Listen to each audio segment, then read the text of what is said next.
Welcome, friends. We got a best of the best tour event today. Some cool matches. We got Dandy versus Stryker. We got Dewalt versus Trutacz. We got Oya versus Terayu, and I'm joined by Herbmon, Machine, and Razz. Hey, how's it going, you guys? It's Machine here. Yeah, looking forward to it, man. These are gonna be some pretty dope matchups for sure. Like, I don't know. I don't know which one I'm honestly most excited for. Any predictions about any of them? I don't know about predictions, but players really to look out for. Like, I mean, it's hard to say Dewalt isn't the favorite against anyone really in the foreign scene at the moment. You know, except like there's an argument for like Bonneth or whatever, but I mean, any time I get a chance to watch Dewalt play lately, it's like huge treat. I mean, gotta give it, out to my Zergs as well. You know, definitely looking forward to Stryker play. Definitely looking forward to seeing some Ziki, top tier European Zerg, really, fighting for that title. So yeah, man, there's just a lot to be excited for here.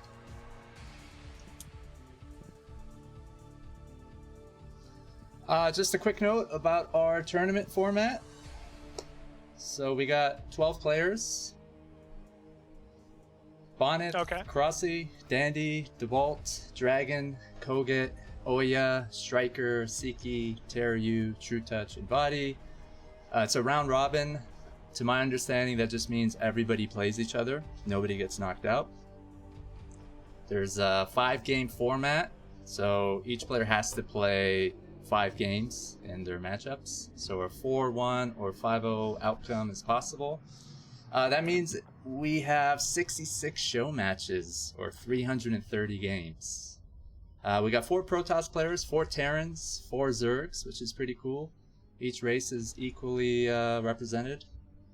We got a $4,000 minimum prize pool now. Big shout out to all the donators. CRVT, we love you, man. You donated $500 yesterday. MFD, thank you for your $100 donation. Monkey Library, thank you for $10. LML, thank you for $50. Damn Funk, thank you for $20. Soren, thank you for a $150 donation. And Des, thank you for $200 donation. And of course, Esport Fund, Russ Brain, who is the face of it, matched our funds and put down $1,500. So yeah, we came up with over $4,000 prize pool. All the money is going to players, and it's being distributed in an equitable manner. We're basically giving money to players who win single games. So if you just win 1 game out of your 5 in a matchup, you would win some money. Right now, I think the math comes out to over $12 per game win. So if you win a 5-0 in one matchup, you're guaranteed $60 or more. As the prize pool keeps increasing due to donations and subscriptions, each game win, past or present or future, will be worth more and more money. If we get to a $6,000 prize pool, for example, I believe every single game win would be worth $18. So if you win 5-0 in a matchup, you would win $90. My math is correct. Wow. So if you can, guys, please support us. A few dollar donations would help a lot. If you subscribe for $5 a month, besides helping out all these players financially and giving us an incentive to run this event again for them, you get an awesome replay pack. 110 replays for $5 subscription each month. For 3 months. So for $15, you'll get 330 replays or 66 show match replays. I think these are some of the best replay packs outside of Korea. So yeah, definitely, if you can, subscribe. If you have subscribed already, please join our Discord server. We will be providing replay packs in a private channel to subscribers once we have those replays ready for you. I suspect the first replay pack, which would be 22 show matches or 110 replays, will be ready for subscribers by early March. And then another 110 replay pack should be ready by early April. And then the last replay pack should be ready by the end of April, which is when we'll be closing this event. Sorry, that was just a little spiel about tournament formats. No, that was great. I didn't realize you get so much value for the subscriptions here. That's awesome. Getting all these show match replays. It's pretty cool. Yeah, it's a cool deal, right? $5. Yeah, neat perk. Absolutely. Especially if you're a player trying to get better, to like kind of look at some builds and timings and things like that. That's probably the best way to do it. Match up your games versus some of the replays, so you can kind of see what you're doing wrong and what you can improve on, and what these players that are playing at this level are hitting as timings. Yep, absolutely.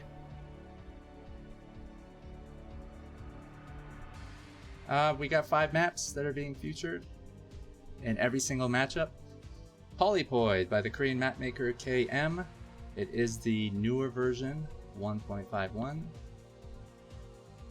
Yeah, is the mining fixed in the bottom right of that map? I know there's been some issues with the mining. I believe that is what Freakling had fixed, because we're using his edited versions. Awesome. Okay.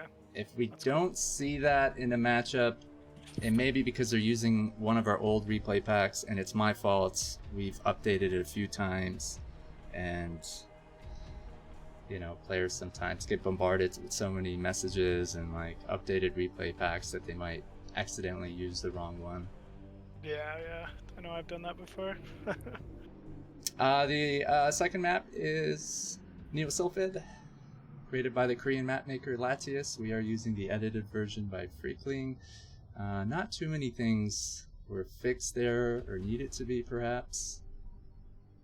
The third map is Eclipse. I'm sorry, did you want to say anything about Neosilphid? I was just going to say, yeah, Sylphid's just pretty strong standard map for the most part, I think it's good for most matchups as well. Definitely a welcome map in the map pool. Yeah, so we asked all the players what their top 3 favorite maps were, and they all listed them. And the ones that were selected were Polypoid, Neosilphid, and the third one was Eclipse by the same mapmaker of Sylphid, Latius, using Freakling's edited version. Another great map. A little tough, I think, in my opinion, for a ZVT. Just any map that doesn't have like a third that leads directly to a fourth can be a little bit more of a pain to hold, but I mean, just such a solid map all around. Honestly, one of my personal favorites. Yeah, can lead to some interesting games for sure, with the split map scenarios and moving your armies, mirroring them across the map. It definitely gets interesting with that kind of stuff, especially in the PvZ matchup. Yeah, double gas top left. Oh man, if you can hold that double gas, it gets nasty. You guys never veto like Polypoid or Sylphid or Eclipse? Never. No, I don't really veto anything that's not like I veto Plasma, and that's kind of it. As long as a map is in some league map pool, I'll leave it for the most part. Just because it's just worthwhile to get practice on all the different types of kind of. Could I ask you what other maps you vetoed this season besides Plasma? That's it, just Plasma. Oh, I okay. veto Eclipse. I veto any of the 2-player maps on ladder, because if you are a Protoss player and you play PvP as much as I do on ladder, after a while of getting proxy gated, you might throw your monitor out the window. So to save myself from needing a new computer, oh my god. So you'll play on Optimizer, which has like the 2 geysers, right?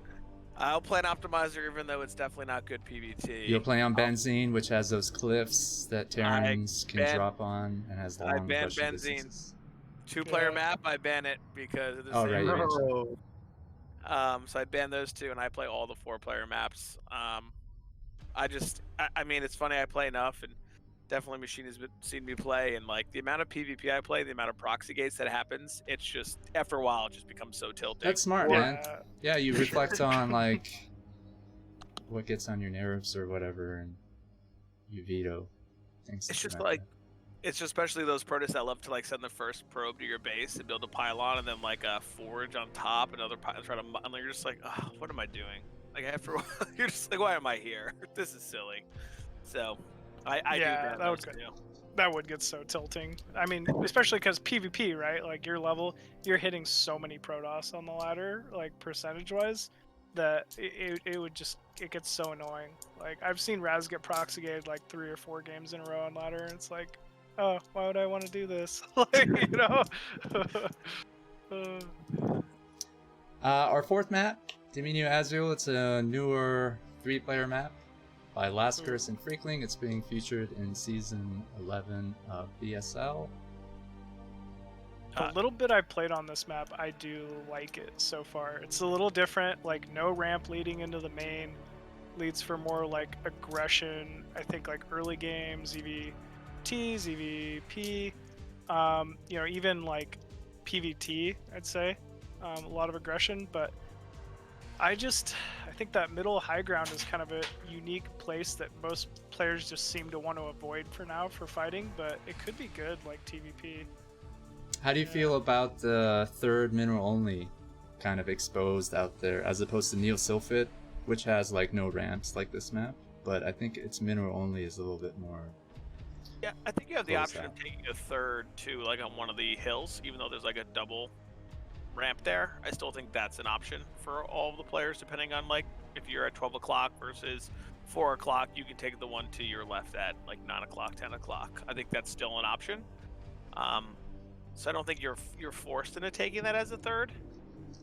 I was just gonna say, Raz, I feel like that third is like great for both Zerg and Terran, but I don't know why a Protoss would take like the mineral only on this map as opposed to taking one of the gas bases, just because Terran can hold that with like tanks from the main, right? Like Protoss can't do that, whereas you know, and Zerg doesn't care. Like, you know, it's just if there's a base on the map, Zerg can take it. Like, but Protoss might have a little bit of a hard time taking that there. And usually mineral onlys are more easily accessible for Protoss to take in like PvZ scenarios usually. So it's different. I'm obviously played enough to see how it's gonna play out, but it's unique. I do like the middle too. I think it adds for some interesting dynamics to the game. Like I played a couple PvPs, I'm able to sneak some Zelts around there, like up and down the ramps and get behind. I think it'd be interesting to see how these players play on this map and what they do. I think PvT for me, I've never played PvT on the map yet. I've only played PvZ and PvP, but I must say it's probably hard for like 6-fac pushes that get on top of the hill and come across the map, because they're gonna have a high ground to get to your natural. Like they're gonna cut through the middle there if they want. Like it's gonna be interesting to see what the players choose on this map. Yeah, absolutely. All right, last but not least is D's E-Ray, a map by Freakling, 4-player map with a backdoor expansion.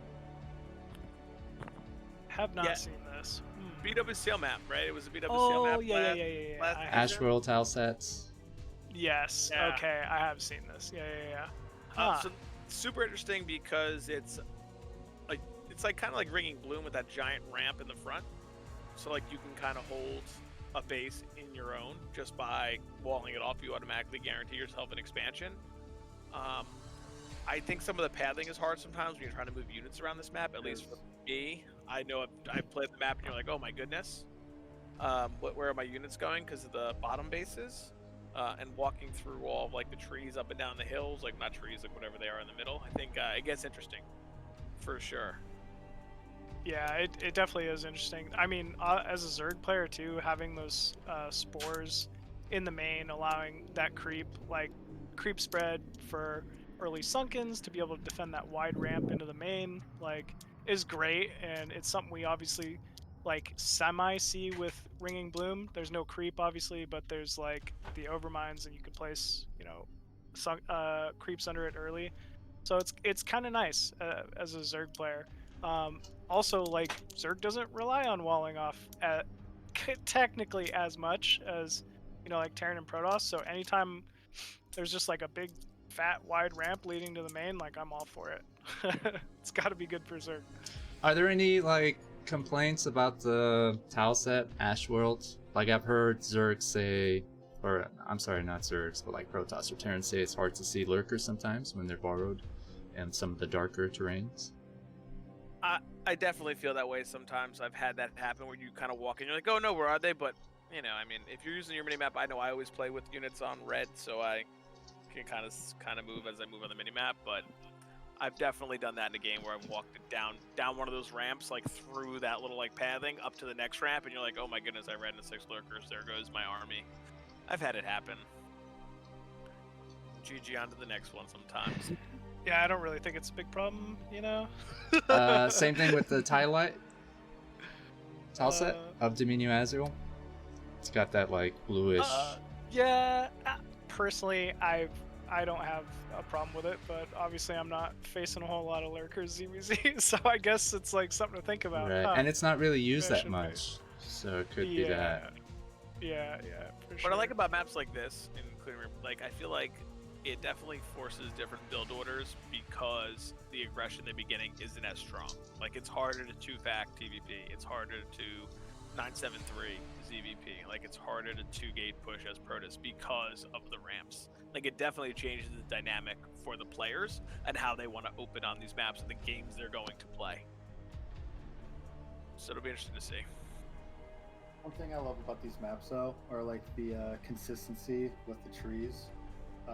These vision blockers make Muta Micro more acceptable in ZVT, allowing Muta and Ling attacks on the small army. I think it just favors Zerg in general. Like, even that map with the doodads where, you know, like, Zerg, once you get to mid-games, always going to have a speed overlord with the army. Like, from then on, it is not a problem at all. And then, you know, even early game, like, it gives you a place to surprise the Terran army or a Protoss army with Zerglings behind the wall, with Lurkers behind the wall, with Hydras behind the wall, etc. Like, it is favorable for Zerg, I gotta say. And I'd imagine it's favorable PvT too. All right. Oh, that'd be, yeah, I could see that. Thanks for talking about the maps with me. We got Dandy and Stryker live, coming very soon. Just waiting for Dandy to check in. And Stryker, in case nobody knows, just played like 1,000 hours of Brood War. And now he's got to go up against Dandy, who's like the strongest Terran, arguably outside of Korea. It's true. Stryker's he's got enough energy. He'll be ready for this. What do we know about his ZVT? Is it one of his stronger matchups? Yeah, I think he's pretty strong ZVT. I mean, knowing Stryker, he puts a ton of work into all of his matchups, constantly in chat, constantly looking things up, researching his game, trying to improve his game. I know that he's going to come out and be solid, top to bottom, start to finish in this game. He is a very strong player who thinks about the game at a very deep level. So I am expecting that he's going to put out a very solid performance. Hopefully he's not tired of feeling that fatigue, but I know that he's definitely going to be solid. Absolutely. He's just a solid mechanical, like, Zerg player. He absolutely has, you know, my respect, and I'm sure the respect of, like, most of the scene. Like, the match that comes to mind recently was his match against Nesh. Nesh, who I consider kind of an underrated, foreign Terran, particularly TVZ inside the scene right now. And for him to be able to take a series off of Nesh is, you know, nothing to slouch at. That being said, Dandy here is just a veteran. I feel like Dandy's been around forever. Dandy is a scary Terran to play. Like, you never hit him on ladder and feel great about it, you know? Like, I feel like he has so many options in his play, and he has earned that reputation as really just being, like, a very aggressive, very versatile, very evolving Terran that can kind of come at you with anything depending on the day. So he opts for, in my opinion, a lot more of the uncharacteristic, like, unstandard openings, a lot of 8 racks into, you know, factory play, a lot of 2-port Wraith, a lot of really just mind games. Like, and I'm sure a lot of those builds are running through Stryker's head at the moment. So I'm really interested to see how this one is going to start out initially for the series. But I mean, Dandy's he's also a monster, you know, for sure. Big shout out to LML, who gifted a bunch of subs. Thank you so much. And Zero, the organizer of the legendary BSL, the foreign scene. Thank you for rating us. My apologies for missing that. I'm a pretty noob streamer, observer. Thank you again. Don't be hard on yourself, dog. Observing is not easy, especially like when there's like multi-prong attacks. Yeah. Oh, when, man. when you get a raid Catching back in from the day. BSL, man, you got to stay on top of it. Yeah, right. Yeah, for sure. Thank you very much. But do you know Dandy and his like huge following, like Peru, Peru, they like love this man. His like clout is insane. Like Right. like the Facebook side of things for Dandy is like overwhelming. It's just amazing to know like this man has like so much support. Absolutely. Yeah. I mean, he deserves it. He works for it. Like, Yeah. I mean, Him and Terryu, right? yep. Yeah. Yeah, Tara's an Absolutely. amazing player too. Shout out to My Fleeting Dream who did the schedule. If you look at the last scheduled matchup, I think it's on April 24th. You'll see Dandy versus Terryu, and I think you'll see Bonith versus Dewalt as well. So it won't be anticlimactic. That's one of the issues with a round robin tournament where everybody plays each other. It's not like another tournament format where, you know, basically the best moments is at the end. We did leave some epic matches for our last event, and I think a lot of people are going to be looking forward to seeing Terryu against Dandy. Those are arguably the two best Terrans outside of Korea. I've heard Kogit's name many times. He's been kicking ass on ladder. Yeah, I'd say Kogut's definitely up there, but personally, when I think top Terrans outside of Korea, I have to say Dandy, I have to say Terror, I have to say Gypsy, and absolutely Kogut as well. Yeah. If I had picked my top 4 active at the moment, it'd be those 4.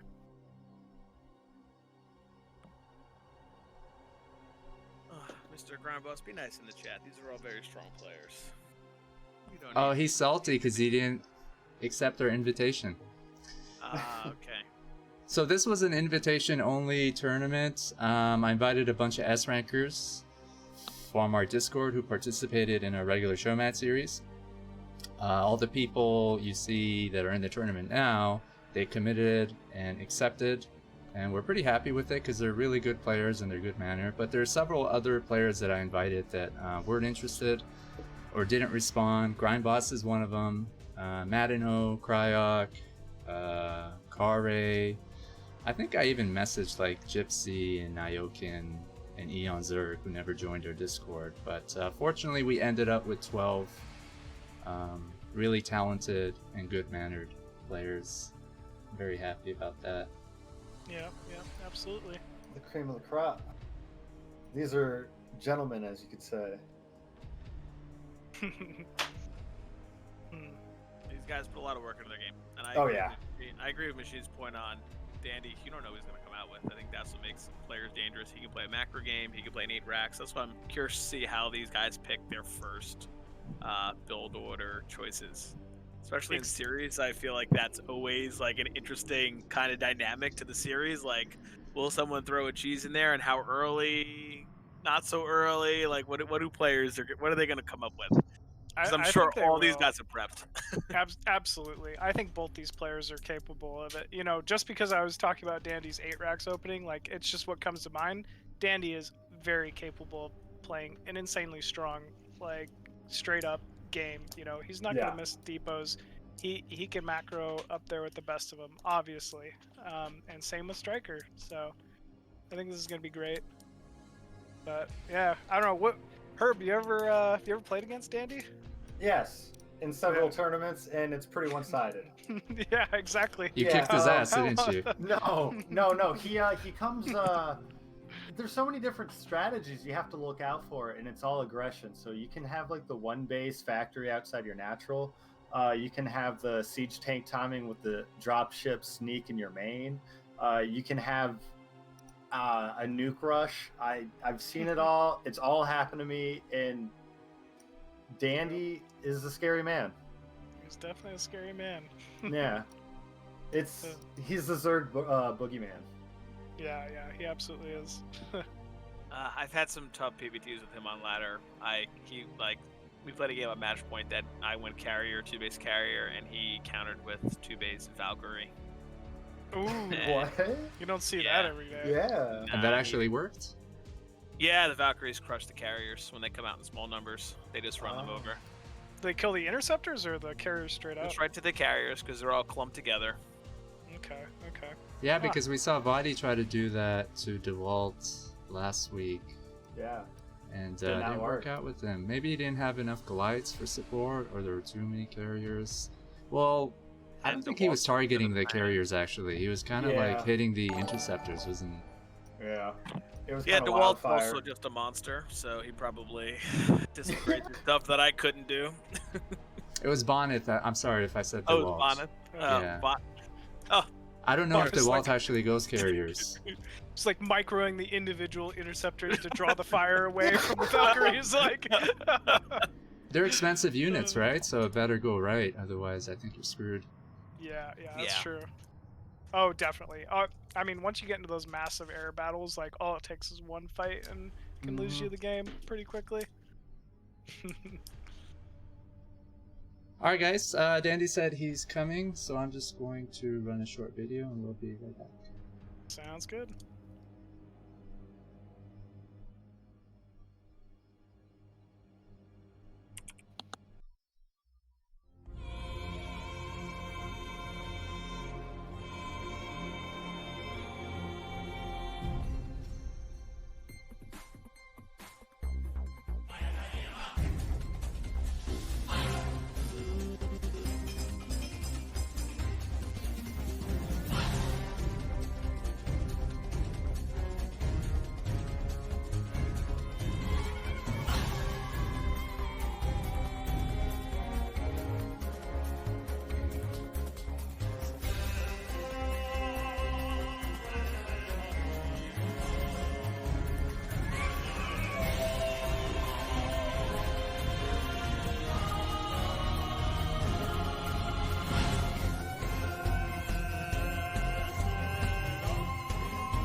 All right, so we got a live matchup between Dandy and Stryker.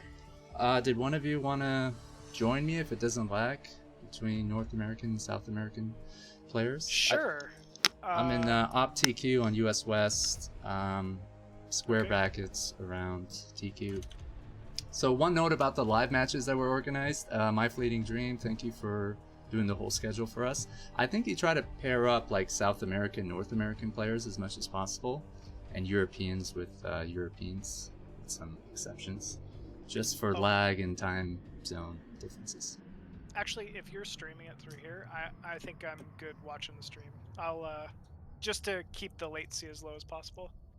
That's fine. If my screen share on Discord is ever pixelated, just let me know. I think restarting it sometimes helps. Okay.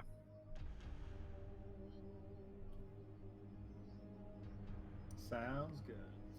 Seems fine to me right now.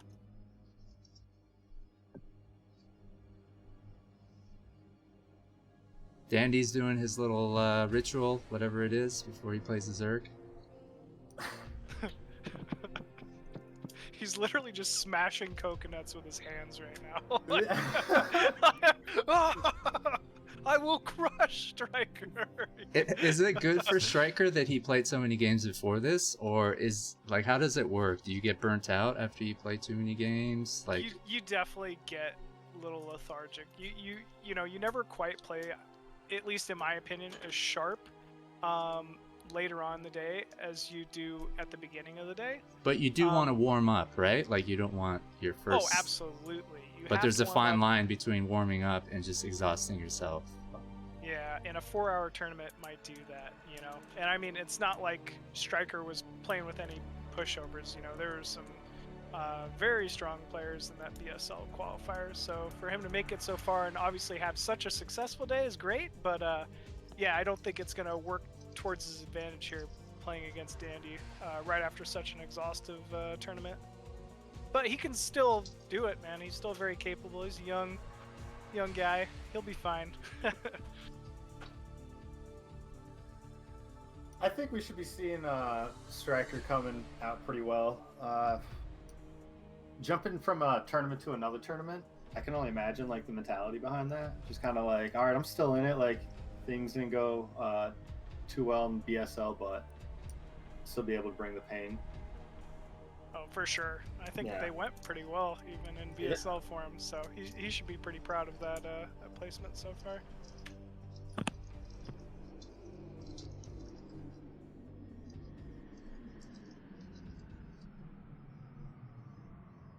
Yeah, I think we're still waiting on Dandy here a little bit.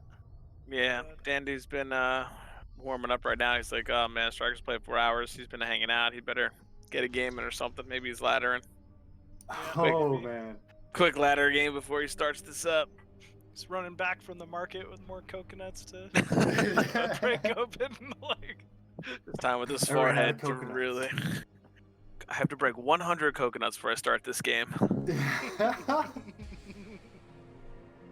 He's the guy you hear about in math problems. That's him. Yeah. Oh man. oh, I love it.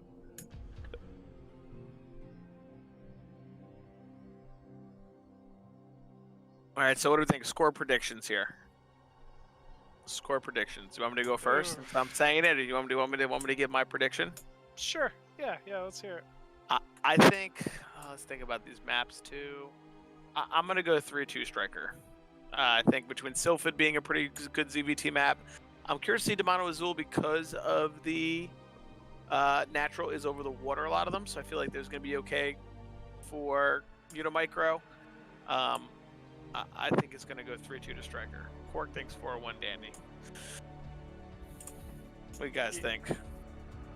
I'm kind of leaning Dandy as well. He's honestly just a terror to play ZVT. I don't know. Maps for the most part seem very standard. Very, I don't expect the map differential to like play too much of a factor against these players. They're both veterans and they're gonna know the optimal build orders that they should be playing on each of these maps. But I have to say, I think Dandy maybe takes the series in a pretty close series, 3-2 against Stryker. I'm gonna go with Dandy as well, just because I've seen his presence in tournaments for like years, and I always know that like he's a pretty competitive player, always showing good results. So I just feel confident with that. But I know Stryker is a powerhouse. I know he's capable of beating him. It's just I got the gut feeling with Dandy right now. But I mean, of course, I'm a Zerg. I want Stryker to win.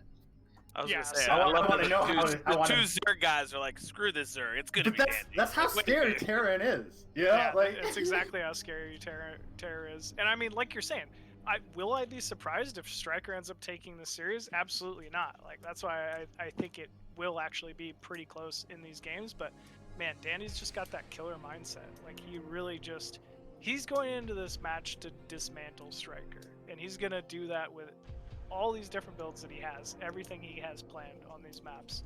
And I don't know, man. Like it's really a lot to be able to scout, evolve, and adjust.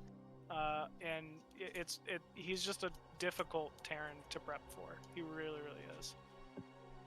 Dandy's in the house. I'm sorry for the wait, everyone. My apologies to Woo. Stryker. No worries, man. Are All we right, ready? Dandy, Ready? Let's do it. let's do it. he's born ready. Let's get it on.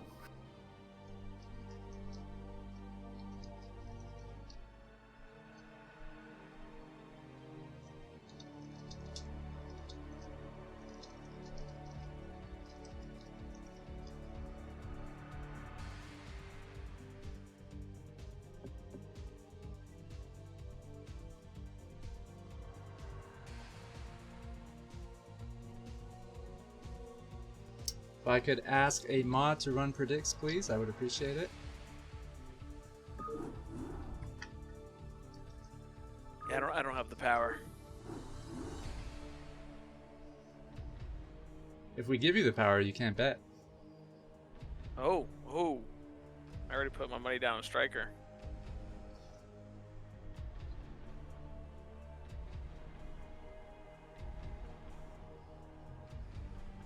Dandy vs Stryker live. Let's do it. 5 games. Each game is worth more than $12. Here we go.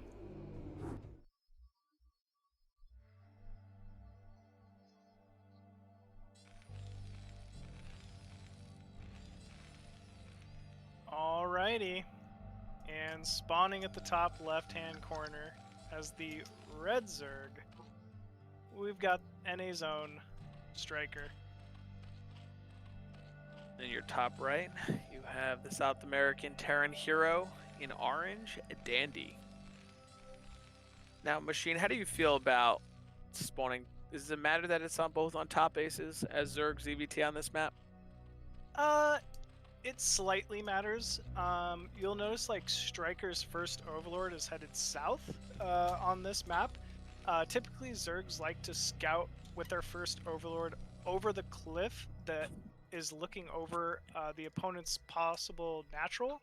So if Dandy had spawned bottom left here, it would have been pretty optimal. Like you really like having that extra vision early. So not scouting top right is only going to matter for the Overlord, but it will mean Stryker should be sending his scouting drone here straight to this proxy 8 racks, which is actually kind of good for Stryker here. If I'm being honest, because the Overlord wouldn't have been able to scout it anyway. So yeah, I gotta say in that case, like Stryker should at least be able to see what's coming. Now, being able to stop Dandy's 8 racks bunker rush, that's another thing entirely. Oh, did you see that drone in the main? The one going to the natural? Yeah. It stopped. I could have sworn he wanted to build a spawning pool, but like second guessed it. You Man, could be right. It could be right. Going hatch first here. But he's got the drone scout, and it's going to go straight to the barracks. He's going to be able to see it. Stryker, hopefully in response, is going to pull some drones. Yeah, he's doing a very standard 12 hatch, 11 pool, 10 gas opener. The drone will scout the barracks right here, so he should cancel the gas in his main and start pulling a few SCVs. And he gets a first shot off on that Marine. That's actually kind of big. That's huge. He just can't lose the second Overlord here. Okay. He needs to start pulling drones. He canceled. Go ahead. You typically leave about 4 drones mining the minerals in your main, and you pull all of the rest of your drones and prevent that bunker from getting down. You need to pick off, any SCV damage you can, surround the Marines. Meanwhile, Dandy, you can tell this is not all in for him. He actually, once that drone scouted, I believe he opted to take the gas in his main, and he just knows this game will go on longer. He's still feinting the bunker rush. He might try to pick off a drone here, but he's getting ready to back up with his Marines. So my understanding is that the Terran's looking to get at least 2 drones. If they get 2 drones, they feel good about this push. Yeah, absolutely. And he gets 2 drones, 3 drones. Loses a Marine, but this should buy enough time for some Zerglings to get out. And I believe Dandy's just going to back up from here with these Marines. Yeah, I'm in fear of this Vulture. Very big time. I don't think Stryker expects this is going to be the follow-up right now. It seems like he's just going to push out. Usually as Zerg, I want to say when you don't see that many SCVs being pulled and a bunker never goes down, this should be the first thing Stryker expects. Yeah. I think he's going to pressure with these lanes, and he's going to hopefully be able to pick off maybe the Marines, maybe a couple SCVs, or at least force some SCVs on the ramp. But I would expect to see a sunken at Stryker's natural here pretty shortly. Actually, Dandy just letting him up the ramp, so he'll know exactly what's going on here. Yeah. Sees the factory, the first Vulture is out, and this is really well played here by Dandy. Dandy knew this Vulture was going to be out in time to be able to fend off these Zerglings and take just the best trade he possibly could. He didn't lose a single SCV there. I mean, very well done. Very, very well done there by Dandy. Huge scout out by Stryker, though, seeing that starport. That's huge. Know that he's committing to the 1-1-1 as opposed to just doing some sort of like Vulture fast CC. Yep, absolutely. And you never like seeing 1-1-1. At least I don't as a Zerg. It's kind of an awkward style to play against. You have to pull all of your Overlords in. You need to expect that early Wraith. You know, it's kind of built to get a very quick vessel out to fend off any kind of mass Muta play. So I would expect if Stryker makes Muta this game, it most likely won't be more than, you know, 5 to 7, and then he'll be looking to take a quicker third. Yep, that is a very fast Terran Science facility. 5 minutes. And the Wraith is out here, heading for hopefully an Overlord kill, and he's going to confirm exactly what he probably already suspects. Stryker's just on the 2 hatcheries, has a Hydralisk den, and has a lair at least building. Okay. Might get an Overlord, maybe 2. He could probably get a couple Overlords here. If he catches the Overlord mid-left or mid-right, which most Terran players, once they see, you know, the 1 or 2 Hydras in the main, that's the first thing they're going to do is just scout around the map and look for free Overlords. So he sees the lair, a couple Hydras, very standard opener against 1-1-1. Oh, it looks like he's going to run into the natural, reconfirming. He sees the Spire, second gas going up now for Stryker, so he can kind of know that pretty safely that this is just a 2-base opener. Stryker playing it really safe, going for the 1 Hydra per base for the air support. I've seen some people just wither the storm and wait till Spire. So he's just wanting to make sure that there's no loose ends, defending everything properly. Yeah, absolutely. Looks like he's following with mines and science facility with the radiate for the vessels. Seems like that's what he's trying to play. He's going to put some mines down for lurkers and then get the science vessels that have a radiate for these Muta to kind of block both. Unless, so did you see the Evo chamber at the natural? Yeah, I did. Yeah, that's huge. So wonder if we're going to be seeing some sort of Muta Hydra timing? Or what do you think? I think it might very well be some kind of like a Hydra, from Muta timing. I think, at least with that Evo chamber, you could get +1 range attack. I don't know. I don't see speed or range on the Hydras quite yet, so it's kind of hard to tell. Yeah. And it's not exactly like he's producing any more Hydralisks, but it is absolutely a way you can open against 1-1-1. It is Muta. Okay. He's probably just going to be using these Muta to gain map control here and take a 3rd gas. Pose a threat. Yeah, he can't really threat. You can't really threat. He kind of expects Dandy to have turrets at this point, I believe, and off 1-1-1, you expect that extremely early vessel, irradiate, and that's exactly what Dandy's doing. He's just looking for an irradiate right here.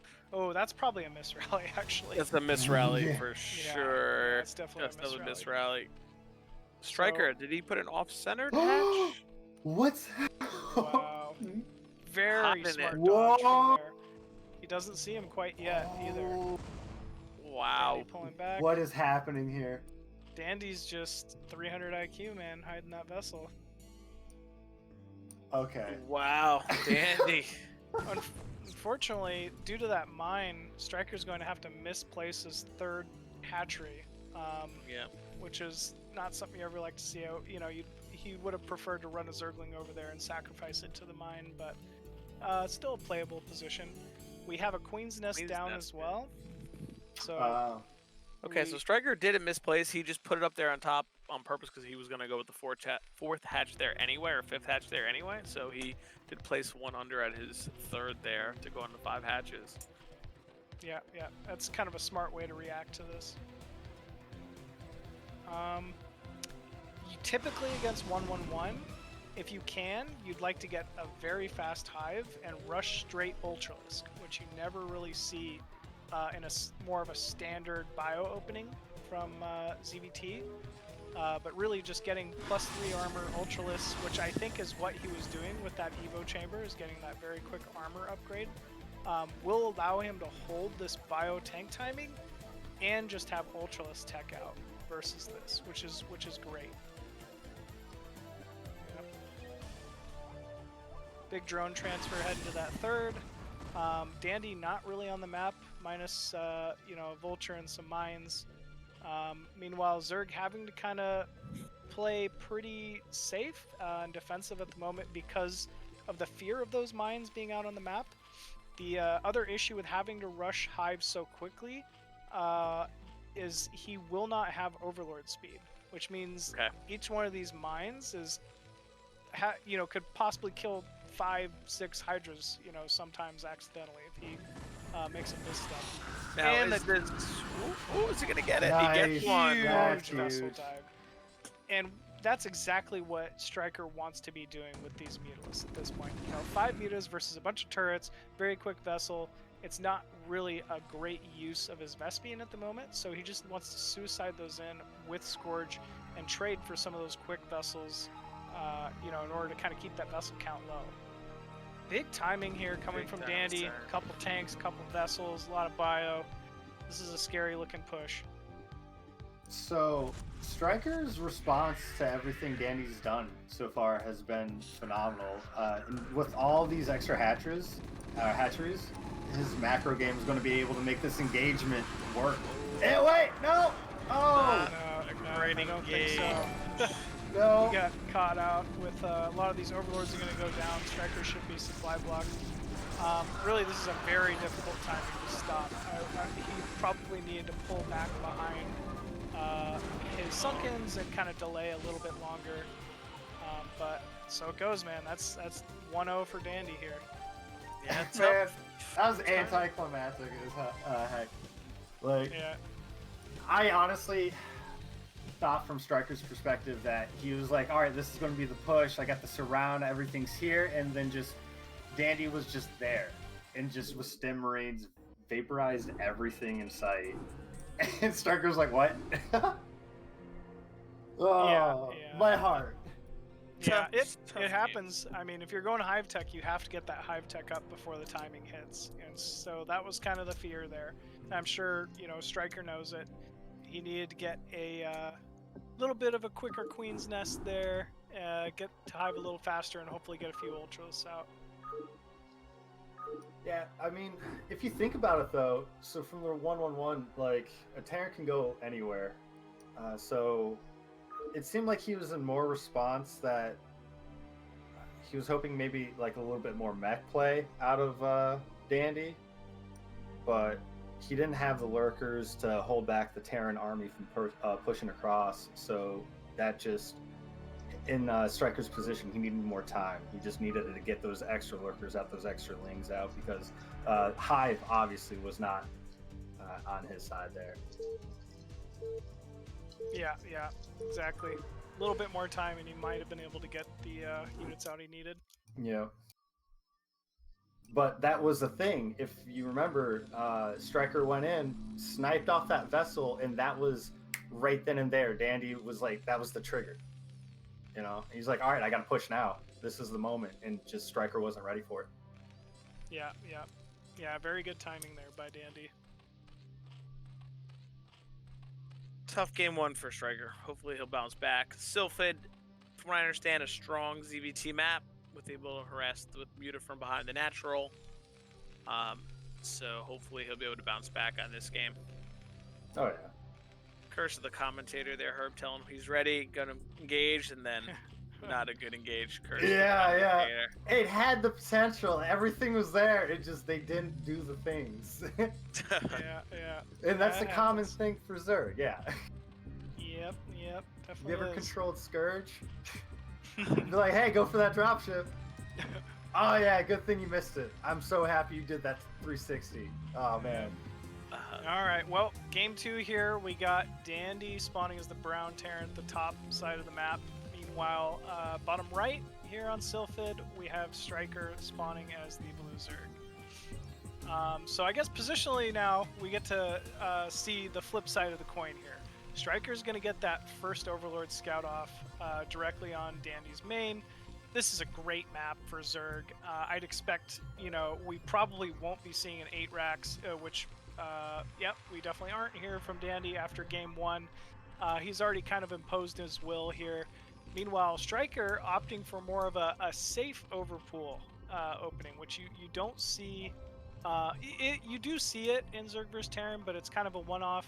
I think this is Stryker's way of really just saying, I'm not going to die to that, or take any unnecessary damage early on in this game. Let's just drag Dandy into the mid-late game. But yeah, Dandy putting down his hatchery at 11 here at the natural. I'd expect a gas here shortly. Yep. And a few Zerglings on the way. Meanwhile, Dandy playing very standard here. He's got his 1 racks, looking to build a command center at his natural here on 16 supply, making his first Marine. Very, very standard opener here from Dandy as well. Herb, what do you think of this map, Sylphid, for Zerg vs. Terran specifically? So, the awkwardness of some of these bases, like the island 6 o'clock base, if that makes sense. I don't know how to put it. The mineral only? Not the mineral only. The one left to it. You know how would that be like the third, the fourth, or a fifth? I guess that'd be like it just depends on where you're at. You could take it as a third for Zerg. Those bases allow for a lot of. We have a run by here. But that's a huge run by. Yeah. Big run 6 by. lanes getting into the main. No Marine was in production at that barracks as well, so he's going to rely on just these 3 Marines to try to fend this off right now. Look for a big surround, but Dandy being smart here, pulling a few SCVs to wall. Ooh. Yep, gets a pick off of that scouting SCV inside the main. That's big. Does Stryker. So yeah, we'll prevent that. I believe Dandy's Marine control is good enough that he should. I take that back. He that a was. couple of these Marines. He could be losing another SCV here. Wow. 3rd Marine down already. Meanwhile, Dandy taking the gas inside his main here. He's going to get harassed a little bit here by Stryker, but this circling pressure is pretty much fizzled out at this point. So not bad there by Stryker. Not a bad call to try the early pool here against Dandy. Pull some SCVs off, lose a little bit of mining time, gets a couple Marine trades. Might be good to slow down some of those early push timings that Terran do love right now, the stim rushes and things like that. So I'm assuming this map is pretty good for stim rush for Terran for Zerg. Any map is good for stim rush. Yeah, it's true. Just Meanwhile, depending on the player. Stryker's tech has not slowed down. We have a very quick spire inside the main. Like I was saying earlier, lots of spots to be really annoying with Muta on this map. I'd expect 6 Muta here pretty quickly out of our buddy Stryker, and he's going to be trying to see what kind of damage he can get done. So yeah, Dandy's going to be sitting back for sure. Having that bunker is important. Losing those initial Marines was huge, so there's going to be no aggression coming out from Dandy. He knows his place, and he's just probably going to be throwing down some turrets momentarily. I have not seen an eBay. Wait, no, there's no Dandy. eBay. Yeah, there's what? no eBay from Dandy. It seems very late for the Spire timing. He might be able to build it now and hold, but yeah, he does need it fairly quickly. I think it just went down. I think it just went down as well. Yep. Okay, so he might be able to get his. So he's pushing out just to hopefully distract the mutas, and then in time build the turrets. This looks like a little bit of a stim timing, actually. Yeah. Stryker, big link counter. Wow, it's almost as if he suspected this. This will do a lot of damage. This should do a lot of damage to poor Dandy here. He saw the move out with his Overlord, so he knows that it's moving out. He's fighting the force right now, it seems like. Oh, this is the question. I don't know if he can hold. I mean, that is a sizable force here from Dandy. You never like seeing a stim timing as Well, keep in mind, these Marines are in less number, so... So are the Muta, though. He's only got 2 Mutas left. He's already lost the drones at his natural. I mean, this is definitely something very worrisome for Buddy Stryker. Gets another Marine. Got 4 left, 5 left. The hatchery's going down. Hatchery's going down. I believe he's going to lose the drones at the natural as well. Stryker, no. That was Yeah, that happens. I mean, Yeah. just very was well so played once risky. again by Dandy. yeah. I mean, Dandy knows his timings. He knows when ris- to push. He's a gambler right there. Like he was like, YOLO with these Marines. I know I don't have the timing for the Muta. I'm going to distract him, and at that point, he was actually able to just win. That's wild.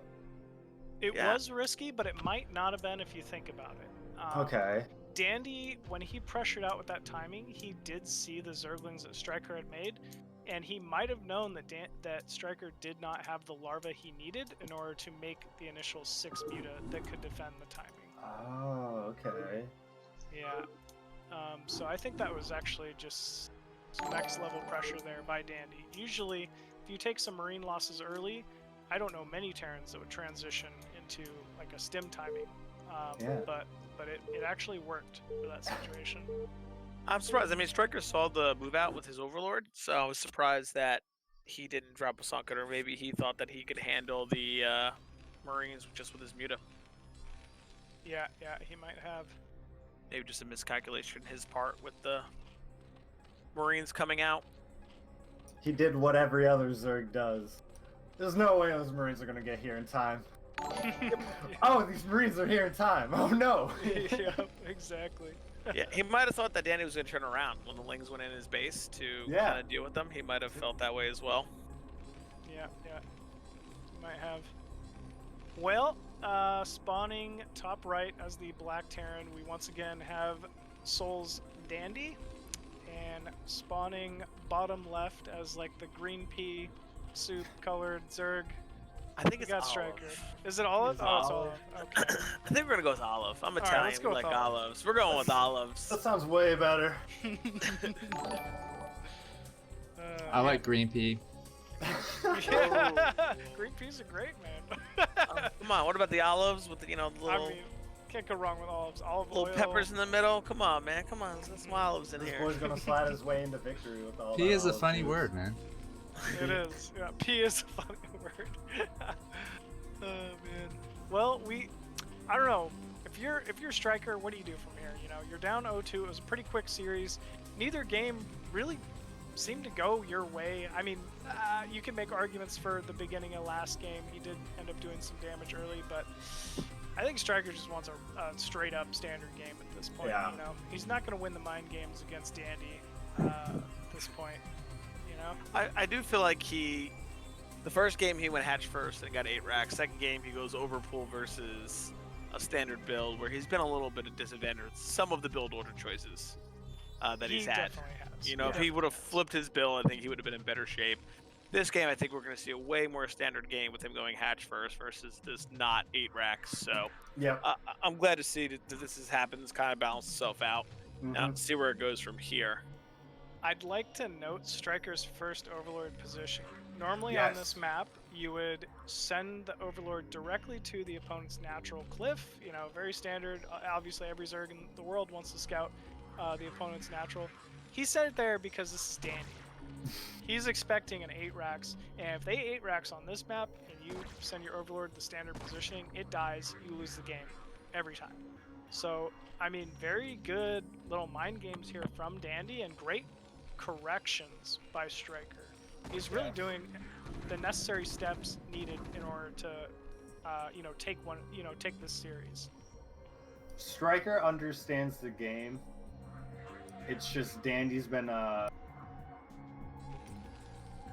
so Stryker's been adapting properly. It's just Dandy's timings are what keep hindering Stryker from getting to that max potential, that macro potential. Because like Razz was saying earlier, starting out the series, those an 8 racks to a bunker rush.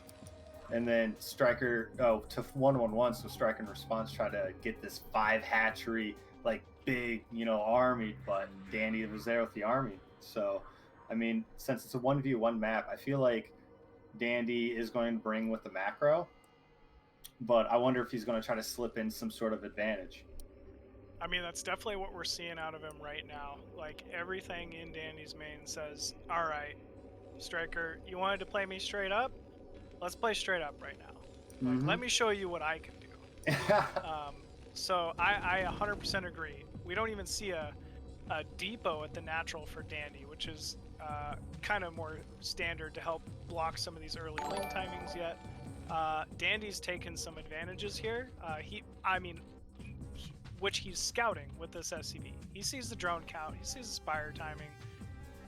Dandy is 100% on what is going on here, and vice versa. Stryker with the Overlord over the natural, Scout the Overlord timing. He sees the amount of SCVs, the amount of Marines in production. This is as standard, as straight up of a game, as we could ask for. So it'll be really interesting to see if, Stryker's able to make some plays here as well. Early third timing here for Stryker. This is the meta now, Zerg versus Terran. You really want to try to get that third gas up and mining as quickly as possible in order to provide yourself the late game Zerg tech needed, as long with as well as the amount of lurkers needed to hold both a natural and third quickly. Okay, is the eBay down at the same time as that third Rax? So yeah, we are seeing the same. Again. We're seeing the same timing. It's the exact same timing. Yep, but more lanes. Stryker is doing the same counter. There might be sunkens at the natural this time. It looks like there are. So he should be able to hold. Yeah, he should be able to hold. This is very good. Picking off the SCV, making the eBay as well. This is going to open up a window for Stryker as well to get some damage done with these mutas. So one thing I'd like to point out is Dandy scanned the natural, seeing that there was sunken, so he's knowing that he forced it. Yeah, now backing up. Yeah. So I think that's the difference between the games, right? Dandy last time scanned, no sunkens. He knew he could take it. Now he sees that there is those sunkens, so he's got to come back and deal with these lings. Yeah. So that is very well played. We could definitely see the difference between the games. Will that delayed eBay affect Dandy big time this game now that Stryker's mutas are out and his eBay is not done? I think he's just putting turrets down now. I don't know how close range on the Marines are, but Stryker's going to get over these barracks.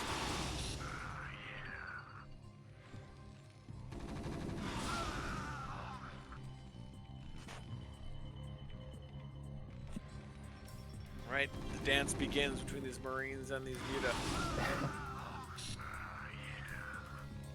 And forcing out stamps, looking to poke in. great Stryker's control here. Yeah, Stryker's currently finishing up his third, probably going to drone it up right now as he does this. Yeah, great control here from both players. I mean, they're doing the dance. Dandy's doing what he needs to do. He's getting the turrets up. He's controlling these Marines. Behind it, Stryker's droning. He's got that third. He's obviously trying to apply some pressure here and make the game go his way a little bit. See what he can get done. Yeah, forcing out those stems, making the medics use energy, all the good stuff that comes with this ZVT microbe universe, the bio forces here. I'll tell you, Zerg's just happy that Terran's army's in the main right now, not out on the map, for sure. Yeah, Danny, a lot of turrets. I wonder, will Stryker transition into this hive shortly here and get the lurker switch, or will he continue some kind of hive play into Guardians? I'm assuming he'll probably play standard to go with the lurkers. Yeah, he should have lurkers in production here pretty shortly. He should be, making his way towards that hive tech. Obviously, looking to get to defilers. Get some of that Cheeto dust, that orange cloud, out on the field to hold some bases. Nice Overlord pickoff. Some Cheeto dust to hide the sweaty nerds. Yep, some Cheeto dust, man. It's a good spell. It's a good spell, the Cheeto dust. Got my attention. Ooh. Okay, Dandy making his way onto the field. Ooh, just Stryker making use. Instantaneous. Yeah, Stryker making use of that ramp. Yeah, It's a yeah. nice feature of this map to have the ramp. Just the build's not finished yet. The Hydroden's pretty late. What that tells me is, is he's planning on just holding these Marine timings with nothing but pure. He's going to try to drone behind it, but we won't be seeing Hydras and Lurkers until it's about time to have Defilers out for the most part. 2 mutants down. He's starting to weed out the force though. Yep. Is there an upgrade on the muta? Might be. No. Nothing quite yet. It's pretty standard to go armor nowadays for Muta openers, especially with how long Stryker is planning on pumping these Muta. So I would expect an armor upgrade here pretty shortly just to hold these early bio timings from Dandy. Ooh, 2 free medics. We'll eat those. Ooh, gets one of them.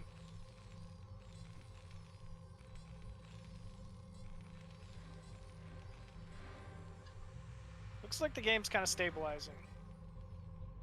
I'm sure Dandy's just working his way towards that starport and vessel tech. He'd like to get out. Double tech. Yep, double starport. Get a couple vessels out. You know, irradiate some mutas and kind of force Stryker to be on the back foot for a bit. Meanwhile, Stryker really just poking away for his life here. He's trying to create the space he can in order to allow himself to get a few late lurkers up and just hold his natural in his third, which I think he will be able to do here. It's interesting. He's been holding the army back, so it seems like Danny wants to reinforce so we can get some more pressure. I feel like he knows that he needs to get this pressure in. I just know as Terran, it is impossible to attack up that ramp with Sunkens there. Yep. Yeah. It is impossible. It is a bad idea every day of the week.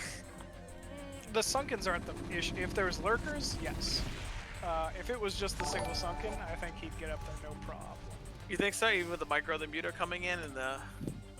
Yeah, the Fourth Muta trying to aren't... tunnel? You know, he doesn't have enough Muta now to where they're a huge threat. He maybe has like 7, 8-ish.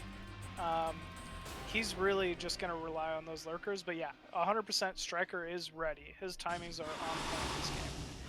Meanwhile, Zerg just trying to send the Muta in. Now that he knows his natural and third are protected, try to see what kind of trades for SCVs he can get here. And while he's buying time to get a couple defilers out and some consume. Yeah, I really like this player from Stryker. He knows where the main force of Dandy is. He knows that he's safe with the lurkers there. If he can get some econ damage, that's great. Hopefully he can get these dudes out, save them for later. Look at that econ damage, man. Dandy's forced to not mine that main there for, I don't know, a good 20 seconds or so. That adds up, slowly but surely. Stryker taking a fourth behind it, trying to get that econ advantage even further.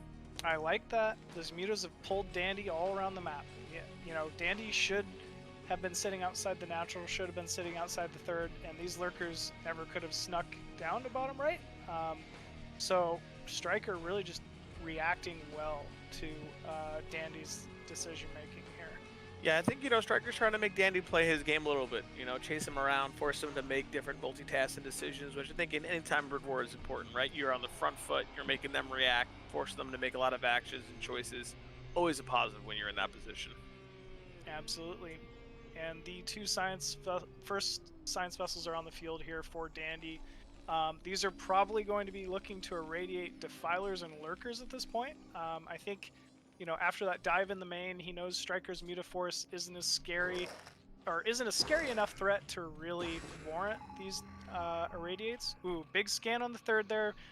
Ooh, look at these vessels just gunning straight for it. Hits a lurker, gets the defiler, and he's out. Nice swarm.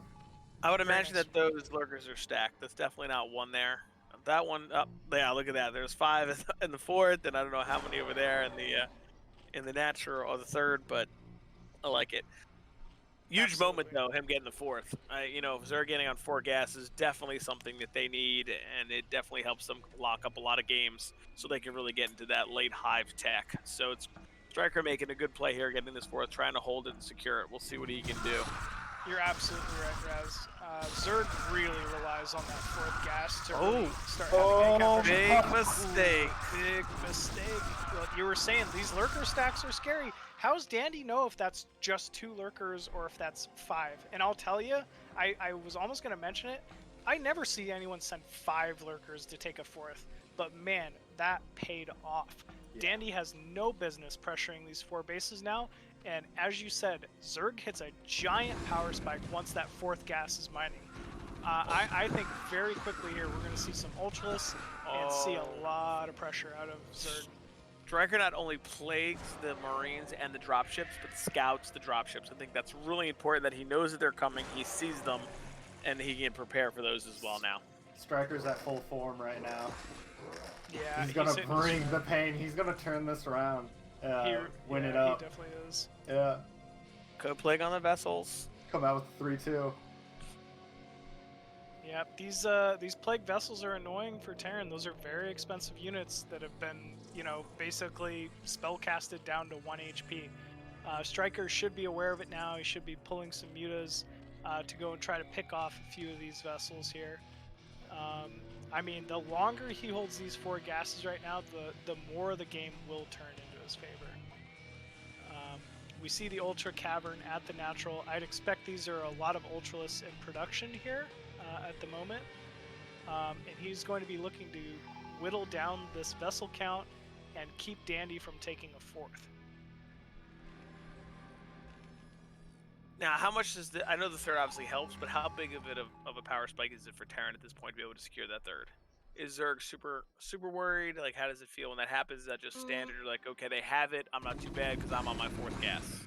The 3rd isn't a big deal. Like, you almost expect it because if you'll notice, like, how long Terran has had map control here, right? Like, Zerg doesn't really have an answer to it other than sneaking a Defiler and a couple lurkers around the edges of the map and preventing it.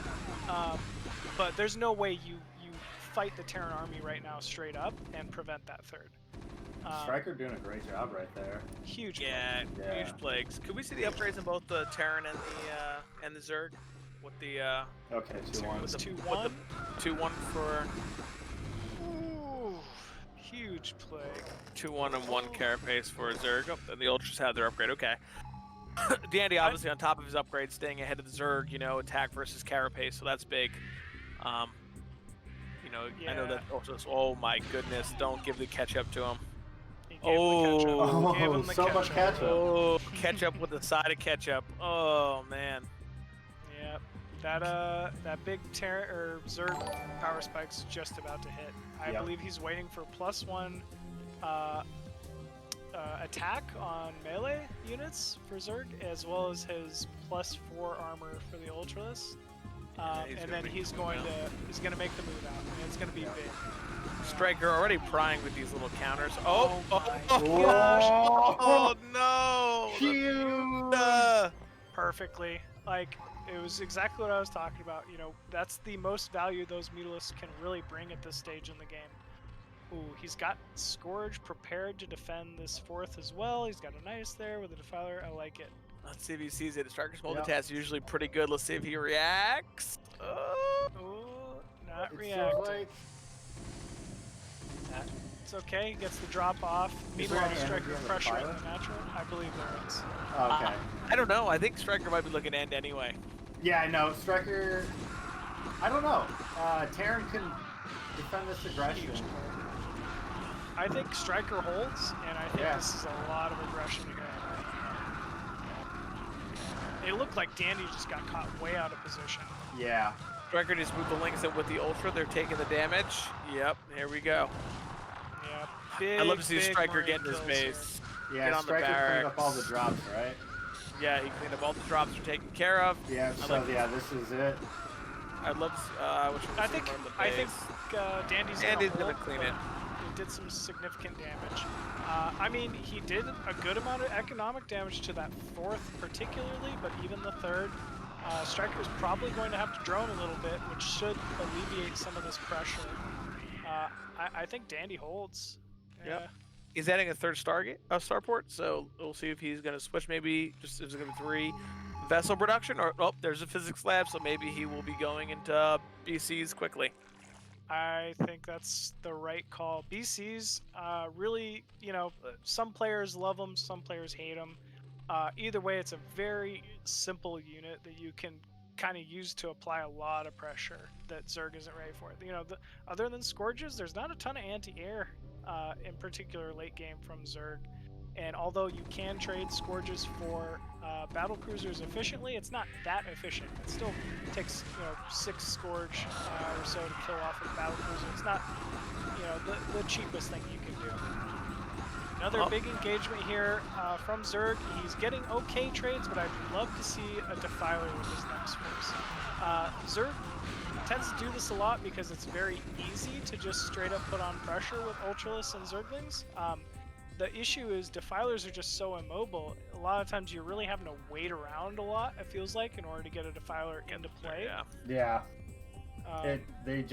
You send the initial ultras and lings, the defiler's about halfway behind. Yeah. What I would say, though, for Stryker this game, he's already taking his 5th now. With all this aggression, he's building his econ behind it so he can continue to press these ultralists, defilers, and just keep going. Every time he trades for Dandy's army, he gets to hold all of his bases. I feel like it puts him in a better and better position. It absolutely does. He's creating the space and creating the pressure necessary in order to take that 3rd base. Dandy's just been on the back foot since, pretty much Stryker was on Hive Tech here. We have that defiler coming in here. These irradiates are great in these ultra, but once those ultra get in the middle of those bio balls, it must hurt. It hurts them as well. Yeah, it absolutely does. Okay. So, Even this is annoying for Dandy.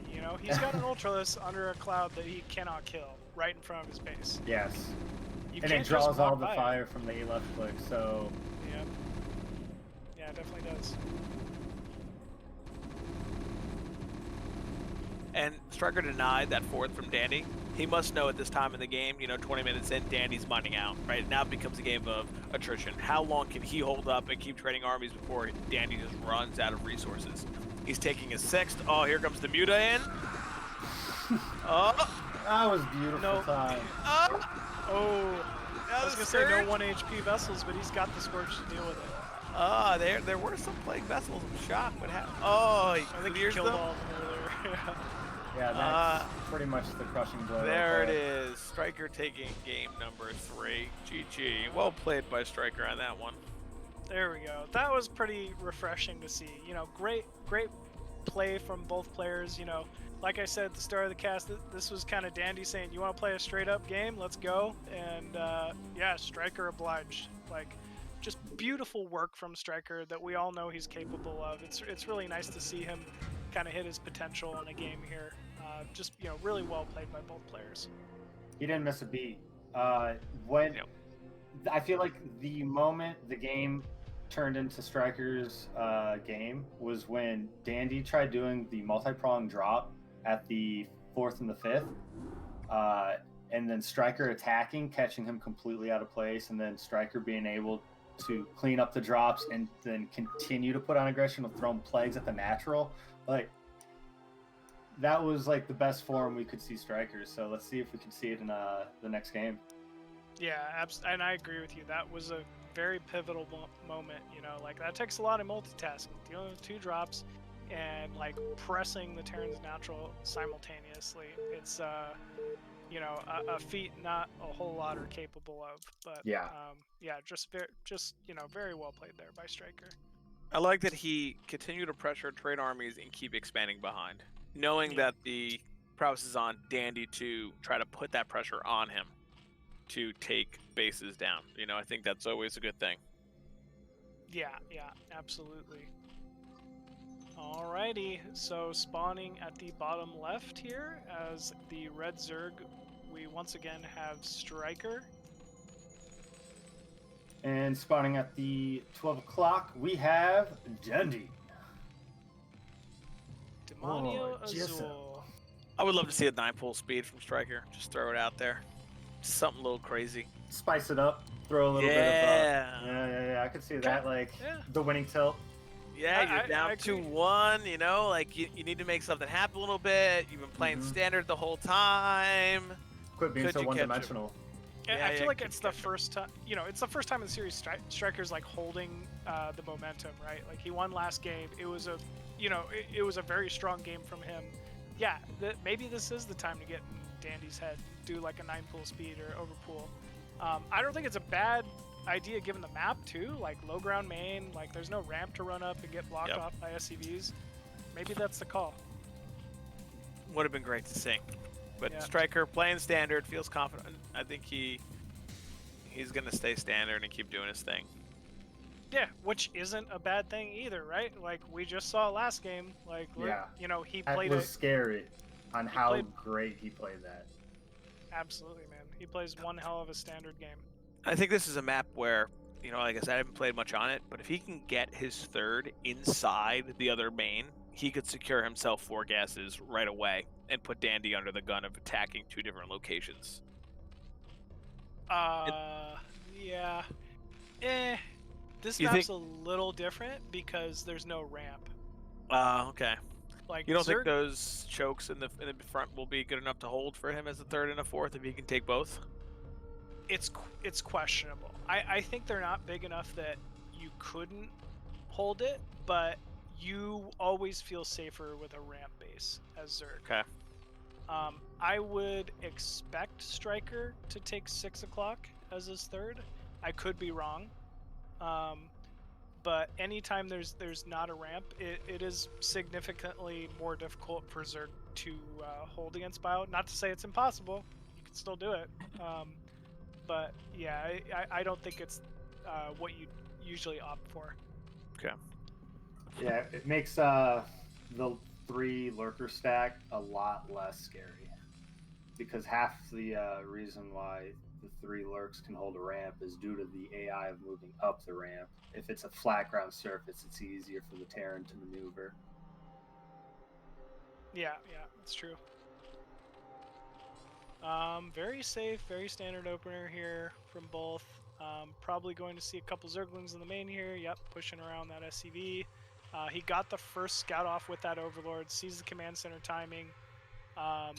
So he knows to expect very standard play. Looks like Dandy wants another go at this, which is kind of nice and refreshing to see. Dandy's command center just about finished up. Scouting 4 Zerglings inside the main of Stryker, so he knows not to expect a ton of early pressure here from our Zerg player. I'm curious to see how that expansion is going to play out with the water behind it. I think he'll be able to bounce in and out. It does seem like there's like pretty good space for turrets behind where he can put there, but I know I played a game on here and Muta Harass for me was such a pain, even with cannons, because they were just Muta were just popping in between the water to mainland. It was like a... Yeah, it's honestly a great point. Like there does seem to be pretty good positioning here for Zerg to, do that harass. Even the cliff between natural and main, like where the barracks are, I feel like he could do a lot of harass there. Yeah. Yeah, that third hatch. He usually with this style of Zerg, he's almost expecting early pressure from the Terran. Like the worst thing Dandy could do here is do a stim rush. He's just going to make 2 Sunkens as natural, wait for Terran to get out in the middle of the map, and then throw his Mutalisk into Dandy's main. I've actually seen Stryker do this many times, and he does it very well. I actually think this could be a little difficult here for Dandy to hold. It'd be nice to see Stryker pull it back to 2-2. See if he can take it down. Yeah, absolutely. It's a very risky, I wouldn't say very risky, but it's kind of a somewhat risky aggressive play here from Zerg. But man, if Dandy pushes too far on the map, and Stryker gets 2 or 3 Sunkens down in time, he'll just trade for endless SCVs in the main. Yeah. So is that 4th barracks? Yep. Okay, so we're going to be seeing 4 racks coming out from Dandy. Good response. Scans going down, seeing the main, but wait, doesn't see the 3rd hatch. No creep or anything from it. So Dandy's probably thinking this is just going to be a 2-hatch play, right? Yeah, I mean, he's probably expecting a 2-hatch play, but more importantly, I think he's expecting the 3rd to be out somewhere on the map, whether that's 6 o'clock, whether that's bottom right main. I don't think he knows about the hatchery inside the main at this point. And here we go, Stryker with his mutas out, diving straight for that main. Even if Dandy fakes a push out here, I wouldn't expect Stryker to pull back at all with these muta. Dandy with turrets in all the right positions, though. Stryker poking and prodding for that opening, but I mean, Dandy just such a solid player. Like he's not giving him one. Oh, as I say that, Stryker diving into that main middle line, picking off 2-3 SCVs early here already, forcing a stim out of Dandy. Stryker playing this right, dipping and diving with his mutas, trying to find that chink in the armor from Dandy. But what I've been looking at, yeah, our the Hydro Stent. There it was. So we're going to be seeing the Lurker upgrade. We're going to be having the 3-base or the 3-hatch potential for a Lurk Wing aggression towards the Terran. So if Dandy overextends going towards the 3rd at the bottom right, Stryker could either kill the army or go for a massive backstab. But until then, all that kicks in. It looks like Dandy's actually going to be pushing out with the Marine medic troops that he has built. Do those Marines have +1? Yep. They do. Okay. So we should be seeing the equivalent of a +1 5-Rex timing hitting right now. Triple sunken coming out in response from Stryker. Vito's going in for the micro. A couple Marines get pushed off or picked off, and Dandy's gonna pull back and regroup. Stryker doing a really good job at holding right there. So, yeah, really great timing of those sunkens there. I know that Stryker wants to dive, but this is a weak 2-1 sunken. He's gonna need the mutas to defend. Yep. Oh, he's coming in with the flank. Ooh, big shots on those mutalists. This is a Dandy. really clutch match or timing right here, and I think Dandy just did it. Dandy's done it. Yeah, mutas were a little out of position there, and very well played there from And Dandy. just like that, Yep, being just teared like into that. place. The place that has Zerg, just everything dies. Oh my god, Dandy. Like, so that's it. Like, Dandy has shown time and time again how decisive in the early game you need to be with Terran and how much it will pay off. Yeah, absolutely. I mean, he picks his build and he runs with it. And he puts Yeah. on pressure, and even though Stryker had a plan, you know, he really wanted to get those 3 sunkens up, wanted to put the pressure back on Dandy by diving with his muta. He said, you know, nope, I'm prepared for that, and you know, I want to put the pressure on you and make you defend me. So very well played there.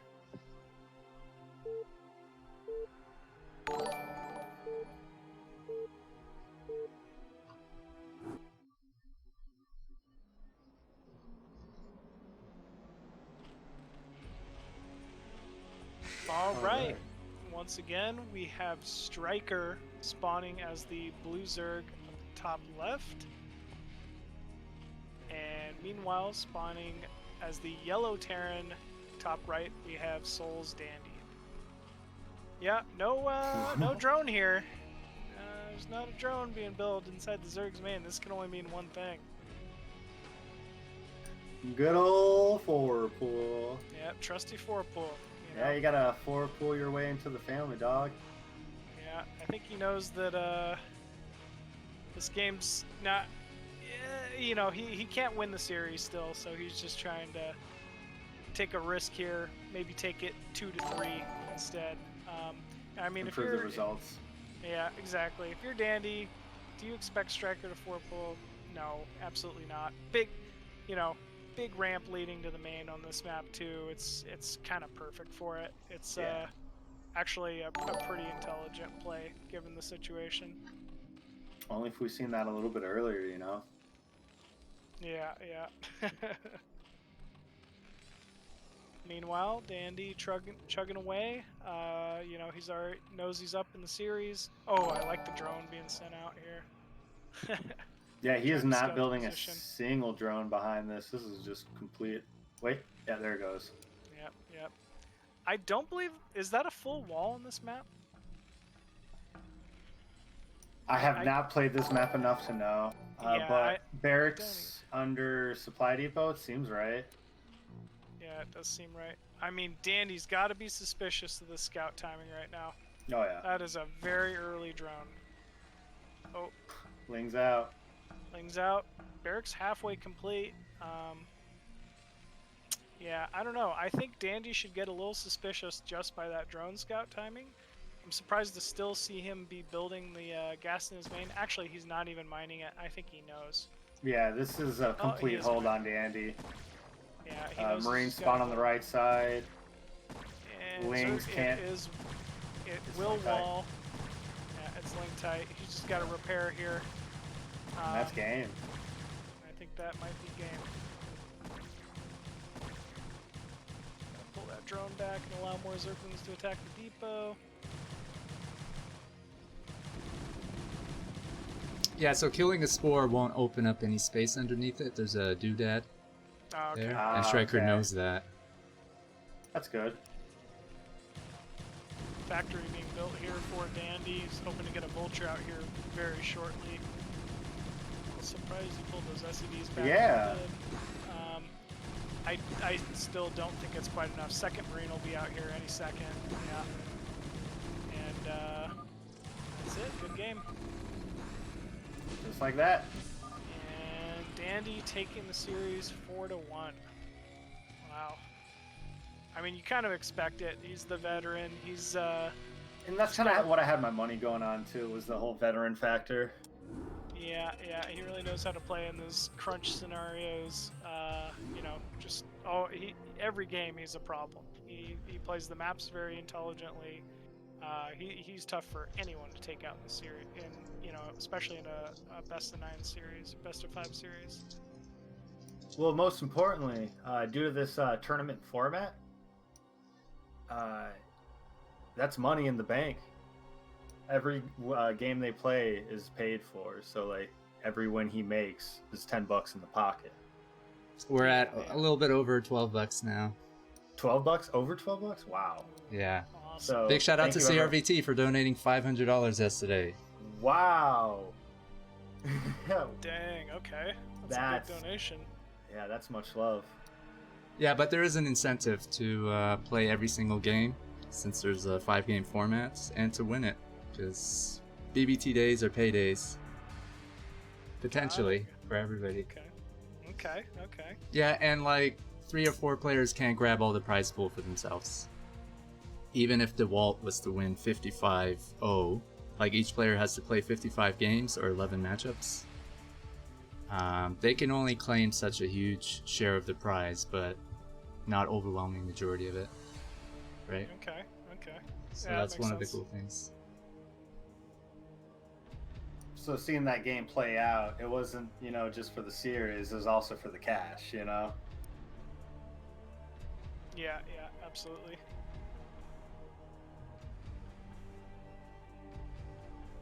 We got 2 more matchups, guys. Yeah, Woo!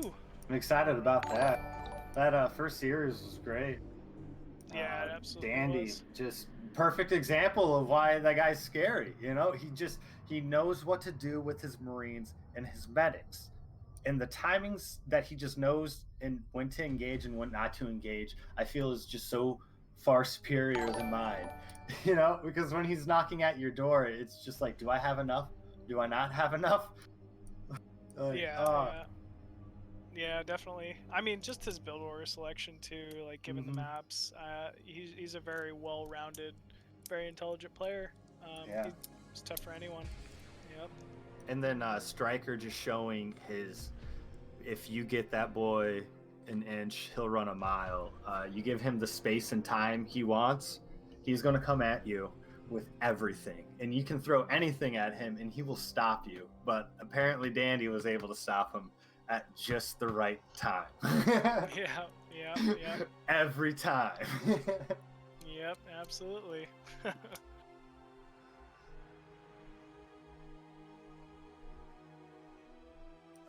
Yeah. But so what is going to be the next game? Let me Dewalt vs Trutacz.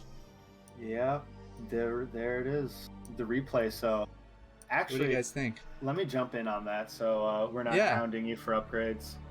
Oh, for As sure. many of you guys want, hop in. I'm in OpTQ, US West. Square brackets around TQ. Okay. Big shout out to everybody who's been following and subbing. Thank you very much. All the money's going to the players, and it's going to be spread out evenly. Like I was saying earlier about Dewalt and Trutacz, it's hard to say that Dewalt wouldn't be the favorite against anyone. You know, including even Bonneth in the scene right now. Dewalt's really been on a tear recently, but Oh yeah. you know, if any Zerg in the foreign scene can take a series off of Dewalt, it might be Trutacz. I mean, Trutacz, incredible macro oriented player, ridiculous muta control, and also someone who I think is he's a little more elaborate with his build orders. Like he has a lot of different openings and a lot of different ways that he can kill you and feels comfortable doing all those different openings. So he's really going to be a threat here for Dewalt either way. Yeah. Yeah. I mean, Dewalt and Trutacz, this is a matchup that has gone back so far. So when I quit StarCraft 2 around like 2015, Defiler Tours was like the only thing that was happening in like the foreign scene. And these two, plus like Eon Zerg and like Ko get thrown in the mix up occasionally, have met on the battlefield so many times. So you know this game's matchup is going to be amazing because they know each other. So they know what, like they know how to get that one upper hand. So I don't think there's just going to be as much like surprise aggression as it is going to be super long, just like played out games. But Trutacz is a very aggro player. So yeah, anything can happen, but I'm leaning more on it's going to be kind of more macro oriented, but I feel like that's all going to be based on all based on Trutacz's decision for build order. Yeah, I'd have to agree with you there.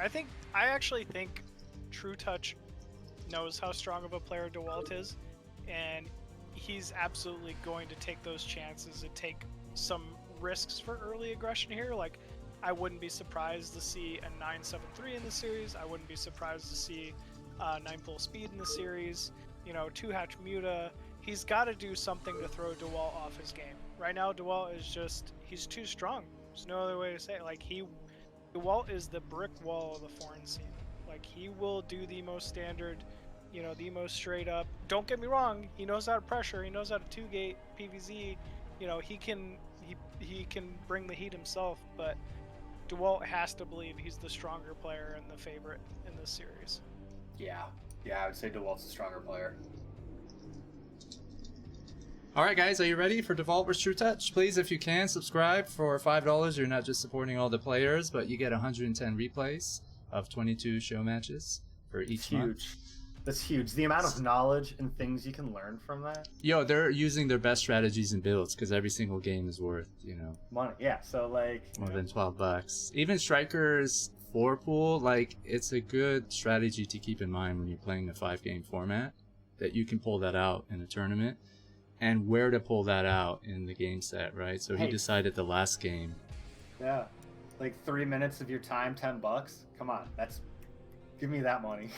Yeah, exactly. I mean, if he did it on Demonio Azul with map, Dandy didn't wall, there was no ramp leading to the main, might have been a good call, Yeah. Let's do it. Let's do it. I'm hyped. Thanks for hanging out with me, guys. Oh, Yeah, of course, man. Thanks for having us. Yeah, this has been fun. We got 2 more amazing series to look forward to, too. Man. Alrighty, and spawning bottom right as the red Protoss, we got IRK's Dewalt. And then spawning on the bottom left-hand corner, representing his BSL tag, we have Trutacz. Good old Trutacz, man. But I mean, Polypoid 4-player map. You couldn't ask for a more standard map for ZVP, PvZ. There's a lot of great third bases to be had by either Protoss or Zerg. A lot of gas bases as well. So it really kind of favors, as you were saying earlier, Abe, Herb, that mid-late game play. Like I would expect, if any of the games was to go late game 30, 40, 50 minutes long, it's probably going to be this one. Yeah. Dewalt, I know for a fact, is going to open up Gateway Expand because his Swag Daddy Zealot control is just...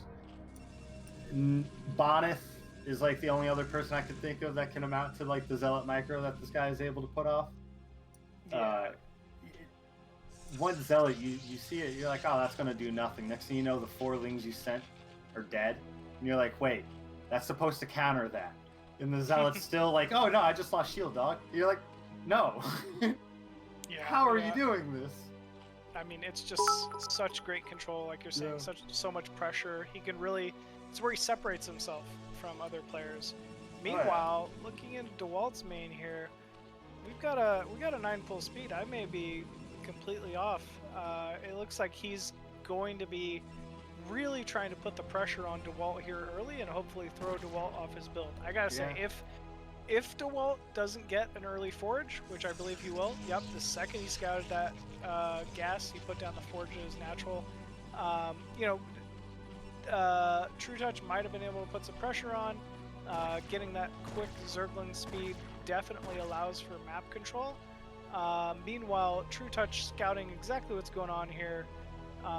He sees the forge, knows that it's going to be Zealot into Cannon Expo here, and he's trying to block this natural as long as he can with this poor drone, which won't be very long. He sees the cannon going down. These Zerglings really should not be able to get a ton of damage done here. First Zealot's already out. Second one will be here shortly. He's got a cannon down. Oh, that was huge! But the drone getting picked off. He does fumble. He gets the one control. probe. He does get a probe. The Zealot does get surrounded. That was clutch. That was amazing. Clutch. That was incredible control. Yeah, Trutacz. Micro This God. is what you want. Yeah, micro God. This is what you want. You want 3 Zerglings inside their main with speed. I mean, he could not have asked for this to go better at this point. Dewalt really delaying that natural a little bit with the scouting probe, but speed's kicking in now, and I mean, the name of the game now is how many probes are these Zerglings going to be able to control? Okay. Or kill? Yeah. Trutacz almost losing 1 ling, all the way, bringing the health down to 5. He's going to be able to regen that. It looks like he's actually going to go try for the cannon bust. Gets 1 zealot. The rest of the lings. Okay, so we're back to 2 lings. So we had once 3 lings. Now we're at 2 lings in a very unique manner. Okay, 1. That was funny. Yeah, and okay, I think we're going to stagnate at this point, and both sides are just going to macro up. Yeah, 1 weak Zergling. I'd have to say Dewalt definitely came out in the advantage in this scenario. We only have 7, now 8 drones inside the main. 4-2 Trutacz. 3rd very late. It should be going down here shortly. Meanwhile, Dewalt's got the Nexus started as natural. He's sitting on 19 workers to the 9 of Trutacz. You know, a little bit of a gamble here from Trutacz. Didn't quite pay off like he was hoping to, but if anyone can come back from a scenario like this, it's gonna be Trutacz. Yeah, he's been in this spot many of times. He knows what to do. Yep. Denying all scouting here from Dewalt, which is a very big advantage. He's still got the single Zergling inside the main. I think he's just hoping Dewalt forgets about it, and it might get a kill later. 3 outside the natural. The Zergling actually going in for the engagement. Do you know the magic number for a Zergling to fight probe 1v1? Like how much health you need for a Zergling? It's 15. So 15. If the Zergling attacks first against a probe and they duke it out, the Zergling will come out on top. Okay. But at the same time, it looks like Dewalt's pushing out 3 zealots, working their way to the natural of Trutacz. Trutacz delaying his gas, so he's going to go for more of the larva-focused, delayed tech, higher larva consumption playstyle. Yeah, it's like a 5 hatch, like no gas. Like he'll get a Hydrogen here pretty shortly, but it's really just to defend early Sair with a couple of slow Hydras. Good pressure here from Dewalt. Look at that move. 1, 2 drones down. Oh my! That Zealot got stuck. That's huge. Yeah, that happens. It definitely happens. Either way, he's forced out so many Zerglings here. from our Zerg player. Oh, he gets That the was big. drone. Nasty. It's plays like that separate him. That was Swag Daddy. That was Swag Daddy for sure. Herbmon I mean, called it. look at how many lings he's forced now. What's Trutacz going to be able to get done with these Zerglings? I'll tell you, nothing. It's just Are you wasted sure? split. Are you sure? I'm Are you sure, sure? man. It's All right. Trutacz. There's a I'll- probe. I I'll don't bet know, you man. channel points, bro. Channel. Ooh. We have the Okay. 4 hatcheries down here, Hydra Den with speed on the way. Meanwhile, first Corsair out here for Dewalt. You know, I mean, Trutacz is a good enough player. He has these Hydras out on time, but he's not quite have the drone count he's probably looking for at this stage in the game. 18 workers here for Trutacz to the 33 of Dewalt kind of spells this story so far. Yeah. So yeah, he's just doing a 4-hatch Hydra strategy as of right now. It seemed like he got supply blocked right there. He was stacking about 350 minerals. They all just got spent. Oh, no, he's choosing to go Hydra 973. This isn't 9. I guess he feels like there might be a window. Yeah. Oh, not 973, but just pretty much the equivalent aggression. Yeah. He's definitely putting some pressure on the map. He does have Hydra speed, so he might feel like he can get something done here, or maybe this is a feint almost.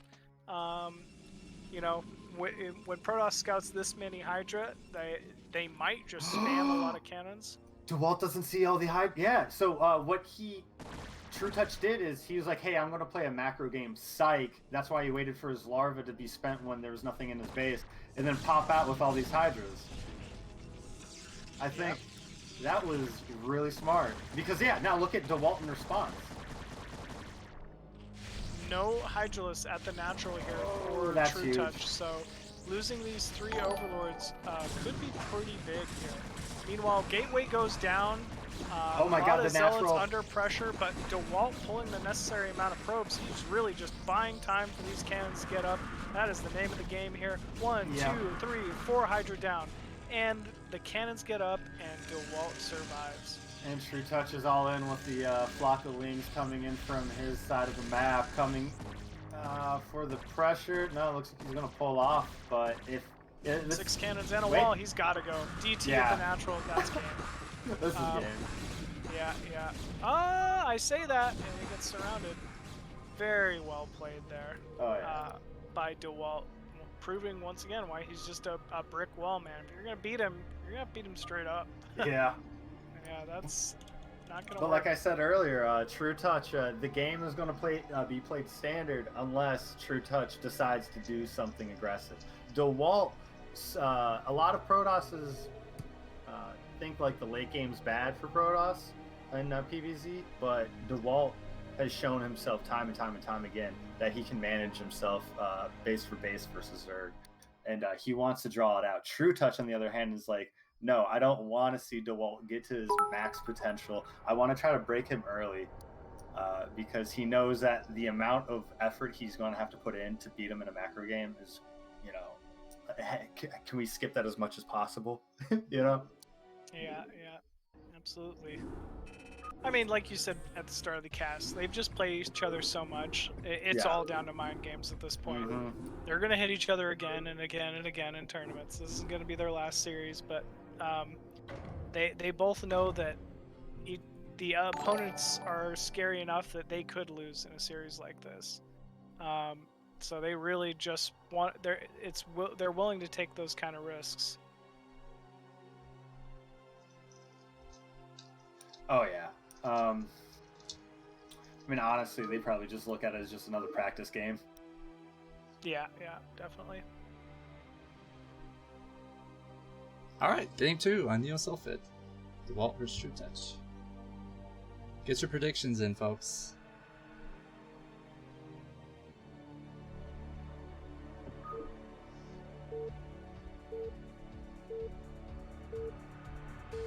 All right, so Neosulfid, really good map. So there's a couple different ways Zerg could go about it. If the Forge Fast Expand style was more common, Trutacz would be able to opt for the far third and since it's a 1v1 or a 3-player map, taking another natural is pretty big due to the resources on the map. There's not as many as it would be a 4-player map, but due to Dewalt's amazing zealot aggression, it's forcing Zergs to pull back, bring a closer third, and what makes this map so unique is just the third that is right outside the natural. It's got the gas. It provides for more defensive strategy. So honestly, at this point, I feel like the game could go either way. Both players are really skilled. They know how to kill each other. It's just what's going to work and what's not going to work is pretty much. Yeah, I'll tell you, with Sylphid ZVP, one thing I lean towards here is 973 timings. You know, we talked about it last game.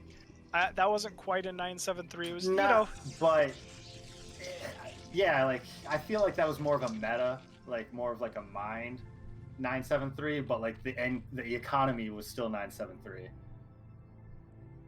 Yeah, with that fourth hatchery, and I mean, you also got to take into consideration the speedling opening, and but I would not expect Trutacz to open speedling here. You know, you got that out of the way game one. Dewalt's of the mindset that Trutacz could possibly do that in this series, but I definitely think that this map in particular is a little more difficult for Protoss to hold 973 timing than the majority of the more standard maps, and the reason being, if you look at the naturals, there isn't a lot of great positions to put down a lot of cannons. You know, Dewalt very easily last game put down 6 cannons, but once you factor that forge, that gateway, the nexus, the pylon, these naturals are kind of small and a little cramped. Yeah. With Dewalt's pylon, though. Hey, So good. what's up, Razz Daddy? Didn't want to get a divorce already, you know, not even married yet. So had to go handle that time, or else that would have been it. Hey, Sleeping on the curb, bro. I don't need that in my life right now. No, definitely not, bro. advise against it. The man Dewalt himself. So I need to ask you a question, Razz. Okay. This pylon at the natural. Yes.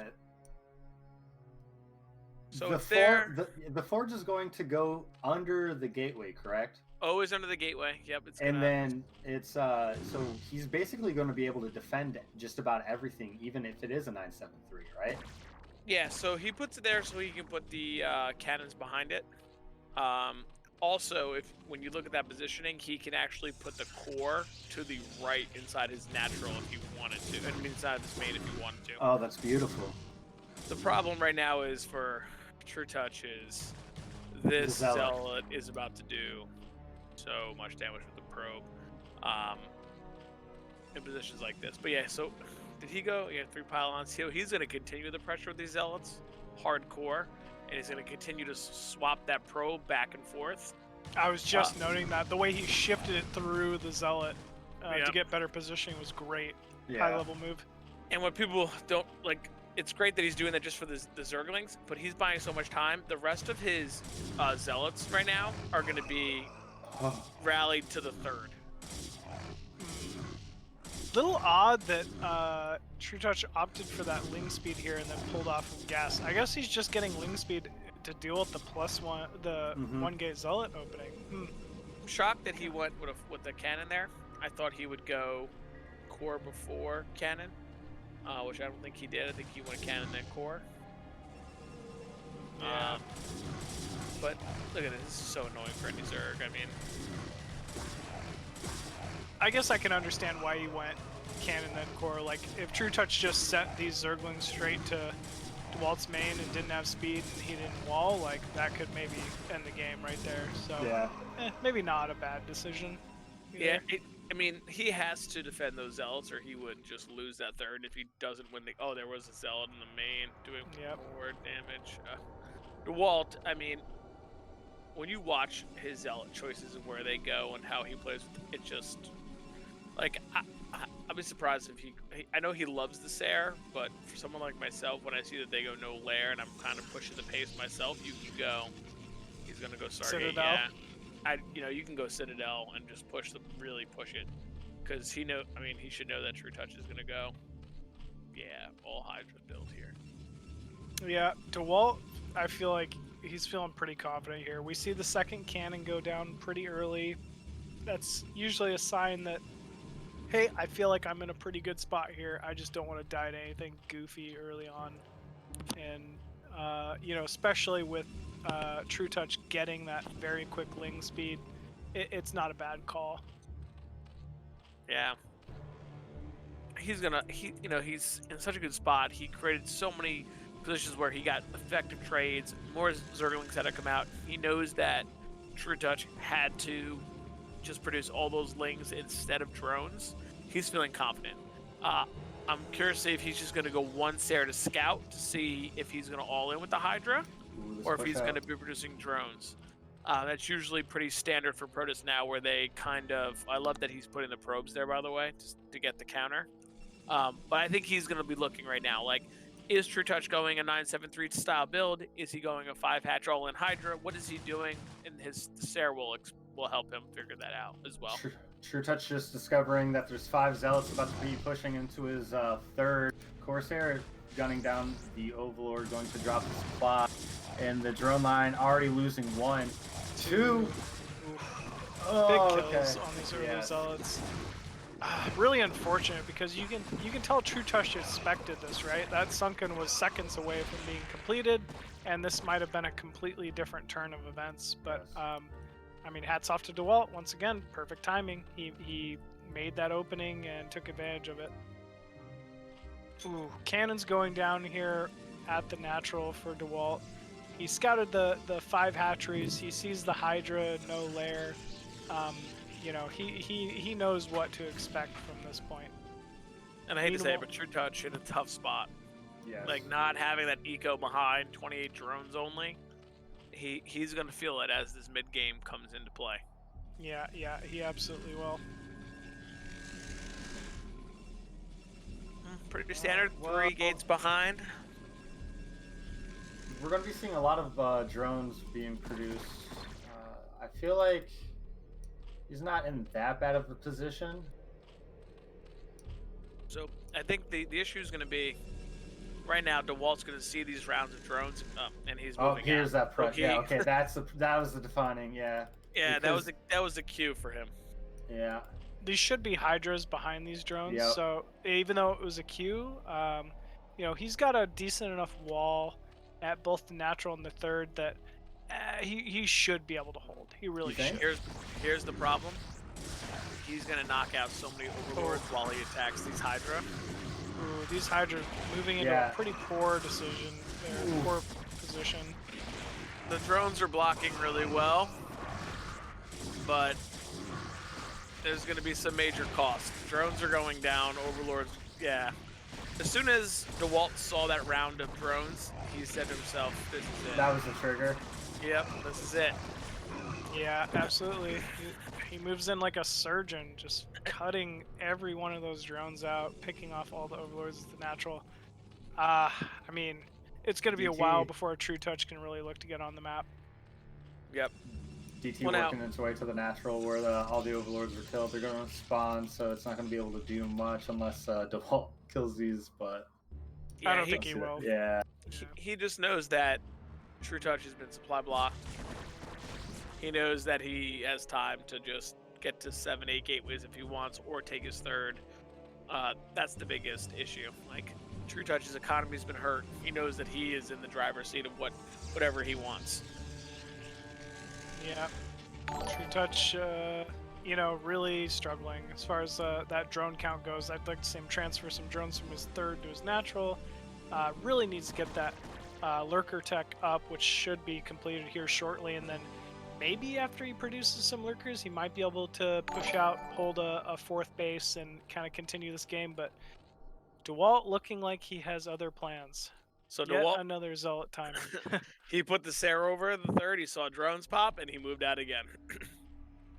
Yeah, why not? You know, every single one of these Zealot timings so far has been very efficient. Like, why would this one be any different? You know? Pretty much. Yeah, he's up there. The lurkers, at least he's got some of that going on. Scouting for a fourth with the Dark Templar. Catching these 5 Hydralisks out on the map, that's pretty big. I mean, especially considered the disadvantages he's already had. Moves the Dragoons just in position to catch them. I mean, this is almost Trutach's way of sacrificing units to prevent the pressure and allow himself enough time to get these lurkers up. Was he looking for High Templars to snipe on? Yeah, he was looking for that. He might have been. Yeah. I think that's actually a good call. Out. He saw the Zealots move, so he thought maybe I'd get behind them and snipe some Templar. But Dewalt not playing any games as per usual. He's always making these right choices. Yep, absolutely is. Because he feels good. He's searched the map with his Dark Templar. He's searched them with the Sayers. He knows that he can take a third and is going to be 3 burst for his 3 base. You know, for him, that's he's winning already. Yep, absolutely. Looks like Trutacz is going to be taking a fourth. Right now, he keeps continual Hydra production, but I think he needs to start cutting in some Zerglings because he's just not going to have the gas. There's no gas at the third, so... yeah, I'd like to if see he sticks with this. What? I was just going to say, I'd like to see him get maybe +1 armor and start trickling in Zerglings, like you said, or that is the problem with going the non-gas third base on this map. I think Trutach's hope is that Dewalt would do something like this, where he would attack no bad spot. The problem is, Dewalt knows that he can go to the natural and there'll be an easier fight than going to the third. Because he can be able to kind of get his units into good positions where they won't be surrounded as much. And the Hydra will clump over the bridge to the right, in front of the natural. You know, I think for Protoss, that's always something you want, is try to funnel units. You don't want them to be surrounding you. Yeah, absolutely. I think Trutacz really was just kind of hoping that Dewalt would engage the static defense, which might have given him a little bit more of an advantage. But, I mean, Dewalt's just playing smart. He's just shaving off little groups of units, getting good storms, pulling back, you know, keeping those Templars safe. Yeah, never really overstepping. Yeah. He's doing something that a lot of good Protoss do. And I know I have a hard time because it's Protoss like, oh, I'm building up such an army. Like, let's attack. You don't need to attack to win here. Yeah. Nope. Oh no, that Dark Templar! Ooh, he gets canceled! Huge Templar snipes. You know, some of those storms not the best. Ooh, those ones were great though. And burrowing lurkers behind the Protoss force here. Meanwhile, Dewalt keeping his observer very safe. Turning around here. Oh, as I say that, observer gets picked off. There are no more lurkers left. Yeah. Dewalt backing up. He's fine. He canceled the fourth, and he kept his army pretty much healthy. He knows he can continue from this position. He'll probably look to take a fourth himself right now, and then he'll just keep containing the Zerg to where he is on 3 bases. As you say that, Probe heading directly to the fourth, that up the ramp, fourth on the bottom left, moving his entire army down there to secure this. I like this move. A lot of Zergs know instinctively, especially Trutacz, when that fourth timing would hit. Really trying to cover for it. Actually, he might be getting caught out of position here. Maybe Dewalt's okay with that though. He might be looking to end, and knowing that Trutach's army is going to be caught out of position here. Nope. Really good. I'd like to see Trutacz run. Just run away. Yeah, you gotta run. Just run. You got the cancel. No! Run, buddy. Yeah, this army's never getting home. Let me tell you guys. I've done this too often. Yeah. These Hydras are dead. Wait. Trutacz? You're turning this around? Yeah, no, get out of there. No, Get out of there. he's not Get out of turning there. this around. Well, no. So he's sniping Templar. High Templar. He's sniping Dragoon. Like he's taking out important units.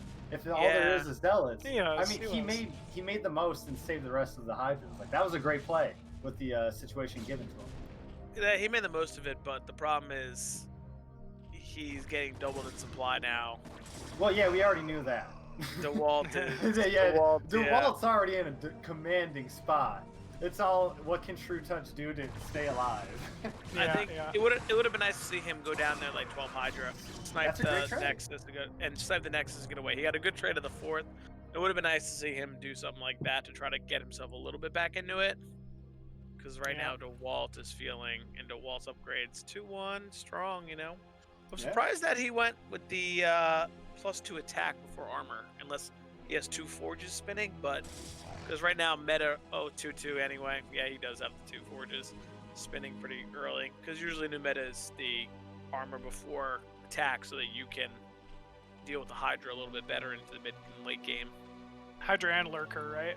Yeah, Lurkers too. Yeah. You don't want your units to be taking such damage, you know?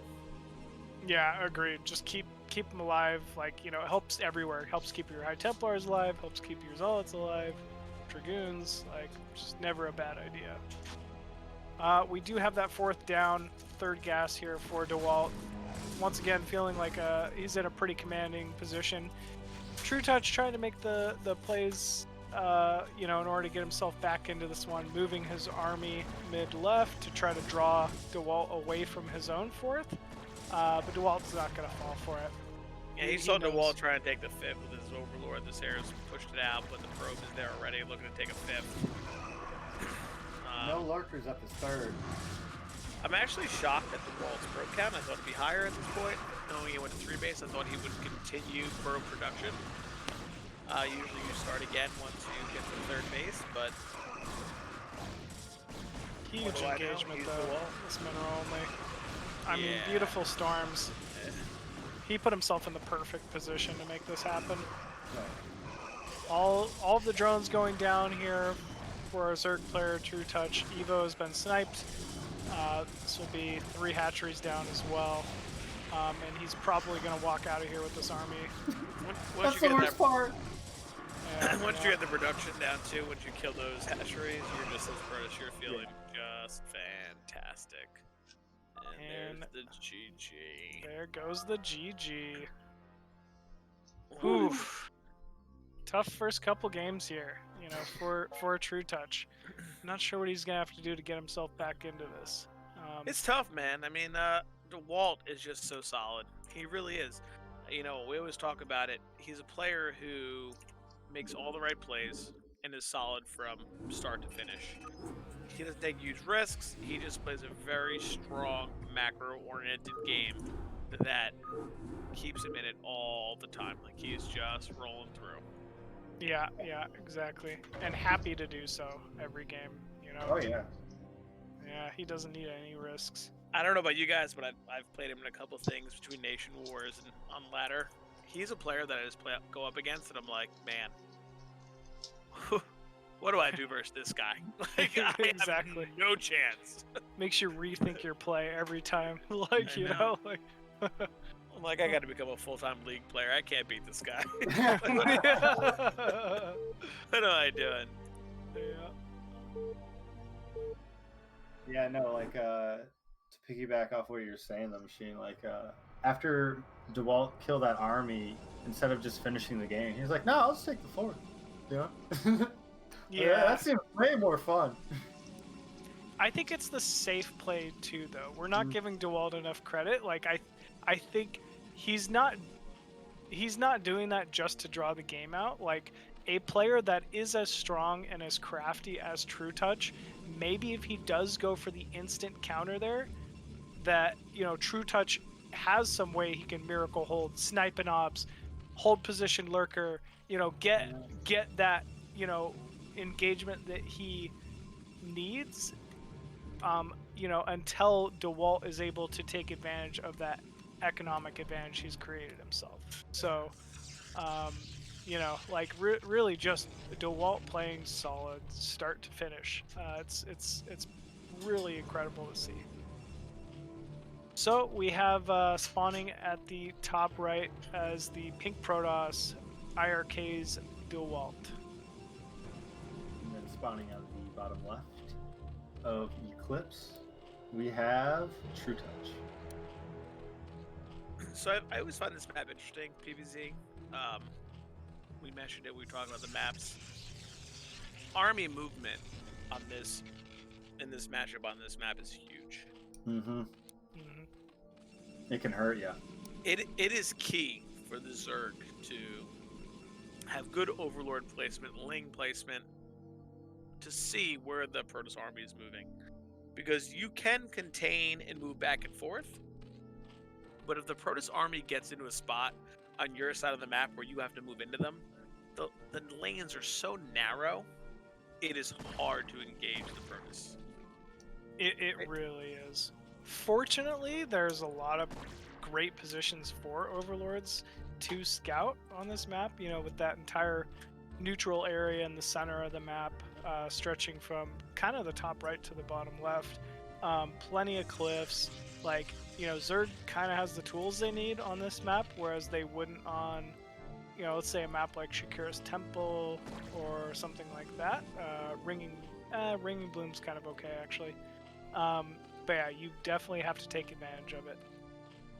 A little uncharacteristic from Dewalt here, I want to say, opening with the Forge Expo. I mean, characteristic in that obviously Dewalt, great, you know, Forge opening play as well. But when you think of Dewalt, you think one gate, you think pressure zealots, you know. So this is it's a little shocking to see. Yeah, I think in series matches it's important to mix it in. You know, Agreed. You know, Trutacz did start with a pool first build order, so for him, he's feeling pretty good about that when he scouts that. I think even when you watch a lot of the Korean pro gamers, they do mix in a lot of Forge openings as well. But like you said, Machine, I think it takes the ease off, like the ease onto Zerg of saying, okay, I'm not about to get pressured for the first minute and a half of this game right here. Like, they're not going to be sending zealots all over the map. So, Yeah.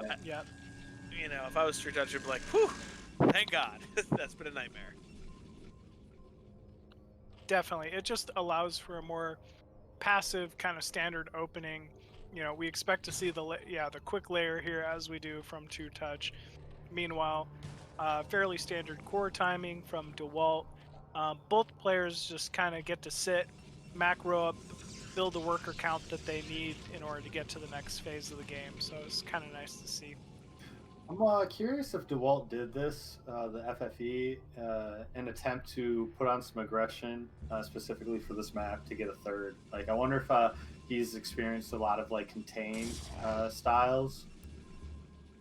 If that makes sense. Because usually a gateway expand can lead to a pretty strong 2-base timing, but a Forge fast expand can typically lead to like a third securing timing, if that makes sense.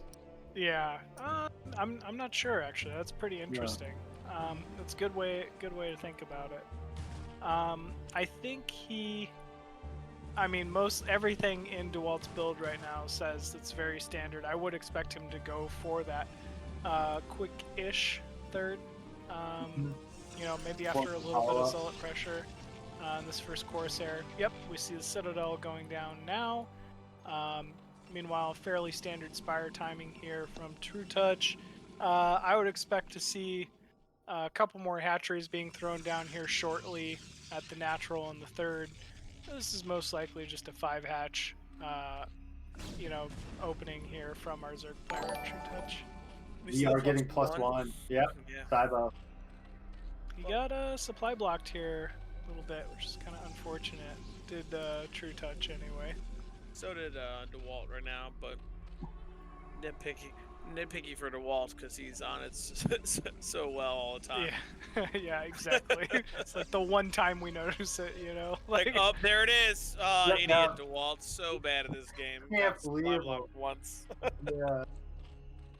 I like this gateway positioning here from Dewalt at the natural. Like, we've seen this twice now in this series, and it's not something I feel like you see a whole lot from Protoss players. Typically, a Zerg might scout just the main for gateway timing, whether that's you know, the first Scourge that come out or the first Overlord inside the main. So it's kind of nice just to deny any and all information from your opponent. And this is one great way to do that. He's gonna get an Overlord, which is nice because of the fast fire timing, but he still will get that first scouting overlord down. That always helps. Dewalt pretty much in sync here with, I think he's going to have the +1 plus the zealot timing. I think pretty sure he started, he didn't start the lecture yet, but is he going to go DT build here? Oh, he's going DT. Yeah, +1 Sarah DT with +1 zealot follow up. 2 Scourge scouting inside the main here. They do see that second gateway, but they haven't run into a single tech building or. Yeah.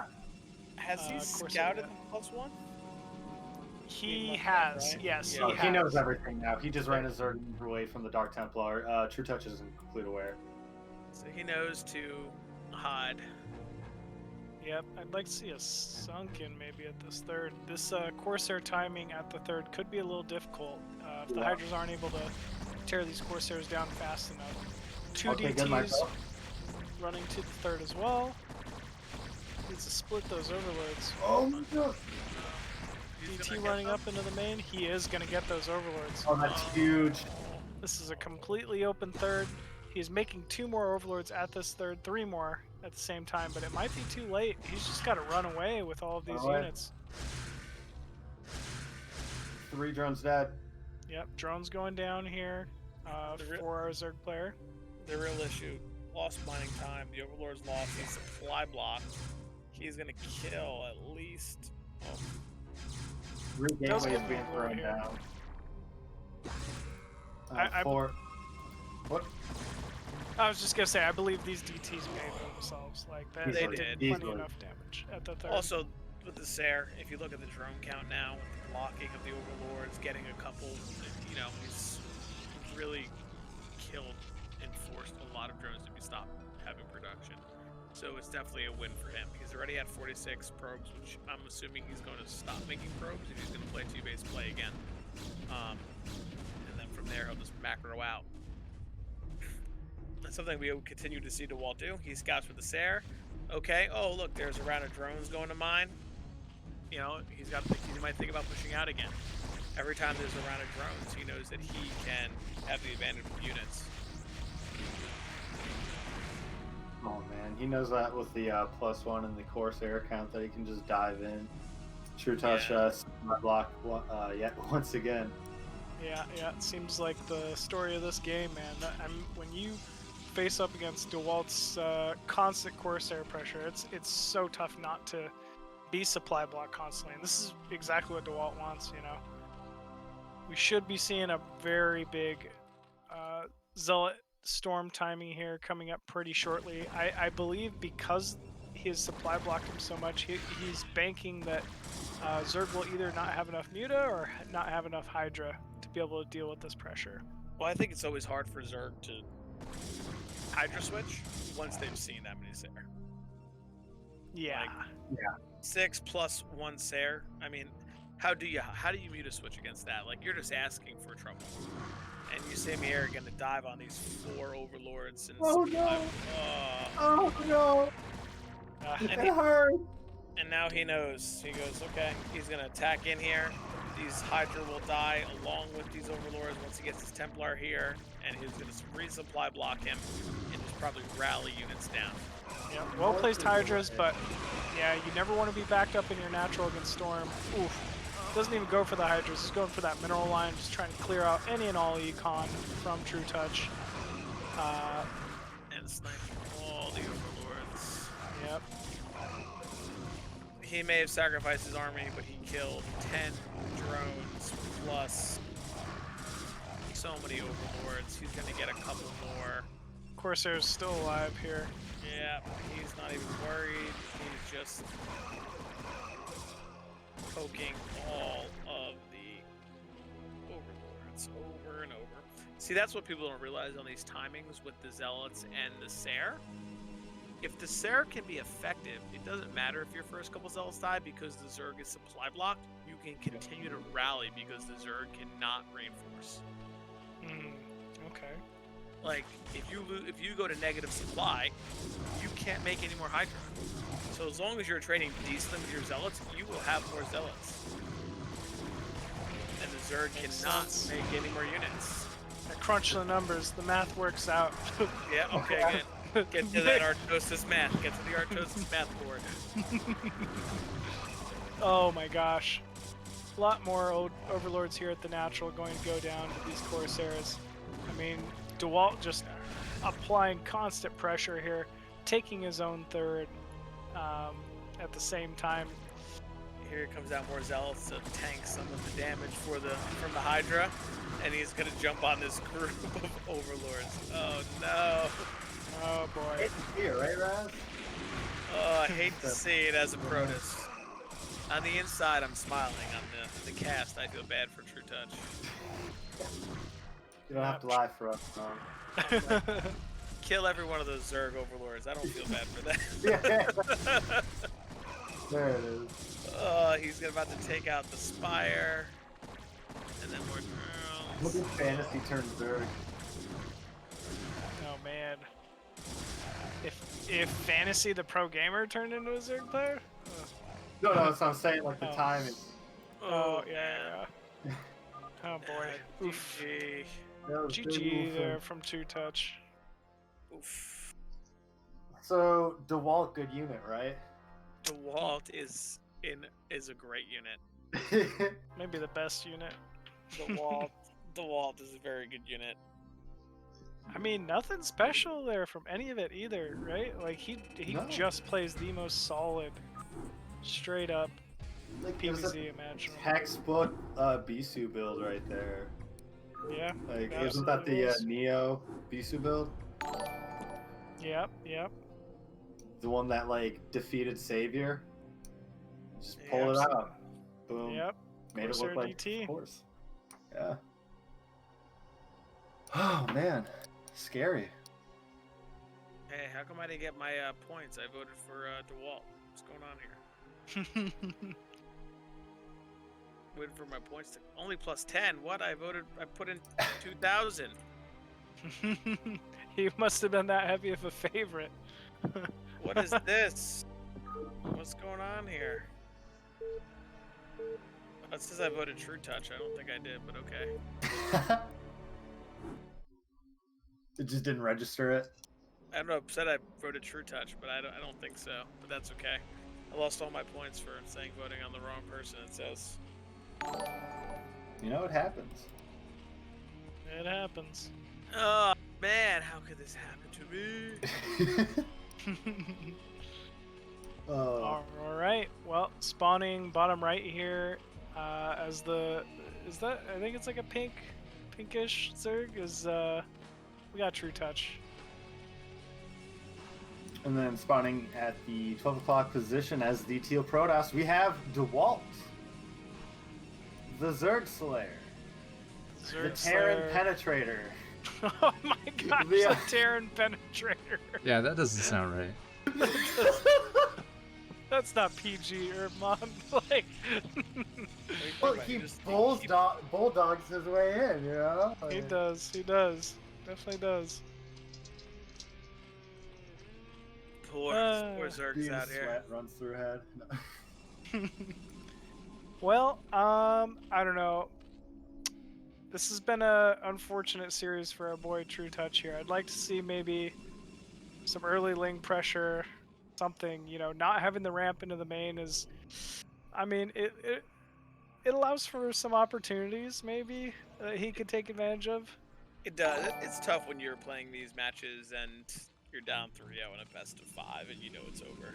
And your opponent's Dewalt, right? And Like, yeah, and you're like, like- you know, he's not gonna stop. Like he's gonna keep kicking you in the face while you're on the ground. Well, Razz, keep in mind, every game's worth money. So even though the series is like over, like they're still playing for the $10 or $12 it is now. Yeah, So I mean, hey, money's money. I understand. It's the pride of the game is always tough when you keep going. I think now the Walt's blocking your net.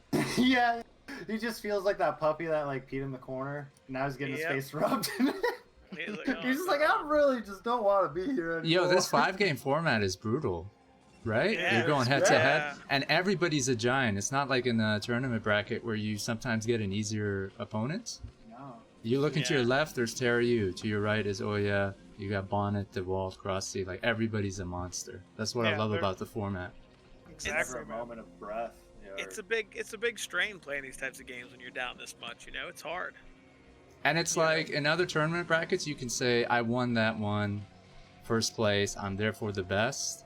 Or I beat that person in that tournament, I'm better. In this kind of format, you play everybody. So you kind of see how everybody does against each other, and you see how everybody does relative to everybody else. So it's a cool. It's not so much like, oh man, I hope like Razz kills Machine in the earlier bracket, so then he Right. can just kill me later bracket. Yeah. No. Razz like ain't Ox killing is saying, nobody, you it's- know that. Yeah. He's a nice Like- guy. Exactly, man. Like you're I- saying though, listen, everybody's a monster. Yeah. I'm like we already talked about this. I'm like Oprah out here. I give my ladder points to everybody. The Oprah of StarCraft? I'm like, yo, ladder points for you. Ladder points for you. Ladder purple. Ladder points for you too. Who else wants some? 9 in the middle of the ringing bloom. Ladder points for you. Raise your hand if you want some ladder points. I'm here for you. The Oprah of StarCraft. That's of it. ladder. I love it. That's me. I'm just trying to help everyone out and give out You know? the points. It's about spreading love. It's not about taking it. I don't want to hold anyone back. I'm just like, hey, wait, you're a 1700 Zerg? You want to go 999 mass all? My Zealot will not hold its wall and will die. It's fine. Points for you. 50 points. Here you And go. there's probably players in this round robin that people think are going to get stomped over. And we'll see. I mean, every matchup I've seen so far has been, They're playing their asses off. yeah. That's the cool thing. If you're an underdog, you're going to play your ass off. yeah. It's not. You just can't get snuffed underestimate out. somebody. Like, I hate to call somebody out, but like Vadi, I think a lot of people underestimate. Yeah, Yeah, you yeah. destroyed me on ladder the other day, so I do not underestimate him. But I know what you're saying for sure. Like Yeah. he's not like one of those people. He's put out a lot of results in BWCL and the past tournaments. But I mean, I haven't really seen him fare against like any of the tops because you know, typical tournament style, you don't really see everyone at the top three, you know. So seeing Body being able to play multiple games is pretty exciting. I just think Yeah. anytime you have to run into Dewalt in these series, Yeah, or bottom. yeah, you know, I think, and they're both very good, but both very different type of players. And they got something to prove. They not only want to beat each other, but they want to beat everybody else better than each other can do. That even Yeah. makes sense. Yeah, I feel like Stryker and Body would be in like that spot you're talking about, TQ. Yeah, I just think, and Dewalt, knowing like how he plays, he is not going to take a breath. Yeah. He is going to continuously push the pace of these games. Yeah, not at all. Compared to like, you know, his average Korean practice, I'd guess day to day, like this is nothing. We're talking about endurance and Stryker getting tired after that tournament series. Dewalt does that every day. I'm pretty sure. You know, like he's just a veteran at this point. He's going to just outwork you. You know, Yeah. that's almost scarier in and of itself. Mm-hmm. Yep, super motivated player. Apparently, there are talks of maybe him wanting to try to make it to do some qualifications in Korea, try ASL qualifications maybe He's once. been to Korea. So yeah, there's talk about him trying to do it again. You know, that's Yeah. why he's been training so hard. So Yeah. you could tell that I think he takes every one of these games very seriously, and he's wants. I think you know, when you're at that level, you want to be known as the best. Like this is what I want. Like this is how it is. Cute Pokemon theme song. Yep, there he wants all 8 badges and the final 4. He wants them all. I gotta say, this has been a pretty great game so far. Like, not a whole lot of major pressure from either player. Dewalt sending out some zealots early on. Trutacz kind of pressuring the front with Zerglings, not really against his 2 cannons. This is the most standard opener we've seen. So I think finally, we're gonna see Trutacz make it into the mid game in a pretty standard position here, and he'll really start getting to showcase what it is he does. For sure. What always impresses me each of the games, DeWalt's probe production is almost perfect. 7 minutes, he was at like 43 probes, exactly what you want on 2 bases, and he continues to go past it. Yeah. And actually, I think he's holding here at 44. But Yeah. I believe it's all intentional. Like It's he, it's 44 because he it has is one. now. He has 44 because he has one pro behind the main to do with the Sair. So your perfect production is 43. So he's okay, even okay. calculated. He's even calculated the one behind the pylons for the ropes. That's sick, man. That Artosis math, bro. There it is. He's ready. And then immediately going up to the 6 gateway count here, which has been interesting that he's been going up to just 6 with the Sair. Yeah, with the 5+1 Sarah's 6 just about to come out, like, this seems like Dewalt's bread and butter. He's not expecting these to do a ton of damage, but just by existing, they're going to create enough pressure and force Zerg to kind of stick back, Not at his own overdrone. natural. Yep, not overdrone, not like position himself aggressively on the map, because he has to live in fear of these Corsairs coming in, cleaning up all of his overlords, supply blocking him. And after last game, that's absolutely the last thing he wants to be dealing with. Yeah. Ooh, okay, so Trutacz had a spot. He was able to build up a good enough army to reprod the Corsair DT combo. In doing so, he's now droning up. Should throw down a 6 macro hatch. I'd prefer seeing that instead of a 4th. I believe he has one at the He natural. does the natural. Oh, okay, there it is. Okay, following up with Lurker. Once again, he's in a spot though where his 3rd is gasless only. So I hope that he starts sprinkling in the Zerglings, because there's no way he's going to be able to afford all that Lurker Hydra. For a second, it looked like Dewalt was going to move out with 8 Zealots and 2 Templar, and I believe that would have been a mistake, but he is backing it up. Yeah, he's repositioning the army constantly, making Trutacz take action, making him to move around. I would expect him to. I would expect Lots him to. of kills there. Yeah, I'd expect him to try to maybe hit this natural where the overlords are, so we can kill them with the Sair and get his zealot and storms in there. He's up to 8 gate production. So it seems like he's going to try to hit him with some type of moving timeout. Interesting enough, only 2 Templar in the army. Yeah, I was thinking the same thing. I mean, I know the Corsairs have been very expensive, but he could absolutely have afforded, a couple more Templar, some Dragoons, something in this army. But he just feels content with trading a lot of Zealots right now and getting a couple good storms in. So here we go. First storm is down. Great storm, killing off 3 Hydra, weakening some others. I love that Trutacz is attacking with small groups like 10, 12 Hydra, going in, forcing out Important. storms, looking for picks, Lurker's already on the way for a Trutacz here. I don't know if this is what Dewalt wants. This could be a poor engagement for him. Forcing the storm on the individual Lurker there, but it looks like these Zealots will clean up the Hydras.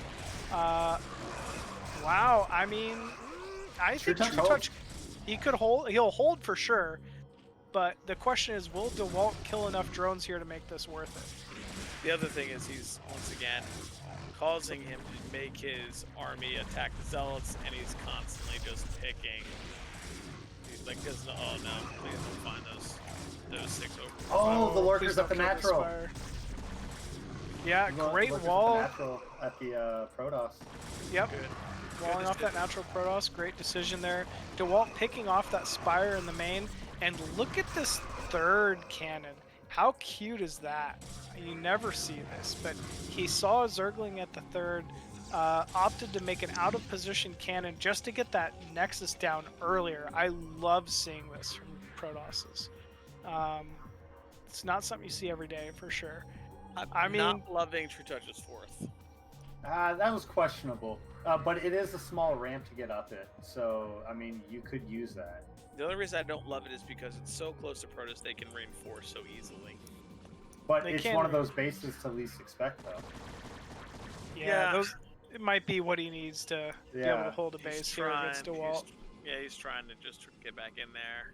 I want to say he can deny this 3rd here. Ooh. Protoss is getting in preparation. He's Yeah. gonna be able to stop this. He's got to bully up this ramp here real quick and cancel these cannons, and we see that from Dewalt here. Does he get the cancel on the from Nexus? Trutacz. I don't think we'll get the cancel on the Nexus. We could be wrong. I'd love to see an Overlord with this to pick off the Observer. He will fight. I think Dewalt's got this. Just too many Dragoons, too many Storms, great positioning. Nothing there to really be able to pick off that Observer, so these Lurkers will fall. Yeah, Trutacz overextended.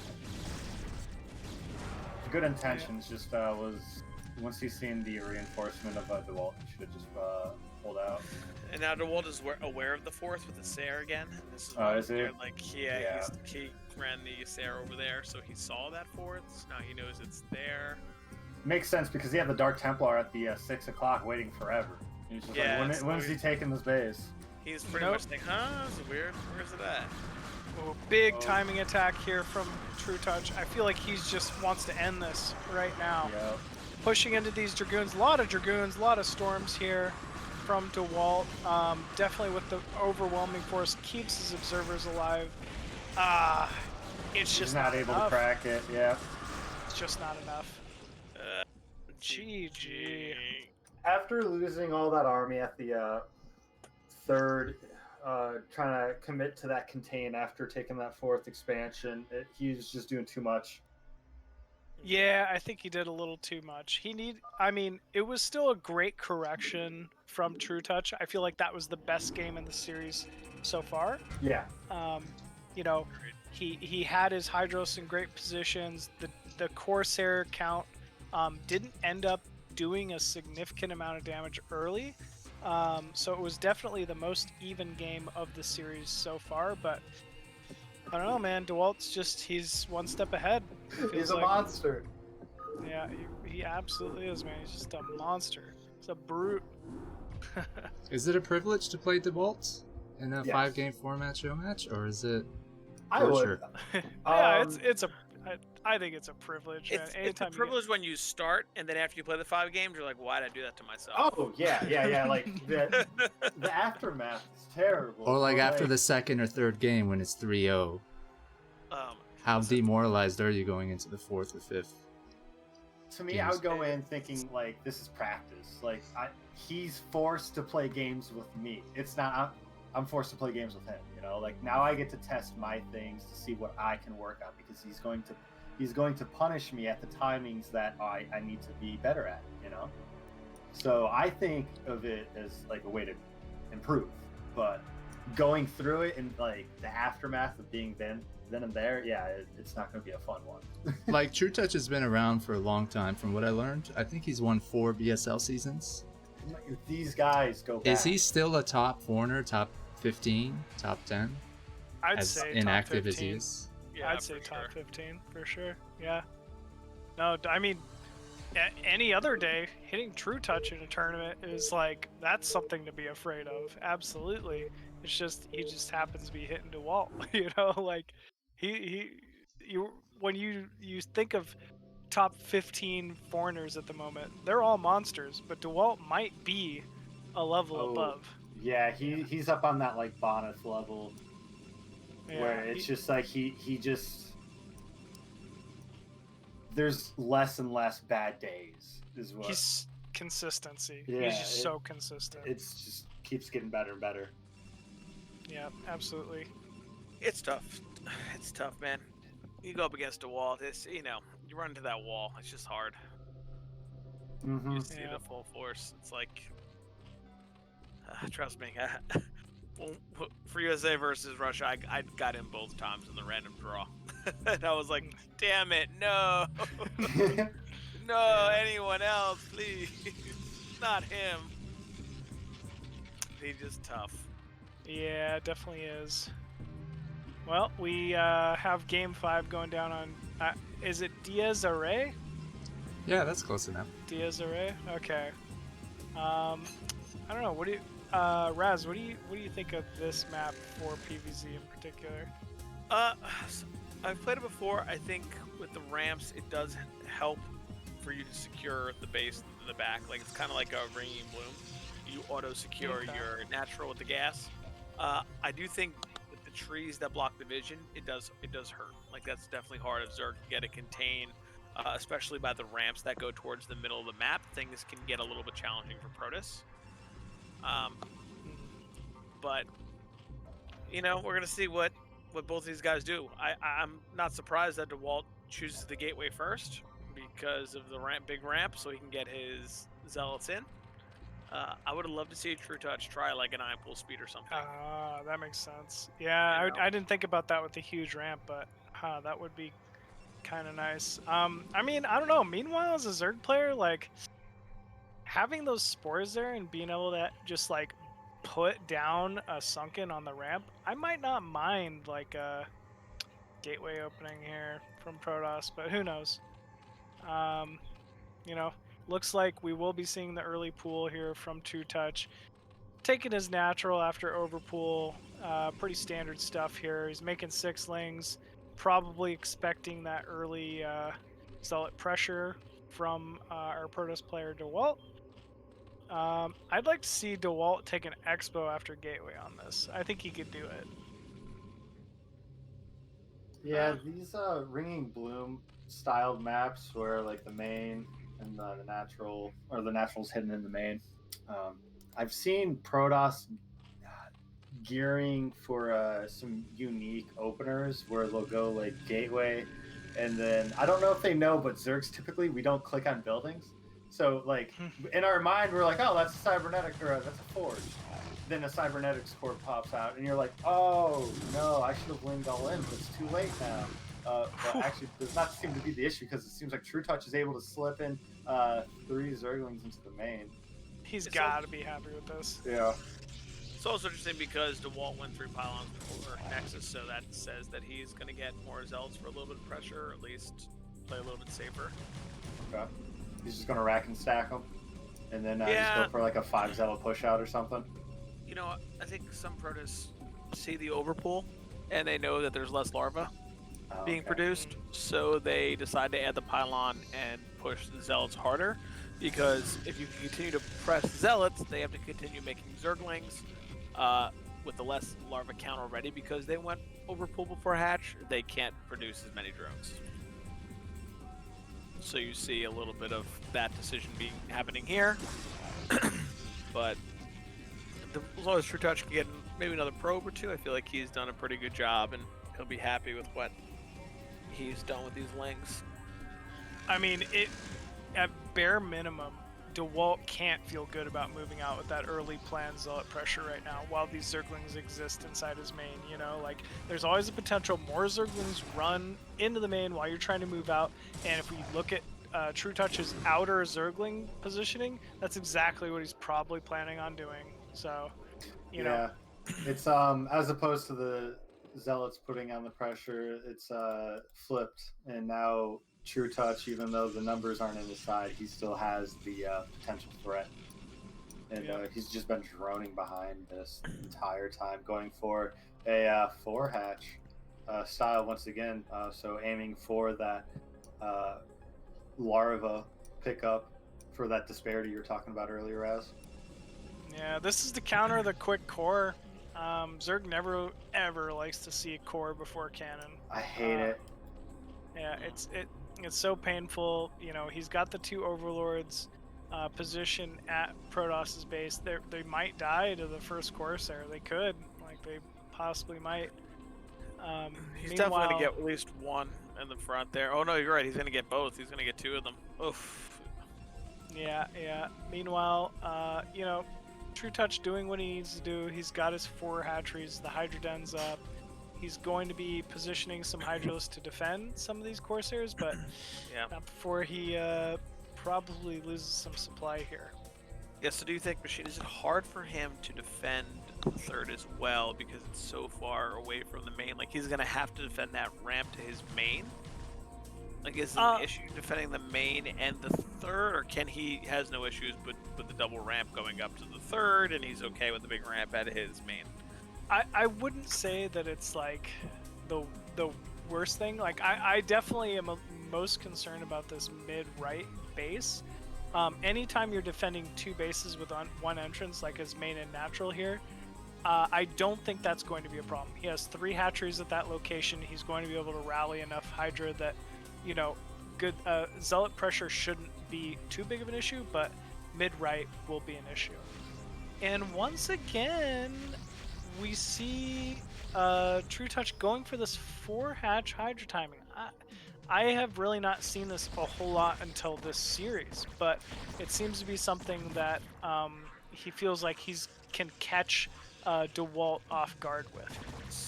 He's in a better economic position than he was last time, though.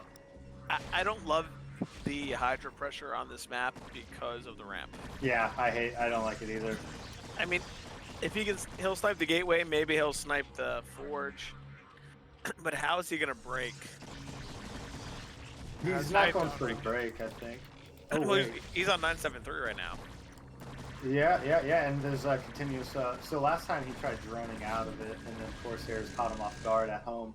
But yeah, no, he's actually going. He's going for it. Yeah, it's like a 973 off 2 gas. I would have liked to see him try to pick that forge off earlier. That's why you normally see Zergs that are pressuring with Hydra go range attack for Hydras before speed. But yeah, I don't know here. I don't think he's going to be able to get anything done other than forcing more cannons, which could be good. Oh no, the Corsairs again. 973. Dewalt knows no lair tech. He's free to go 8 gate from here. He's free to make a DT and harass this 3rd, I believe. Yep, yeah. He's scouting around already. He has some options from here. I just think it's going to be hard to 973. Oh, here we go. He's going up the ramp. Going up the ramp. Note they have a miss chance from below the ramp, so I'd be expecting a lot of these Hydros to be missing shots. GG. And GG. Did one Zealot die? Yeah. That was rough. Yeah, I mean, just too many cannons, too many Zealots. I mean, like we've been saying, when you're playing Dewalt right now, arguably best foreigner, you're playing against a brick wall. He's not going to make mistakes. So Trutacz really just trying to maybe take advantage of some opportunities, and it just didn't pay off that time. This is how it goes,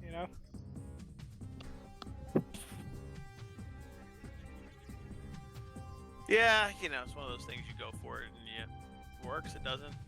I think that was, of all the maps for him to go for it on, I don't know if that was the best map, but I'm sure when you're down 4-0 and you're trying to get back into it, you're like, all right, let me try something. Yeah, which, I think any of us playing Dewalt would end up doing the same thing. You got to take some risks.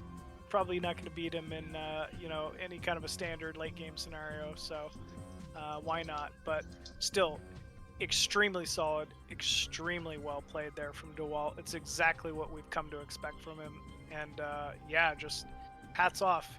Like I really can't wait to see more of this kid in the future. Always good to see. Maybe if Arna will make their steps towards something a little bit better. Yeah. All right. Next Go we fight have, the Korean menace. Oh man, Dewalt's probably gonna make that attempt.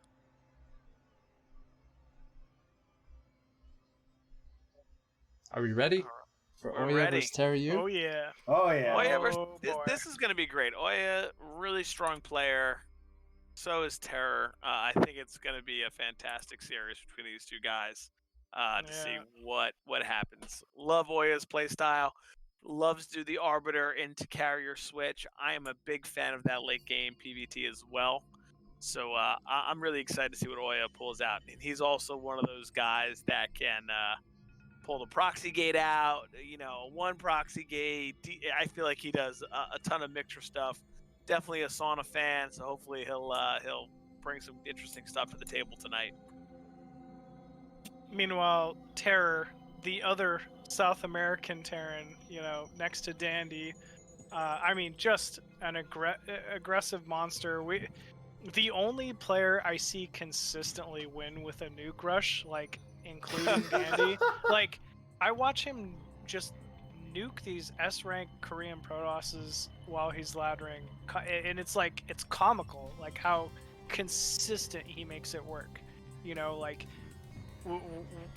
he just has so many builds, like a plethora of builds. He's been around forever, solid veteran. Like no one you ever really want to run up against in any kind of a tournament situation because he's a killer. Like he's going for the throat from the start of the game to the end of the game. I don't know if you guys remember Terror's phase, but in TVP he was going on like the 5 racks, like siege tank pressure, like scan, and then he was also doing like the 8 racks follow up to a carrier response. Like I've seen this man do just about everything. yeah, and I mean, once again, just make it work. Yeah, know? Like he every one of his games feels so unique that it's just very difficult to assess and react to. You know, I really can't wait for this this series. Absolutely. And we know we got a lot of Peru fans in the chat already. Yeah. A lot of Peru love out here. Peru. They're loving it. They're ready for some terror. They're ready for it. They want to see him run over Oya, but I think it's going to be an interesting series. Predictions? I'll give it to my boy Terror. I think I'll call 3-2. I'll call 3-2 win for Terror. It's going to be very close. Like you said, Oya, no slouch himself, very strong European Protoss, but yeah, I don't know, man. Terror just goes for the throat sometimes. He just has that mindset to me. He's a killer. He's crafty. I want to say Oya, like 3-2, just because I've seen his PVT. It does not look fun to be a Terran player. Yeah, he's he strong. seems more of like the macro oriented. He likes more of the late game. But I mean, I've seen him, end it early as well. So both players are strong. But money's on Oya. I'm gonna go with Oya as well, 3-2. I think that he's gonna really impress us today with some of his different build styles and play, and his macro is very strong. If you watch the stream lately, he loves to joke around, but the 20 gateway Protoss coming at you. Coming at you hard. Coming at you hard. He'll tell you, I got 20 gateways, man. He's ready. But I think he's going to do it 3-2. The map choices will be interesting to see how they play PVT. I'm really curious to see how it happens on Demonio Azul. And goes from there. I'm really curious to see how these guys match up against each other. Both can be tricky too. I don't think it's past Terror to hit him with a 2-fac or some kind of crazy marine timing, and Oya with the proxy gates or something like that also to try to get in there and mix it up. Let's do it. Grab your poison. A beer. What is it? A marijuana joint? Yeah. A bowl of ice cream. Yep. I got my wine right next to me, man. Oh, I got a little wine Glass myself. of wine. Cheers. Salute. Salut. Prost. Amphetamines, whatever it is, man. Get your poison and some cocaine. Oh, baby. Just had to say it around Herbmon from Florida, bro. Some bath salts. I'll eat your face, Just dog. just eat a little face. Some shrooms. Oh, man. Bro, I've realized all the races are really just one. We're all in this together, bro. Chewing your face off. Hey, come on, any Eastbound and Down fans? Oh my god, yes. Eastbound and Down? No, I can't say I am. You never seen it? Oh my god. I haven't seen it. No. You gotta watch it. He's like, I ruined it. he becomes like a gym teacher, and then one of the kids is like, I heard that you went to rehab. What did you hurt? And he's like, huh? He's like, well, when my uncle went to rehab, he hurt because he hurt his back. He goes, yeah, I hurt my nose. So anyway. I hurt my nose. Oh, I love it. Oh boy. This is great, guys. Thanks for joining me. Oh yeah. Of course, man. Oh snap! Here we go. Yeah, it's starting. Yeah. Bottom right corner, spawning as the pink Terran. We have Terror. And top left, we have the sauna man himself, who likes to make it hot, hot, hot. The Protoss Oya. Ooh. I like that. Can you Solid, like, man. buddy. introduce me for like every series I ever do for the rest of my life? You got it. My Alright, bad, chat. sweet. It's magenta. Magenta. The Oh, magenta how- Terran.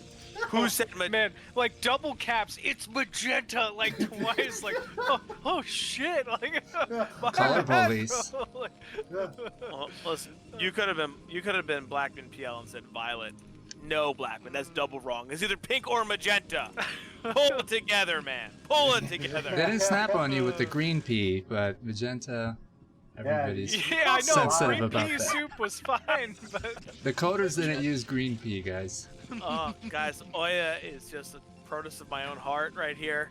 I love it. The forward gateway. So we're probably going to see 2 to 3 zealots, pylon follow up at 13, and a gas at 15, and he's going to try to press Terror right away. Going to try Alright. to give Terror the press.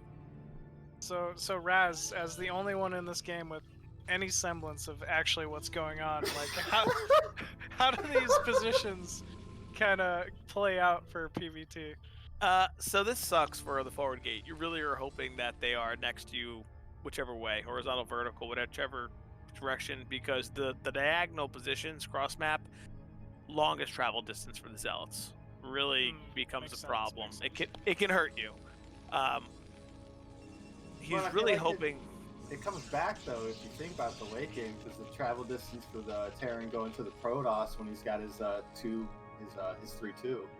Yeah. Like- So the issue is that you're investing a pretty good amount right now into doing at least a little damage to the Terran. Mhm. I'm curious to see if Oya. So he is making the second zealot. I'm curious to see if he's going to try to make the third, and harass him. What he probably does notice, and for me, I'd be happy. No Sim City for Terror. That could be an issue. And he went a little greedy. No second Marine, no Sim City. He knows he's going to pull the SCVs, but no Sim City. So once he gets up this ramp, he's going to make sure that Terror has to pull SCVs. Yeah. What a lot of Terran will do is they will overproduce Marines and maybe push back on you to force you to make a second gate before Nexus, because he is going to try to delay Terror's Nexus for as long as he can. So first zealot here. Let's see if he decides to try to snipe an SCV or not. I don't know. He backed up right away. He seems content to kind of just wait for that second zealot here. Maybe pull the probe in as well. Meanwhile, Third zealot on the way already as well. So the trick always here is like Terror's making the vulture, so he'll be able to micro against these zealots rather easily. Where you going up though? Challenging. first SCV down. Ooh, Shooting the he's first up. Marines. One Marine. Two Marines. Ooh, Oh, 3 Marines. Oh, no. What a monster, man. Oyaji just showing us what he's made of. Picking off those 3 Marines SCV, making it worth his while, I feel like. 100%. And now here's the issue. Terror's gonna have to go Ooh, bunker. Oh wow! I Wow. love Zealot. that cute zealot positioning. yeah. Like Terror just skipping the bunker and just going straight into a command center inside of his base. Yeah, he definitely is. Maybe not the worst decision given the positions here. Like, he obviously wants to get some damage done with this Zealot and Dragoon, and if that command center was low ground right now, I think he could cancel it, but no, he's going to use the ramp to his advantage here. Oh Great my block. god, amazing block with that SCV. Gets 1 Marine, gets 2. Forcing the pull. This is a tough spot, but keep in mind, Terror's got a vulture at the top right, fully healed, so during all this aggression, maybe he can slip it into the main. But Zealot Dragoon combo seems... Okay, Zealot's down. Can he get this around on the Dragoon? I Oh, definitely so think close. he can. Either way, he's buying time for Yeah. this tank. This tank's going to kill it. Ooh. Oh! Maybe Out. not Oyaji. What? And he Oh. blocked. And has the block on the Oh, ramp with the The Dragoon. vultures just got mines. Oh! Oh, Oh! wow. Oh, man. This feels like a commanding lead here for Oyaji so far. He has heavily delayed the expansion. He did to go 2 gate, so he has us up and running now. It's really going to be interesting to see where Terror techs from here. Will he go siege mode or will he go starport? Will he go second factory? Because if you decide to go not siege, there will be a window when the observer comes out to attack the Terran. Wow, greedy, greedy, greedy, my friend. You could attack the Terran before they have siege, and you can get them because they went mines with your observer. But Terror went double expand. Not a bad decision, maybe, given the situation. Like, hey, it's game 1 in the series. You're gonna, of 5 games, you're gonna take some risks. He probably feels like that forward gate did a little bit of damage, and Oya's going to want to be pressing him just to prevent pressure on his own bases. Not a bad decision here, but yeah, it's very rare to see a third command center go down before a third nexus. Well, I mean, if you think about Terror's site, he ran the Vulture to the natural, seeing that there's a Dragoon blocking that, and then simultaneously he pushed down the ramp with his Marine siege tank and ran pretty far out on the map and seen no Dragoon, the one that he damaged. So I mean, from that perspective, maybe he thought that was probably the most optimal, and taking into consideration everything else you just said. Yep, absolutely. Either way, it was absolutely the right call, I'd say. Yeah. It's gonna be interesting to see because Oya also quick third on 4 gate with observer. I'm hoping Terror adds a factory soon, because if those 4 gates keep producing and then Oya sees the expansion, I could see him giving a lot of pressure. Oh yeah. 3-4 siege tank. Yeah, 3-4 siege tanks only. And if you can have 10, 15 goons, you might be able to march up that ramp. Exactly. I feel like that's the biggest thing too, because even though it's just a mineral only, the presence that this base gives you on the map, it just opens up so much, because it's the middleman. Once you get this middle ground, you can expo to the 9 o'clock, or not 9 o'clock, 3 o'clock or the 6 o'clock, know, and it just, for Terran or Protoss, you're no, Terran, you're not supposed to expand. Stay in your 2 base. Exactly. This is not what Oyaju wants to be seeing at the moment. Like you said, it gives you that presence, that high ground. It's very difficult for Protoss to really engage up into with those large ramps. I feel like, 0.1 given to Terror here. Yeah, the scout's coming in now. I'm curious to see what Oyaji does, noticing, oh hey, 2 siege tanks the third way back. He could break. He could break that base, especially with the position of the siege tanks. Because if he kills those 2 on the high ground, the other 2 can't reach.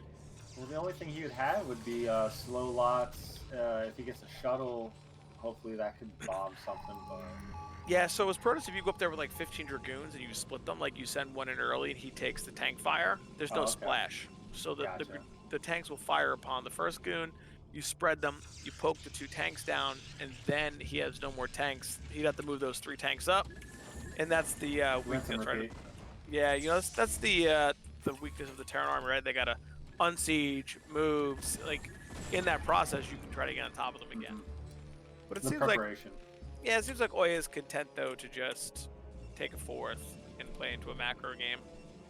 Yeah, and why not? He's got a fully saturated third base, he's got his Citadel coming up, Stargate down, Templar Archives down about the same time. He doesn't have any reason why he shouldn't be just trying to take a 4th at this moment. It's cross map and it's kind of far away. Why risk trying to do an uphill timing when we can just extend this game? Oh, that factory explosion. Yeah, but I do have to say, 62 probes, less than 10 minutes. Serious probe production from Oya. Serious probe production. His economy is going to boom, but if he doesn't gateway explode, he will die to this push. The only thing I will say though, and I know this as Protoss is feeling pretty decent, when the Terran take that mineral only as their third, you know that the tank count can't be super heavy. They're giving up something just playing on 2 gas. Right, they can't come out with the 2-1, 8 fact, it's just not possible. There's not enough gas. It's very fair. I'd like to see a 4th Command Center here pretty shortly from Terror for that reason. You know, like, it's very difficult for Terran to push cross-map here. You know, like, especially against Oya, he's already set up, he's got his units in his right positions, he's hitting his macro on time, his Arbiter timing is perfect, like, you know, Terror could do the strongest push he could possibly muster up right now, but it would not break. So just get to that next stage of the game. Put the command center down, take your 4th base, you know, start preparing to defend some Arbiter timings, things like that, and, you know, just take advantage of your situation. Second add-on has been attached, so he is ready to try to start amping up the tank count. Because right now, 4, 5, 6, 7, 8 tanks, or 9 tanks. I don't know if that's enough right now to take down this forced voyaging. I don't know about that. I think he's going to look to get to at least 12 before he wants to move out. And then reinforce heavy with Vulture. Big Vulture harass coming in here on that mineral only of Oya, but he pulls it back. Not able to really get a ton done there. I mean, great wall off, good cannons. He's just taking all the necessary steps.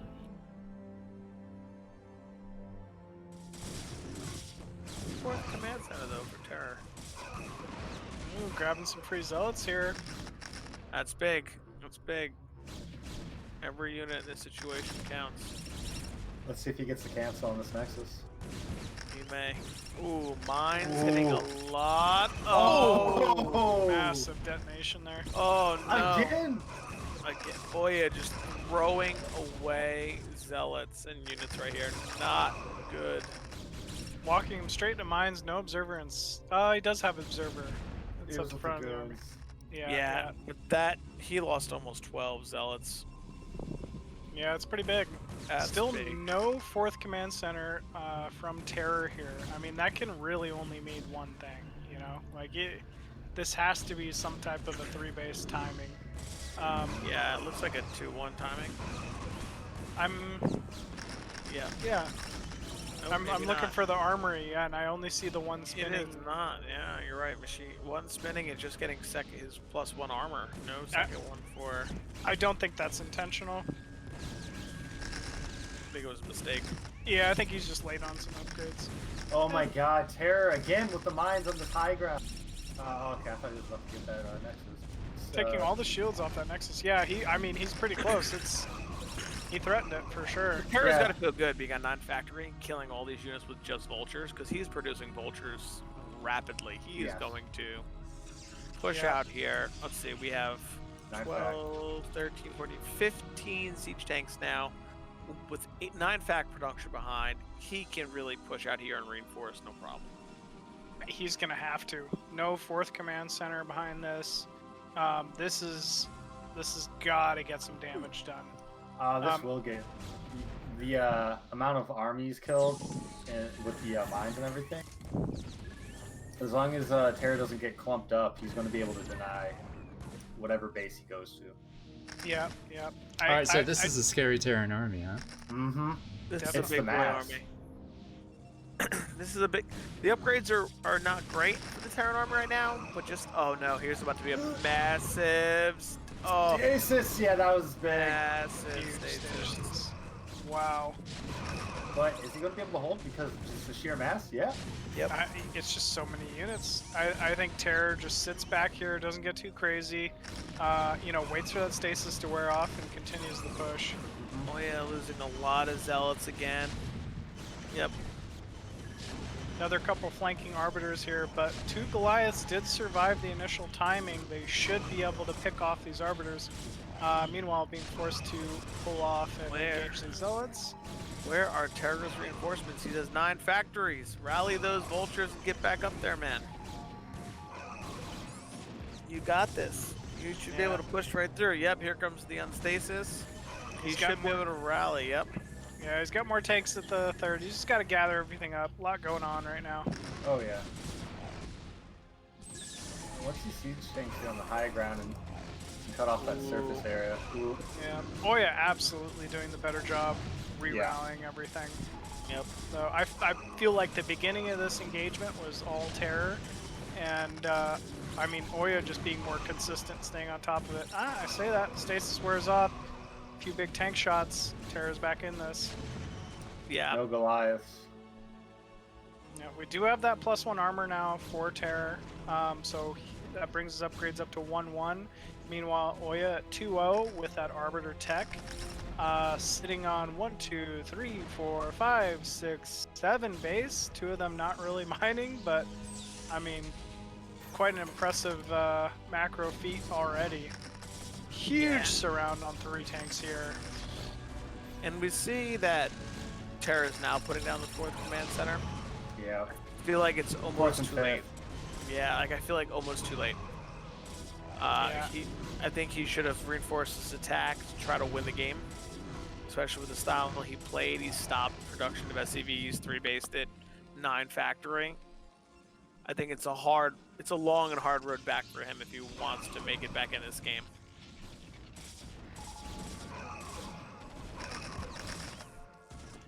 Yeah, I'm not sure if it's possible. Oya really closing these windows, you know, like you're saying, no 4th, more specifically no 3rd gas. Tank count definitely dwindling here for Terror as Oya presses into this mineral only. You know, man, Oya just looking like a beast there. Yeah. Razz, what do you think? If Terror just kind of like left his army in the middle, kind of posing a threat but not actually going after anything, do you think Oya would have felt triggered to continue attacking him, providing Terror a better like attacking spot, or do you think Terror had to force the engagements, had to continue to push up and go after the next one? So I think once he got stasis and he won the first fight, he could have waited and reinforced. I think that was the biggest issue there. And we see the GG right there from Terror. GG. I think that he needed to reinforce that army and let those tanks on stasis. Because you're at 9 factory, right? If you have 7 of them producing vultures really quickly, you can have rounds of vultures just coming and helping those tanks that are stasis. Push to the 4th, and then you can take your 4th and 5th. Because going 9 factory, 3 base, 2 gas, very, very hard to come back if you don't do anything with that first attack. Yeah, So- absolutely. And I mean, I feel like 400 minerals, you know, that 4th command center, he could have afforded to drop 5 vultures or whatever from the timing, and you know, still could have taken a very reasonably timed 4th base and kept in that game. Yeah. But Oya G just, you know, one step ahead. You know, what was he on, like 6 base there towards the end? It's very tough for Terran to compete with that. Oya, just like you said, Machine, really good rallies into his army to help keep fighting and dwindling down that tank count and just running him over after a while. Enough stasis to get it done. That's really what it came down to. Yeah, absolutely. All right, so we have Terror in the pink, magenta, violet, maybe an off-colored red. We're not quite sure. In the, you know, 7 o'clock base. And we have spawning at the bottom right, IRK's Oyaji as the sky blue. Not really. Is it gray? Is it gray? It's smoke ash. Smoke How ash. dare you not know that? Smoke ash. Oh my god. I will say, Sylphid, this map for TVP I really actually like for Terran. I think those high ground, like 3rd gas spaces or whatever in the center, towards the center of the map, are like very good for Terran to push 2 Protoss. You know, you can't really get good flanking zealots. You get the high ground positioning for Terran. It's like just seems like very easy lane to kind of get the siege tank pushes from. Pylon scout from Oya, maybe looking for a gas steal. You might get Maybe it. looking for a gas steal here. Another map, but because of the opening, not bad for Zealot Harass. We'll see what he decides to do. but could be, nope, not gonna get it. Taking that gas just in time. I thought that was a little bit early. It was like 10, 10, 10. I mean, he might have just been thinking, Protoss might be trying to steal this gas. Why not? His spidey senses were seeing one.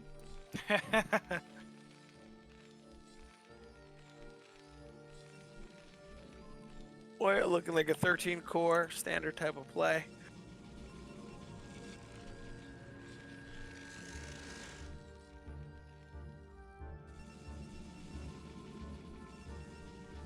Yep. Oh, there good it old is. PVT. Standard, standard, standard. He can still make a Zealot for Harass if he'd like, at this point. He could do a Zealot right now, but it still doesn't seem like it. It seems like he's going for a standard 13 core range in a little bit from here. Meanwhile, we got 15 factory going down here for Terror. He's got a great wall. I think even, like you're saying, if OEG sent a Zealot over, Terror would be more than equipped to kind of deal with that harass here early on. Yep. Good SimCity this time, and factory close to the SimCity, which a lot of Terran do not do. They put their factory so far from the SimCity they can't defend versus the Zealot. I'm guilty of that. It's common. It's common. Happens all the time. Yep.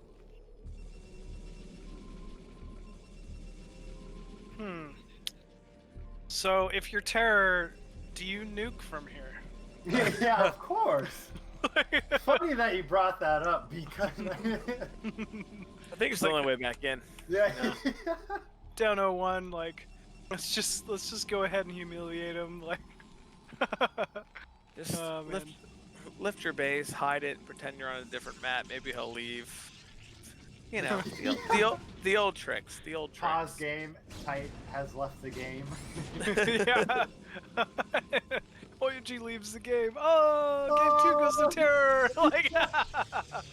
Standard tricked him there. TVP, ladies and gentlemen. Wow. So we have a second gate in base for Oya-G. So Oya is going to press the issue here early. He is looking to give some trouble here for Terror. Let's see. I mean, it looks like Terror's going to be placing a... Oh, never mind. I lied. I thought the SCV was going to make a bunker. He's just running around now. Is looking to scout, and no bunker. Oya is going to feel good about that. He does have a tank up now. Tanks are definitely, I would say, a scary unit for Protoss, right? No one ever likes seeing a siege tank. They're like, oh, I'm so happy you went siege tanks this game. Oya, I don't know not a if Oya felt that he was going to 2-fac him, but he'd go in the second gateway before expand. He should crush this push. Perfect scouting from OEG. From the placement of that probe outside the natural to scouting the marine count, he's doing everything he needs to do to stop this push. Yep. Big moment, because if he loses the tank, big problems. Oya confidently put down that Nexus. He knows he's going to stop this. Picking off the Marines first. Oh, big mine detonation. Diving on that tank now. Another mine connect kills off the Vulture and Marines. Wow, what a hold there. What a hold. See if I don't like this mine. I'm waiting for this mine. Yeah, that mine's... And I just feel it. Again, Terror with a double expand. Wow. I was not expecting the double expand after getting his timing wrecked. That doesn't make sense, but it might, because Oya-G going for a third himself? That's funny, huh? This is beyond interesting. You have no tank on the map. Don't try this Only at home. mine. Made a Vulture, Don't do this at home. This isn't what you do. I don't know. Maybe it is what you do. I don't know, man. These guys they're pretty good, man. Okay. They know what they're doing. This is my only issue with this again. If Oya scouts it and he sees that there's no tanks, no siege mode, or 2 or 3, I just don't know how Terror holds it. He doesn't. I just don't know, especially with the 2 gateway, non-stop scary. Dragoon pump. You know. Yeah. I mean, Oya should have taken heed last game. You know, like there's no way you trip or double expand. Oh my God, Terra double expand. And here's game 2. There's no way he would double expand after that. And here he is double expanding. And then like what, game 3, Oya's gonna be like, okay, Terra's definitely double expanding, and then he just comes with like a 2-base timing. You know, like who knows? It could be a meta game in a meta game. You know. These series do get weird quickly when you start thinking about what is your opponent doing, how is he doing it. But yeah, he's going for the double expand again. Yep. Once again to a mineral only. You know, a little easier for him to secure on this map, I think, but it could give him some issues late game if he chooses to just, you know, stick on the 3-base like he did the previous game. So I'm interested to see how Terra will evolve from game 1 in this series, and you know, choose to vary up his play here. Yeah, second factory finally going down once again. 2 siege tanks. That 3 now. How does he defend this? But if Protoss doesn't attack, does it matter? You know, like Protoss has a really late observer, right? Like this is his first observer that's going to get on the map. By the time the observer gets over there, what, he's going to see a turret, 1 factory. Actually, he'll have the 2nd factory completed by then, and he'll at least have a few tanks on the map. You know, I think this observer is really the key. Like, what is this going to be able to see? What is it going to be able to scout? And how will Oyaji be able to react to it? I might just die. Oh, nope, he kept it alive. 1 HP here. He has to know something is weird. He's in his base. There are 2 siege tanks by the natural. And you're in his base with 2 factory. Like, something for him should say, And once he sees this tank placement, he should really be like, oh, this is curious. This 2nd observer is really key. Yeah. Runs right over the center of the map, scouting 2 siege tanks, 3rd command center, supply depot down, all very open area. I would be interested to see if Oya starts posturing to pressure that 3rd right now. I would love to see him go through the top and attack, kill the 1 siege tank at the top there by the supply depot, and then go into there, force Terra to move the rest of his units up. That would be something I like to see, but he's opting to take a mineral-only 4th. So he's looking to play a macro game as well. Yeah, I mean, he defended that early timing. He's probably feeling pretty confident in the game. He's like, you know what, Terra, I'll give you that 3rd base pretty quickly. This is gonna look just like last game, you know, like I have to be up in army value, I have to be up in supply. I'll play you late game. And I'm going to disagree with the chat. Quark says, way too late to attack. I disagree. I think it's totally fine with as many units as Oya has to try to scout this out, attack, kill from the top, and go through to the 3rd from that up position. That way the tanks have to come over the ramp, and then you can fight from there. I don't think it's too late. I think he's just okay with going into a macro game right now from here like he did last game. I'm curious to see if we're going to do it. It's not pure game. He's got some zealots, and so, I mean, from the top here, he can easily clear these mines, easily to try to take out these tanks. I mean, as the game goes on now, it starts to get late, but I think it would have been okay to attack. I think Oya is just okay with playing into a macro game. Yeah, because he did it last game and, you know, still won. So maybe if he lost last game, it would have prompted him to be more aggressive. But, I mean, I feel like he's confident with where he's at. Yeah, I think so. I think Terra it's a mineral only. If it was a gas, that would be different, you know? Yeah, I think Terra might. Maybe he will change his game and go for a 4th. It doesn't seem it. He's adding 2, 4, 6, 8 factories. He's gonna try to go up to. I think he is gonna change his game. Like, I love the supply depot positioning in the center. You know, the turret. I think this yields itself a free 4th. That that gas base up at 12 o'clock. You know, just compared to his current positioning, it wouldn't be too difficult to hold. Ooh, Oya pushing, trying to clear some mines in the center here, but yeah, I don't think this is any kind of serious pressure out of Oyaji. Terra just everything looks so scary about this army. Yeah, Yeah, the he's- supply depot is so beautiful. I love that. It's so cool to me. Yeah, it really is. I think I agree with you, Herb. I think he's not sweating as much because it's a third. Yeah. It's just Yeah, it's a mineral only. It's like, only. okay, cool, you got vultures. While you take that that base, I'll give you all the time in the world. I'm gonna double expand behind it and just push out. turn into the game that I like. You know? So what it really comes down is what's Terror gonna be able to do off of this? Because he put himself in a hole now.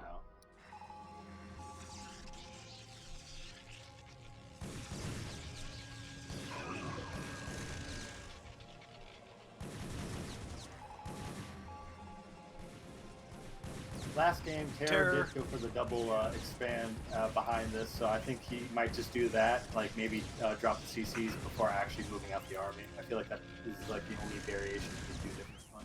Yeah, I mean, tank count right now, from what I'm seeing, it's at around 11. I'm glad that he's getting mines on the map so he can try to fight a little bit more efficiently. Yeah, fighting and scouting. Oh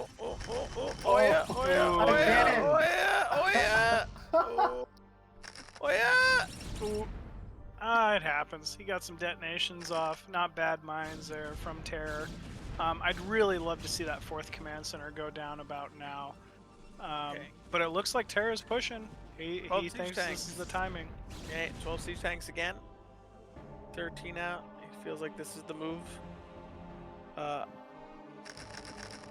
Let's see how he does with this move out, push out. Ooh, big mines underneath those tanks. Huge Huge mine detonation there at the beginning of the I battle. think Terra's got a little too much after all those mine hits. The Protoss units are weak from those hits. Shields are down. Good backup by Oyaji.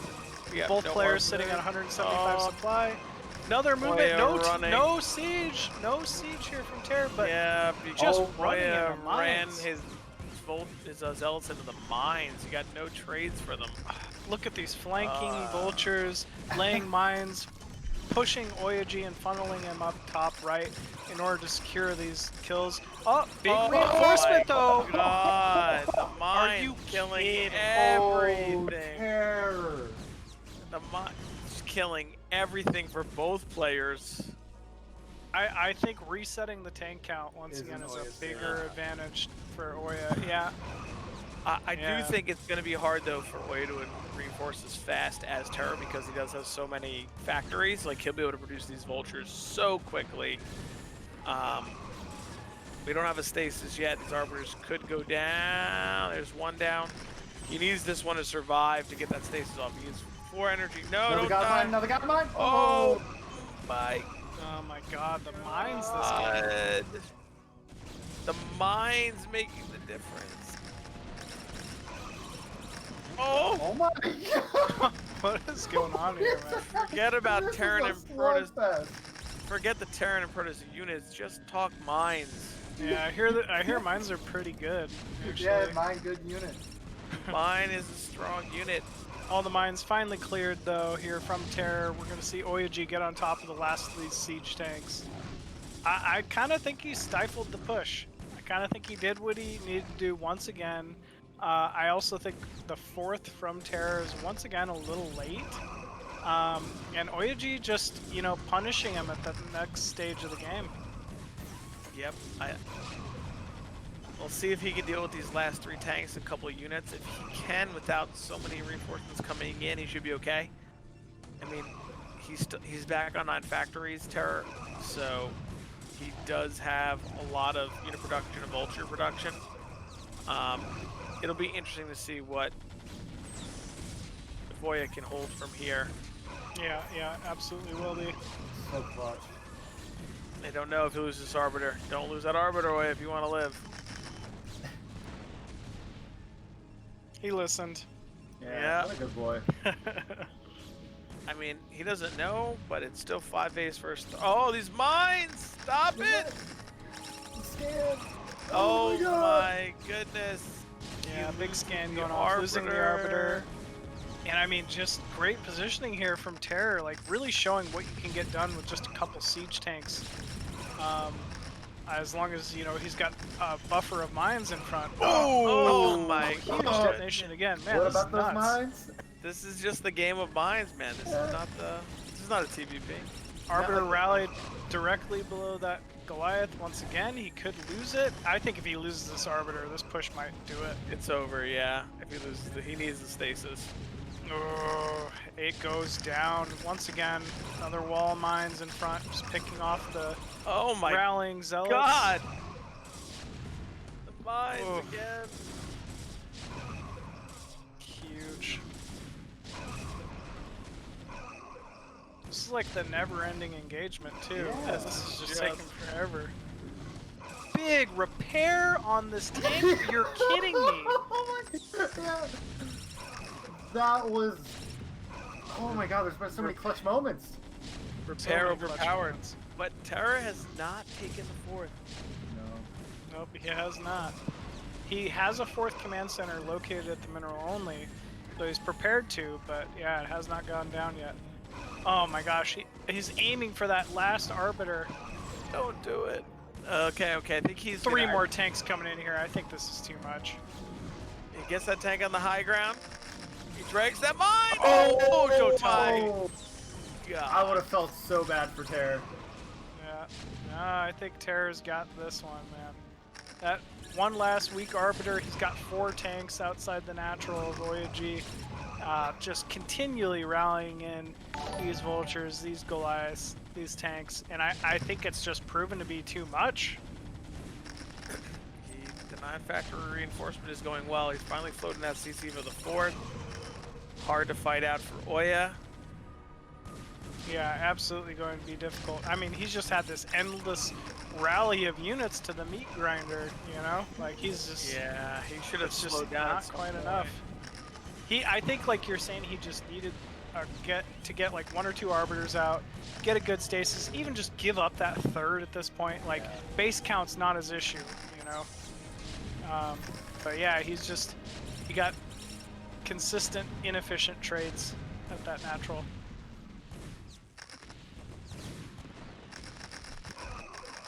Another big mine drag coming in here and trading a few zealots for some vultures.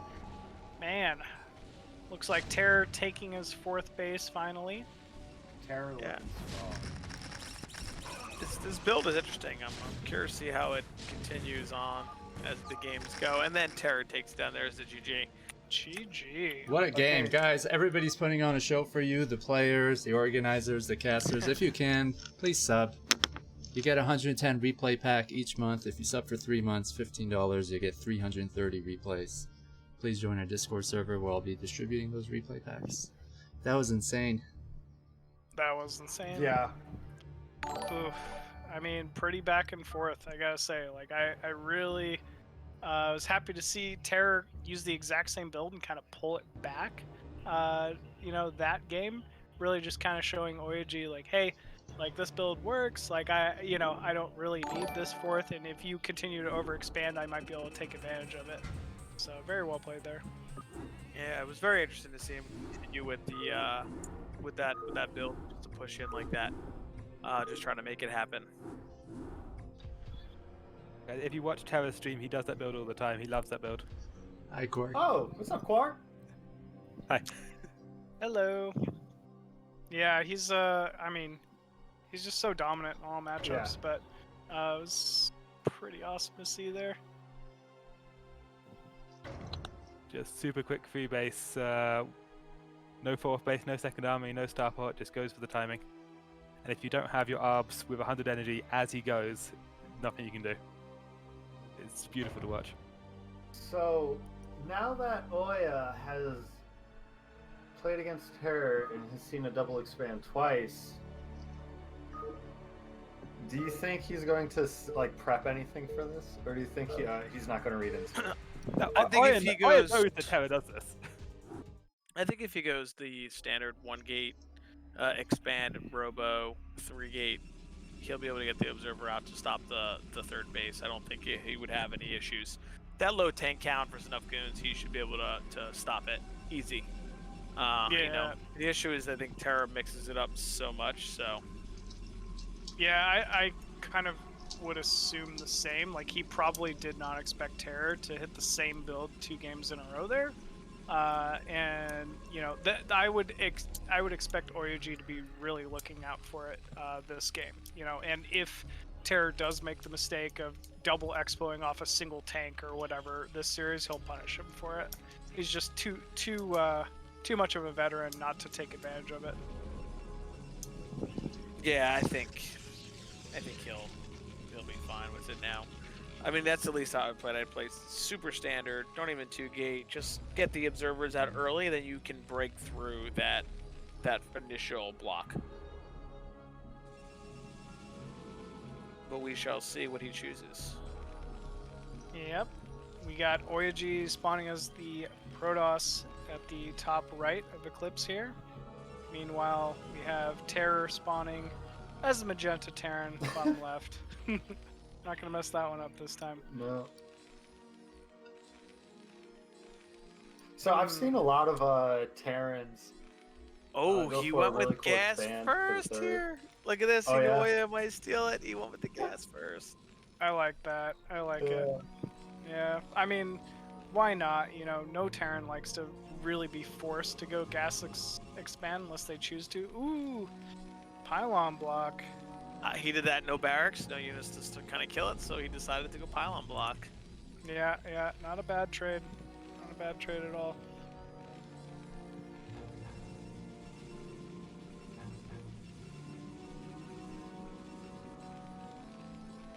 Well, meanwhile, we have very standard gate gas opening here. One zealot being built from Oyoji.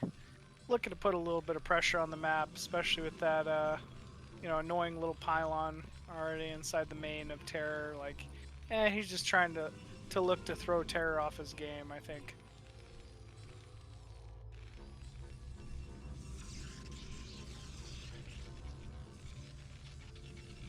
Hey, he was able to get that SCV out. That's cool. That was good. Yeah, it wasn't bad. Good Makes that city pylon here. look kind of silly, doesn't it? Doing what he's got to do. Something's looking a little out of place.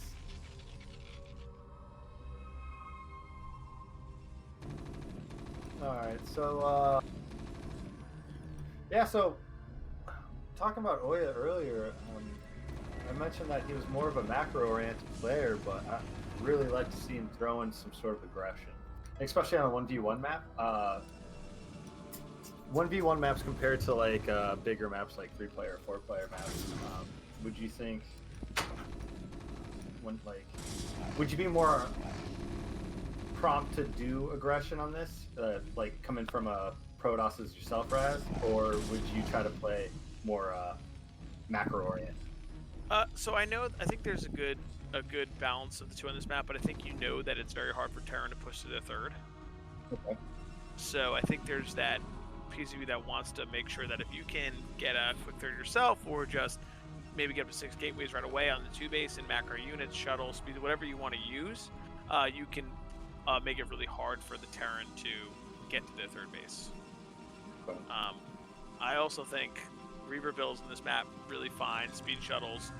This is definitely a great map for the new meta that's going on with the speed shuttle, storm drops, things like that, because you're coming in from ledges with the natural and the third, you can get there pretty easily. I think that's also a good build for this, where that's a very aggressive build because you're flying speed shuttles everywhere. So I'd like to see what Oya decides here. Yeah. I think just based on the last 2 games, like, Oyoji should be looking to play aggressive. Terror got away with murder with that quick third command center last game, and it definitely came into play and ended up punishing Oyoji. So Yeah. he's really gotta make some slight adjustments, or at least, you know, show Terror that he's got a bigger arsenal of builds that could apply more pressure early should he choose to go for the same build 3 games in a row. The Zealot went to the third just to make sure, like, okay, there's no third being built. This is affirmative. We know this. Yeah, that's kind of odd, because even if the third command center was built, you'd expect it to be in the main on this map. Vulture running in here to the natural of Oyoji. Well, Terra's been building them out there at his Yeah, he's been building them locations, which is aggressive. Ballsy. Yeah, it is kind of odd. Meanwhile, the counter scout coming from this Marine does see the quick third Nexus here from Oyaji, so Oyaji not changing a thing. You know, like he's not really varying at all. He's like, I'm just gonna play the exact same way. I'm gonna beat you with it. You know. Knows his game. Yeah. The only thing about that is, in series and whatnot, you become one-dimensional.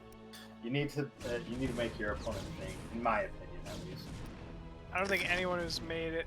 I don't think Oryoji is, very one-dimensional. He obviously has other, builds and styles that he could choose to show. It's just maybe he really does just want to outwork Terror in this series.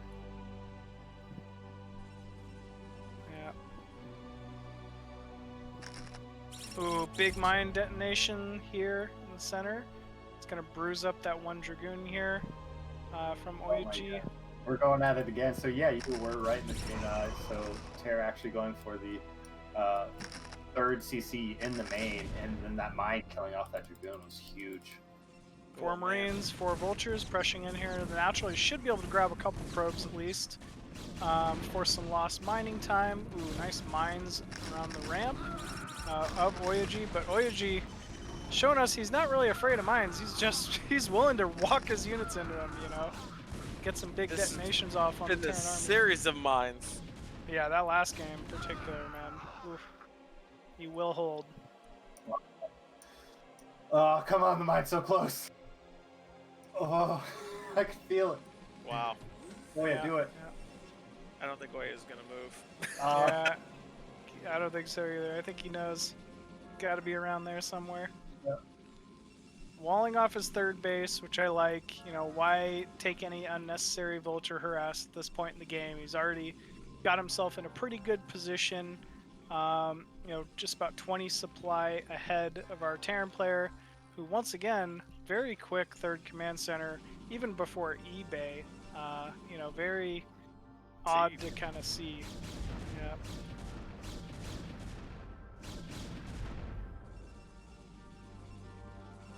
I think he forgot about that mine. Yeah, I feel like I can't show anything else on the screen besides that mine just sitting there next to the goons. And the workers. Just waiting. Okay. Okay, now everyone's relieved. Deep breaths from all in the chat. Secretly, we wanted it all to blow up, right? And Yeah, all the I pros did. died. Yeah, I mean, absolutely. It was sitting there for so long. You're like, huh? All right, well, we see Oya scout this and put some aggression now that he has observers. He has a pretty good chunk of goons here, good army size. Will he look to stop it? I don't think he will. I think he's Just gonna go for fourth. so again. far has been pretty passive. I mean, it's the 840 mark, and he's got his first 2 observers running across the map to scout everything now. Doesn't see many turrets. He does scout the third timing, sees that it's fully saturated. He might think it's just too late once again to really be able to put on any pressure here. Still, only 2 siege tanks, the third coming up. I really feel like he should be thinking about some pressure, but he's just gonna take a 4th. Yep. Looks like And he possibly is. a 5th. Yep. I mean, that would kind of go hand in hand with what we've seen so far. So, and why not? If you feel like you're the more confident macro player and you really just want to extend the game, then why not? Just extend the game. Now waiting for that factory explosion again from Terror before he can try to move out. Well, I will say, I think this is going to be a little bit of a different game, and that's because the first 2 games we watched Terror play, his third was a mineral only. Meanwhile, this game, he's taking a very quick third gas. We also see a science facility and a starport down the main along, yep absolutely, with double armory. Timing, yep. Terror is just, I feel like he's getting away with murder here. He's playing so greedy. Doing whatever. Yeah, he just knows Oyaji's not going to attack. And, I mean, Oya is playing like it. Look at his Dragoon positioning. It's all sitting outside his natural. He's not out on the map clearing mines. He's not feigning pressure. He's just taking his bases and he's sitting back and trying to prevent any and all vulture harass. Yeah, I'm kind of surprised that he's sitting back so much. He knows it can't be good that Terran has a third right away like this, you know? Yeah, absolutely not. I mean, Terran's pretty close in supply, you know, less than 10 supply separates them at the moment. That's, I feel like, never great for Protoss. Well, Terra's going to probably deny this 5th as well. These cannons might get up in time. Looks like he's going to move some Dragoons from the natural down. And the Nexus isn't going to go down, but he's definitely going to lose some mining time here.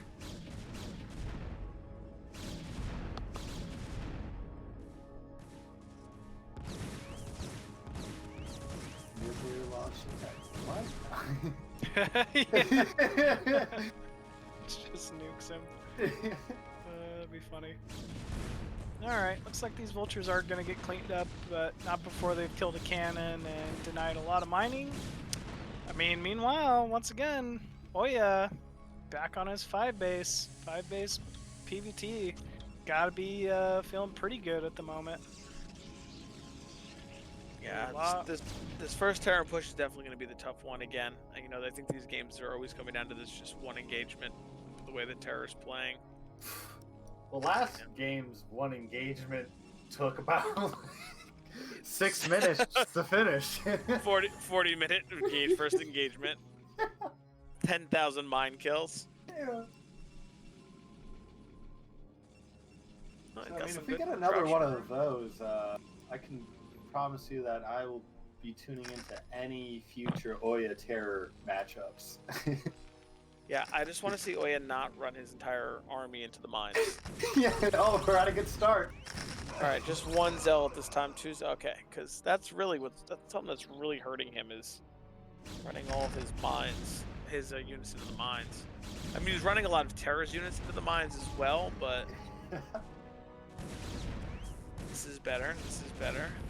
Yeah, this is much better. He's clearing the mines very efficiently. He's trading off these vultures. Ah, man. Great drop. I can't help but feel like that's a misstep from Terror there. Yeah. Great drop, though. Great drop. Yeah. Gonna get the vultures to block. Not make sure there's no reinforcements coming in. Oh, he totally got that kill. Yep. Yep, he's going to take quite a bit of Voyage's time just to be able to clear these 2 tanks. He might get, I don't know if he'll get the Nexus, but it's going to be close. He lost a lot of units to the mines again. He's going to get the, He's gonna get get the it Nexus. right here. What? Or he's not, trying to he sell shot it. the... Oh, he got it. He got it. Wow. He got it. Very, very nice play there from Terror. That was so close. Yeah, Oh definitely my was. God, he held on. Oh, man. All right, we'll see. Does Terror take a 4th now? I feel like he's just going to do what he's been doing and hit a big timing now once again. Oh, we do see a 4th command center going down at Terror's 3rd. That would kind of indicate he's probably looking to start expanding towards the top left side of the map. He's sitting on 2-1 upgrades. Great. I mean, it's better than his upgrades were the last couple of games. So he's in a decent position here. Yeah, like you said, Machi, he went for the 3rd base this time with gas, so I think that's the big. Oh, stop it, Oya! The mines, the mines. Oh, mines. But no. Oh, the shield. Oh, the shield. That hurts. But this game he has 3rd gas, so I think that's why he's transitioning over to that 2-1 now because he has it. Big timing coming out here from Terror. He knows that his army's out of position. Oh, man. He So knows he can get We're there. talking Yeah. about this. Here we go. He's just got a siege up. He's got Goliath in position. Okay. Big stasis down. Way too pumped. Oh, I don't like his units in a line. No, definitely not. Units in a line coming in all at once. Oh. Yeah, not the best engagement there from OAG. That's an easy hold here from Terror. Now he can kind of take his time, plant mines, and slowly position himself to kill off the 4th base top left. Yep, he's in a very good spot. he's going to be able to clear that top center base right there, and going to start even taking his 5th right now if he wants it. Yep. Oh, he is taking a 5th bottom right. Like to see him float that 4th command center to mid left. But ooh, Oyaji is in a little bit of trouble here. Here we go, another big engagement. All the tanks are on stasis. Leading with the zealots, no. Two more arbiters coming in from the south side. Not quite enough energy for a stasis. That's gonna be it. Yeah, this is gonna be a little difficult here for Oyaji to kind of come back into. He does have 2 arbiters still. He's got another round of zealots running in. Oh, big EMP there. And another stasis. Another stasis? He might be able to do this. It looks like Terra's reinforcing though with his rally. A couple more tanks and a vulture coming in here. Yeah, he's gonna hold this. Yeah, Definitely gonna hold this. And you got Terror attacking that mid-right base. Yep. Blocking off any and all reinforcements. He's got mines in great position. He should be able to kill off this bottom right expansion as well.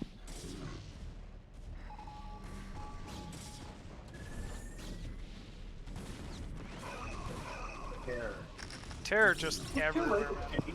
Terror just being a terror. Definitely. Now mining from his 4th base at the bottom right side of the map. Meanwhile, Oyaji just waiting for a couple more rallies of units here. He's really got to try to take some of these siege tanks back. But I'm running into mines again. Stop it! It hurts me, Oya. It hurts me, man. I love the Protoss units too much. Dragoons. Tough position now for Oya. Unit count, everything else. Yeah, it's a little tough to come back from here.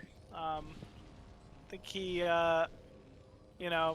played the first half of the game pretty strong, but Terror just had a few good positioning, and like you said, I think his army got caught out of position, moving across the middle of the map, and that was really the big major mistake there. Yeah, we talked about this when we talked about the map. Saying your army has to be in good spots when you're on this map because trying to get back around makes things very hard. Yeah, it definitely does. Oh yeah. Yeah, man. He will be able to deny this 4th base for now. Any mining off that base, I think, was just a plus. Typically, that's not like a common expanding route. Yeah, I'd agree with you there. He's still mining mid left now. 3-2. Just pushing in, maxed out. Oh boy, 2 arbiters versus about 6 Goliath. Oh, big faces. Gets a tank, a few vultures, and a Goliath there.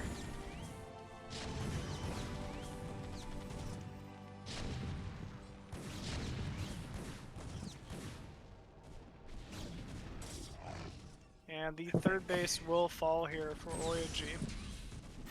Yeah. And do you remember when Protoss existed on this map? Oof. I don't. Oof. Man, 3rd base coming down here. Man, I'd like to see Oya. No, Oya. No. Oh. I'd like to see Oya take some action. Yeah, it happens. I mean, you run into these mines, especially now when you're trying to make things happen, running all over the place. But I'd like to see Oya start punishing these early 3rds. He definitely has the capability to punish these 3rds. He absolutely especially does. Taking them with 1, 2, 3 tanks. Yeah, absolutely. He's such a strong player. You know he has the capability to vary his play. Terra has now done the same build-ish the last 3 games in a row. I think Oyaji's. It's time for Oyaji to hard punish it next game. Oh yeah.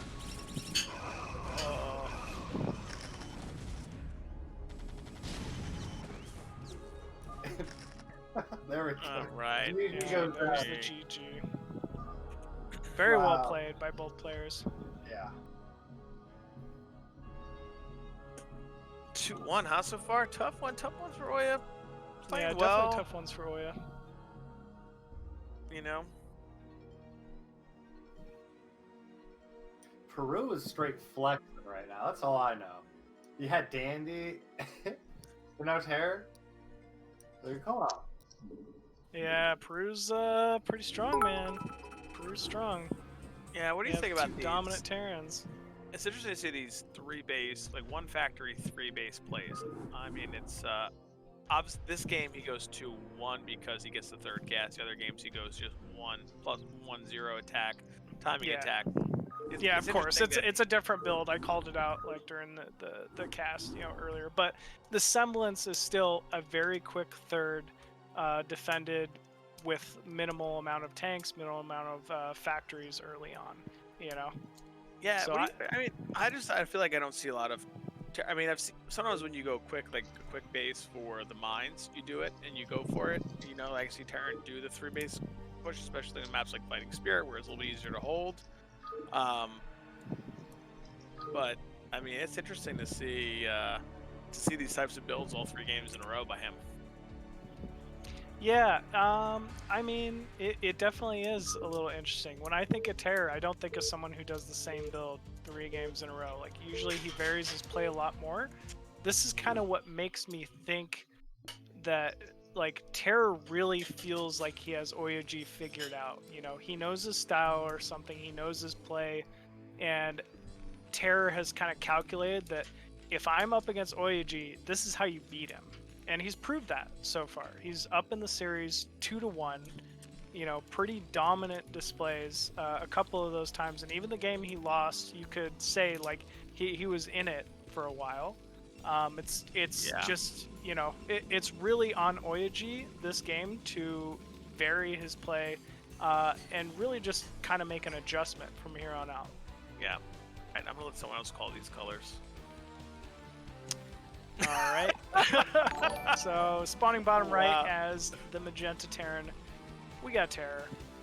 Spawning as the lighter magenta color in Protoss. Oyoji. They're gonna Lighter, crucify you that's a for little that. darker. Yeah. Oh, come on, Don't man. say grape. Yeah, No, yeah, it's the Grape? purple Protoss, dog. Purple. yeah. The pimpin' purple Protoss, right there. All right, I'm gonna shift tab this so I can see their colors. This red and blue. Yeah. Do you mind if I I make like- a comment, guys? What was that? Do you mind if I make a comment? Oh yeah, sure. So, Oya doesn't like the Viva style PBT, and Terra knows that. What Terra's doing is very, very abusively countering the fact there's no Viva coming. Yeah. I mean, that's very fair. Yeah. Yeah. We haven't seen a Reaver any of the games. But I'm more just kind of shocked that Oyoji isn't making the adjustment. I know he's a good Yeah. enough player, but he has scouted the same thing 3 games in a row, and he's, it doesn't matter Reaver play or not. He's not making any type of a 2-base push timing. He should be pressing And that there are third base plenty of other expand. answers besides just Reaver. But it is fair to say that he may not favor Reaver play, and that's what Terror is doing. Either way, like we've kind of been mentioning, it's very clear that Terror has a beat on how Oya plays, Oh, yeah, and absolutely. Oya needs to adjust. Yeah, and Terra is definitely playing in a way that he knows Oya's style, and he's taking risks that would be risks against another player. But against Yeah. Oya, they're very smart. But at the Yeah. same time, Oya could be pressing these third bases with 1 or 2 tanks. There are enough builds for Protoss that he could be doing with a faster observer timing to press these. Easy. Well, we do 100. see an adjustment. Pretty forward gateway here from Forward Oyoji, looking to I do like it some on this Zalt map. pressure. Yeah? Okay. I like it on these types of maps, these big openings. But Yep. good SimCity. No Terra's ramp pretty leading good to with the main. SimCities and things like that. He'll be fine with. Yeah, no ramp leading to the main. I think that's going to make it a little more difficult here for Terror to kind of hold this early Zealot pressure. Big, pylon going down, blocking off 2 mineral fields inside the main here from Terror. That's going to disrupt some mining. Actually, Terror having to pull these Marines off now to his Sim City, try to deal with this early Zealot harass. He does pretty well here. Yeah, he's holding well. Not losing anything. Terror definitely strong micro in the beginning here of all these games with the Zealot pressure. taking care of business, didn't lose any Marines, SCVs. He's doing fantastic. Yeah, absolutely is. Actually forcing out an early Vulture here from Terror. So this should pretty much be the end of any and all Zealot pressure. Meanwhile, you know, Oyaji getting that Dragoon on time, second gateway down inside the main.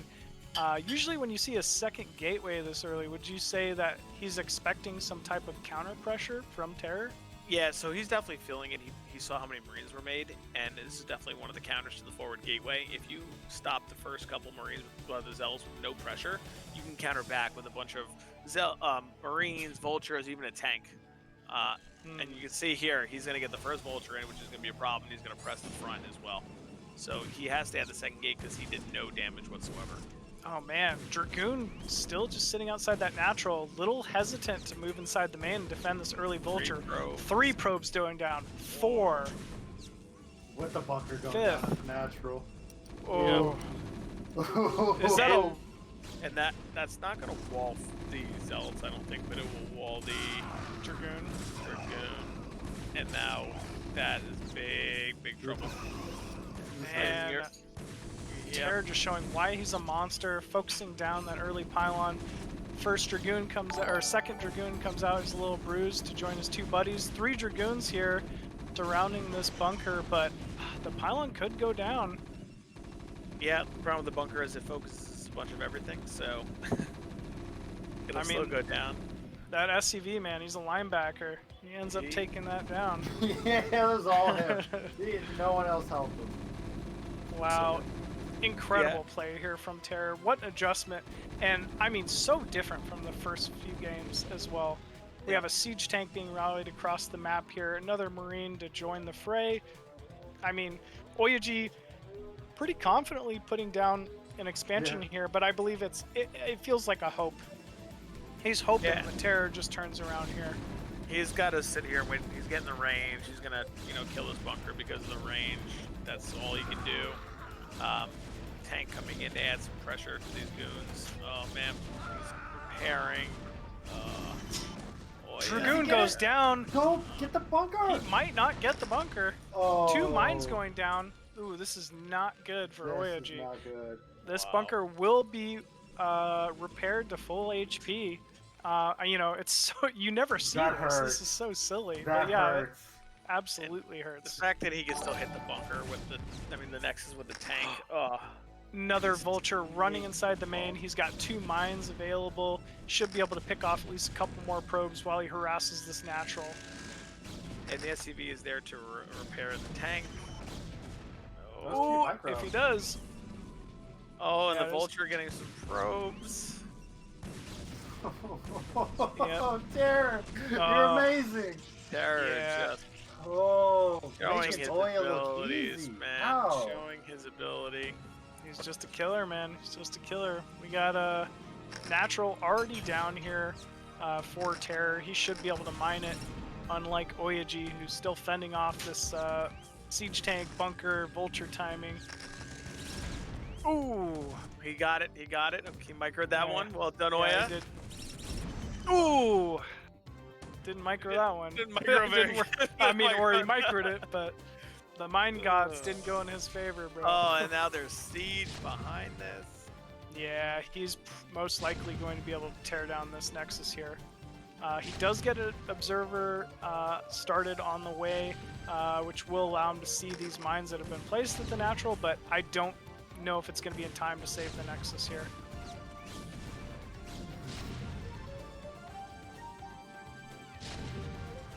Man. Like a zealot or something to drag them on. Yeah, I don't. Yeah, maybe a shuttle would help to try to get behind, drag some mines, get the siege tank because this natural is about to go down.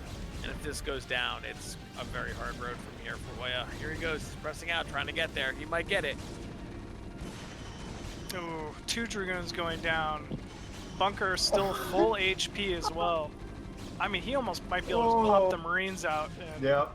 I don't No. think he will, actually. Wait. Yeah, it's too much. Oh, Does man, take good out another micro. Dragoon though. Great Good micro micro. here from Yep. Terror. Wow, really Dragoon's well getting done. too He close, got the lost Dragoon. another Dragoon. He might lose the Zealot too. I mean, he's just getting more value than he ever could have asked for from these units. Wow.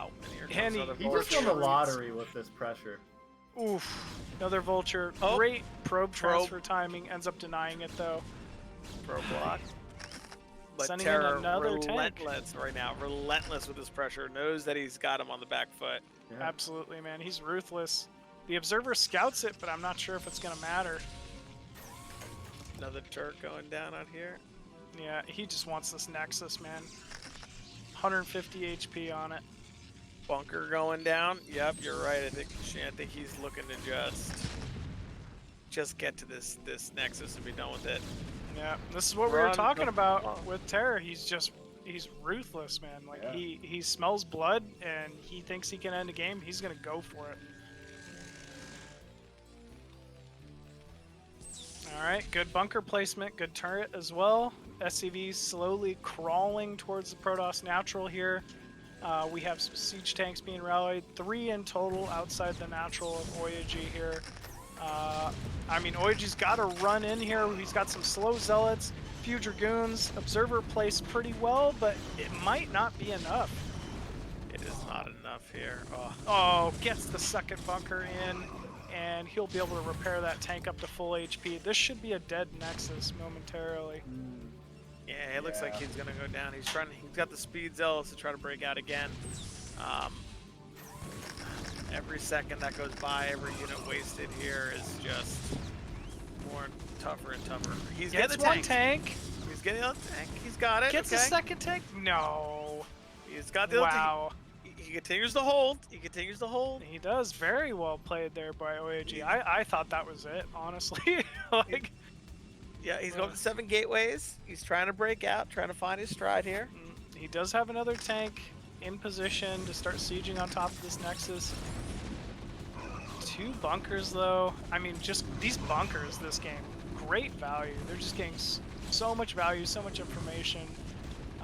He's just constantly forcing Oyaji to pressure in to a position he doesn't want to be in. Huge connect from the siege tank there. Oh man! Man, Oh, the ice cream! the ice cream, bro. I want more. Blue soup all over. Yeah. None of He's that- still got 5 speed zealots. I mean, Oyaji just fighting for his life here. Yeah, he knows that if that Nexus goes down, it's harder than. It's already a tough game. Terra's obviously in a fantastic position, but to lose that Nexus would just 100% just destroy this game. Yeah, it absolutely would. All right, he's got a siege tank, I think, within striking distance of the Nexus. First shot goes down. He's got 150 HP left on it. 2 vultures pecking away at the mineral line of Oyaji. Meanwhile, he's got to funnel his units through this gauntlet that Terror's set up. And the Nexus lives, but at the cost of what? Oh, that mine! GG. Oh my gosh. Are you kidding me? Terror, Terror, man. Very well played by Terror there. Ah, man, just really, I mean, that mental warfare, he just played it very well. Forward gateway from Oyaji wasn't able to really accomplish too much damage. And then what a follow-up. Bunker rushing the forward gateway. Yeah, great response. Great response to the forward gate. You know, that pressure backwards. Just a fantastic, well played game by Terror right there. Micro, Yeah. incredible, everything, man. Absolutely. Man, That was amazing. Terror just showing why he's such a dominant player. Yeah.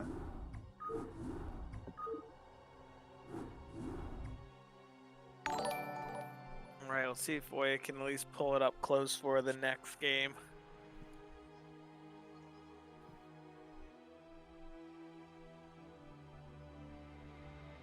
Yeah. I mean, every one of those games was fairly close. You know, Oya had a shot at each one of them, so I mean, he absolutely could win here. I'm not sure really how this map plays out, PVT, which I think will end up being kind of the biggest question. But yeah, it'll be interesting to see what these guys do here. Yeah, I'm really curious to see how they open here. First Especially by at the air. forward gate. You know, forward gate went so poorly for him. See what he Yeah, decides to open with here. Yeah, I wouldn't expect another forward gateway for sure. But do you expect a quick third command center from Terror here? Do you expect him to just kind of follow up with early, mine pressure again? Like, he's kind of shown he could do everything. Yeah, on this map, I don't know. I don't know. Dropship play because of where the natural is, It could be. Yeah. It's hard to predict on this map what he might decide. Would he do something surprising as a 2-vac? I doubt it, going up the ramps, but you never know.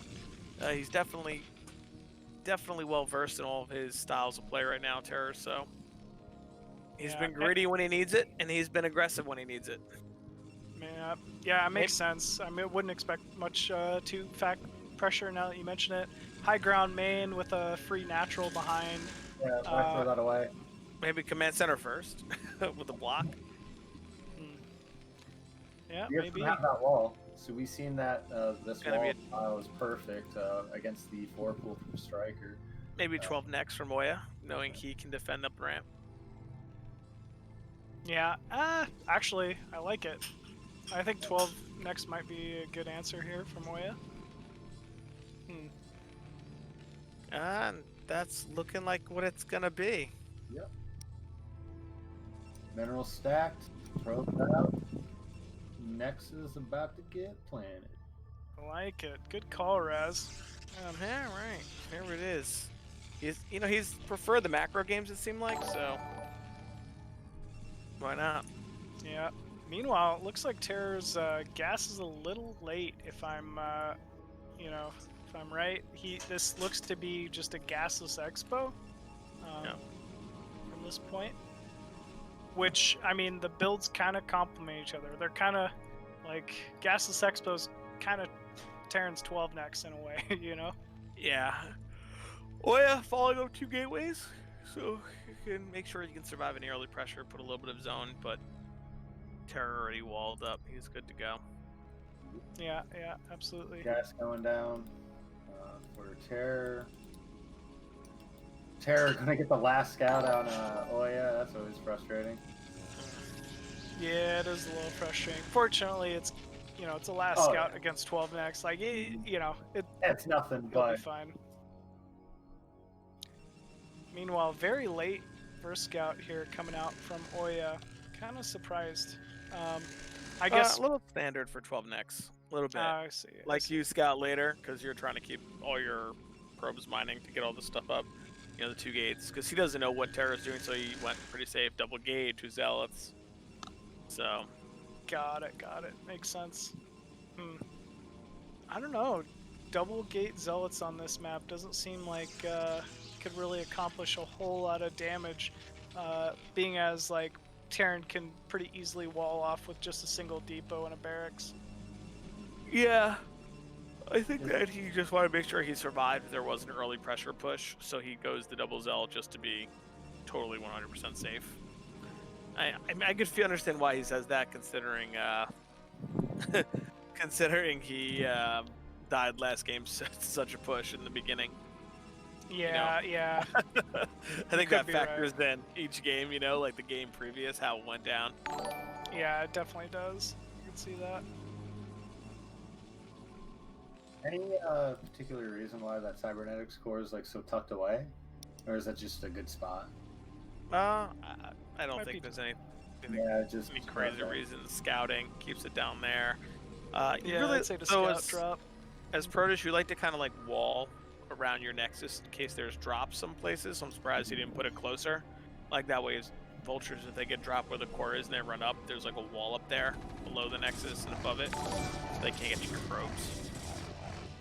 It might be just to have something down there to scout drop ships, like you're saying. Could be, yeah. It could be anything, Makes sense. And we have the first Dragoons out on the map here for Oya. They will pressure that wall a little bit. No factory add-on here quite yet for Terror. Just kind of seems content, I guess, to put down a bunker on the high ground. Starport on ramp. A little concerned for Terror here. Yeah, I'm not sure. The factories aren't making anything, and there's no add-on. This is not standard, I'd say. Oh, Oh, wow! my And goodness. the depot does not get repaired and goes down. He does have a bunker up, but those If are it goes too much, they're gonna be able to push in. CVs. Bunker is still not building. Makes a couple Goliaths though. Oh, that bunker will fall without Yeah. being repaired. And all the Marines are being cleaned up. Meanwhile, he has 2 Goliaths in production, and a single Marine at a time being produced out of the barracks. I don't think this is going to be enough to hold. I think it might be GG. GG here, Yeah. especially with such an economic start from both of them, and then to get this big disadvantage here and have nothing really to fight with. Yeah. He's just losing so many workers. 40 Yeah. to 20 SCVs. So. Yeah, that's And dropping here for Terror. Unfortunately, he took a risk. Like, looking at it, he's got the starport. He was doing some type of a Goliath drop timing, you know, close positions. Not a bad idea, but it is a risk. Yeah. I mean, so far, majority of the risks that Terra's taken have, went into his favor. So really, what's stopping him? But finally, Oya able to punish him.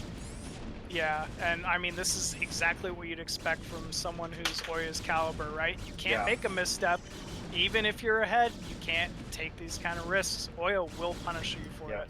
it. And I'm happy to see it here. I guess got another depot. Breaks the wall once again. Just a few SCVs left for Terror here, trying to defend this ramp along with these Goliaths. Does hold. I mean that in of itself is just to show what kind of a caliber player Terror is as well. I think anyone else would have been out of this game Yeah. a few minutes ago. But, He's man. making me think Goliaths are good. Yeah, absolutely, man. I mean, fighting to the very last breath. Does get another Dragoon, man. He's holding on. He's holding on. Rebuilds the wall with the depot. Man. Yeah. Mighty Ducks. Mighty Yeah, Ducks. That's what we gotta do, is just start chanting. Yeah. The wall is up. He's got to start building that depot. Oh, but it it drops goes a down little too again. quickly. Couple more Zealots get it. These Zealots should be able to get right on top of these Goliaths. Yeah, it's going to be tough to do much from here. He's already pulled so many SCVs just trying to live. And it seems like endless gateway units being rallied here. GG. Wow. Well played. Oyaji bringing back the series 2-3, but overall, Terror ends up taking it with pretty strong performance, I'd say, from both players. But Terror overall making the adjustments he needed to win it. It was definitely well played by both players. Oya is such a strong player. I think that unfortunate that those three first games were just quick thirds, and he couldn't get early pressure on, and did his best trying to out macro him. But he's always strong and does his thing. Yeah. Always support the Sauna Protoss, man. Always support the Sauna Protoss. Yeah, absolutely, man. Oyaji, super strong, super confident, macro Protoss, but Terror didn't want to play his game, switched it up and went for the throat. It was very well played. That was awesome, guys. Yeah, Really yeah. enjoyed your You're casting. awesome. Thank you, Ox. Good Yeah, it trio. was- Who said the 3 people couldn't cast? We're the 3 musketeers of casting. Hey. That was an Make awesome it series. Replay packs for all of you. Awesome. Thanks.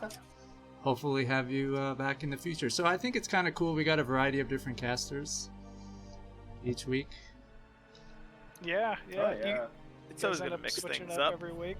Absolutely. I'd love to be back if you'd have us. Oh, that's Yeah, awesome, for man. sure. I appreciate it. Because I hate to burden people, but it's such a fun community event. The players are so good.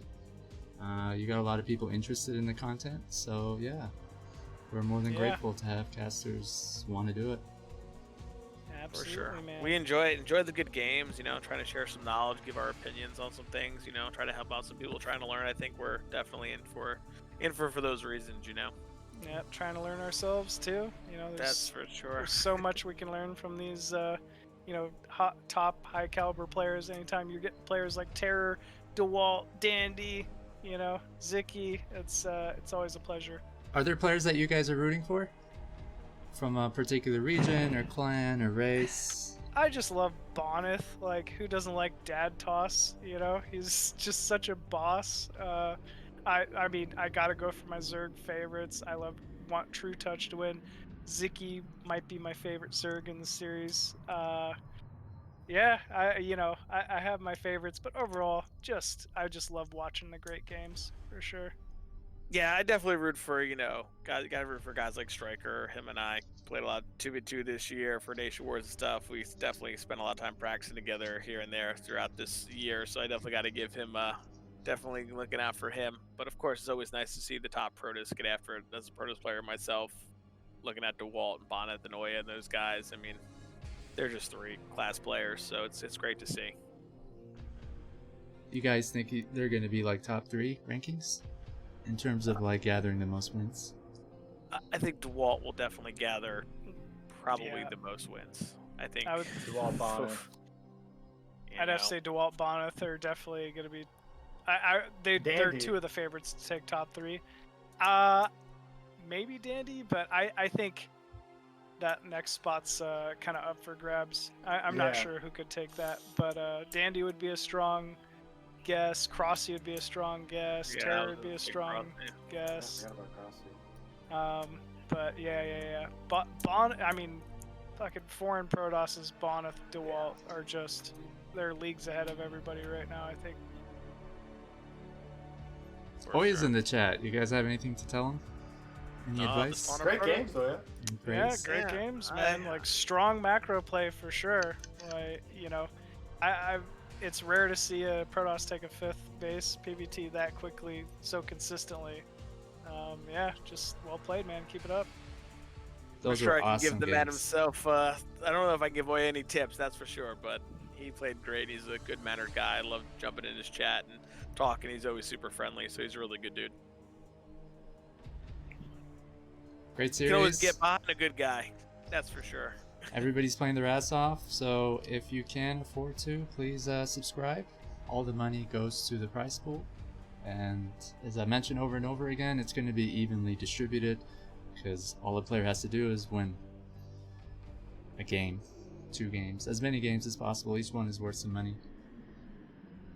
Yeah, it's a great event. Thanks for setting it up, man. We really appreciate, helping out in any of the, the community and getting these events between you guys, Rogues, everyone trying to really put forward an effort to try to get these events off the ground and get the players together. I mean, this kind of stuff is just awesome. I mean, to see all these players play so many games for us is fantastic.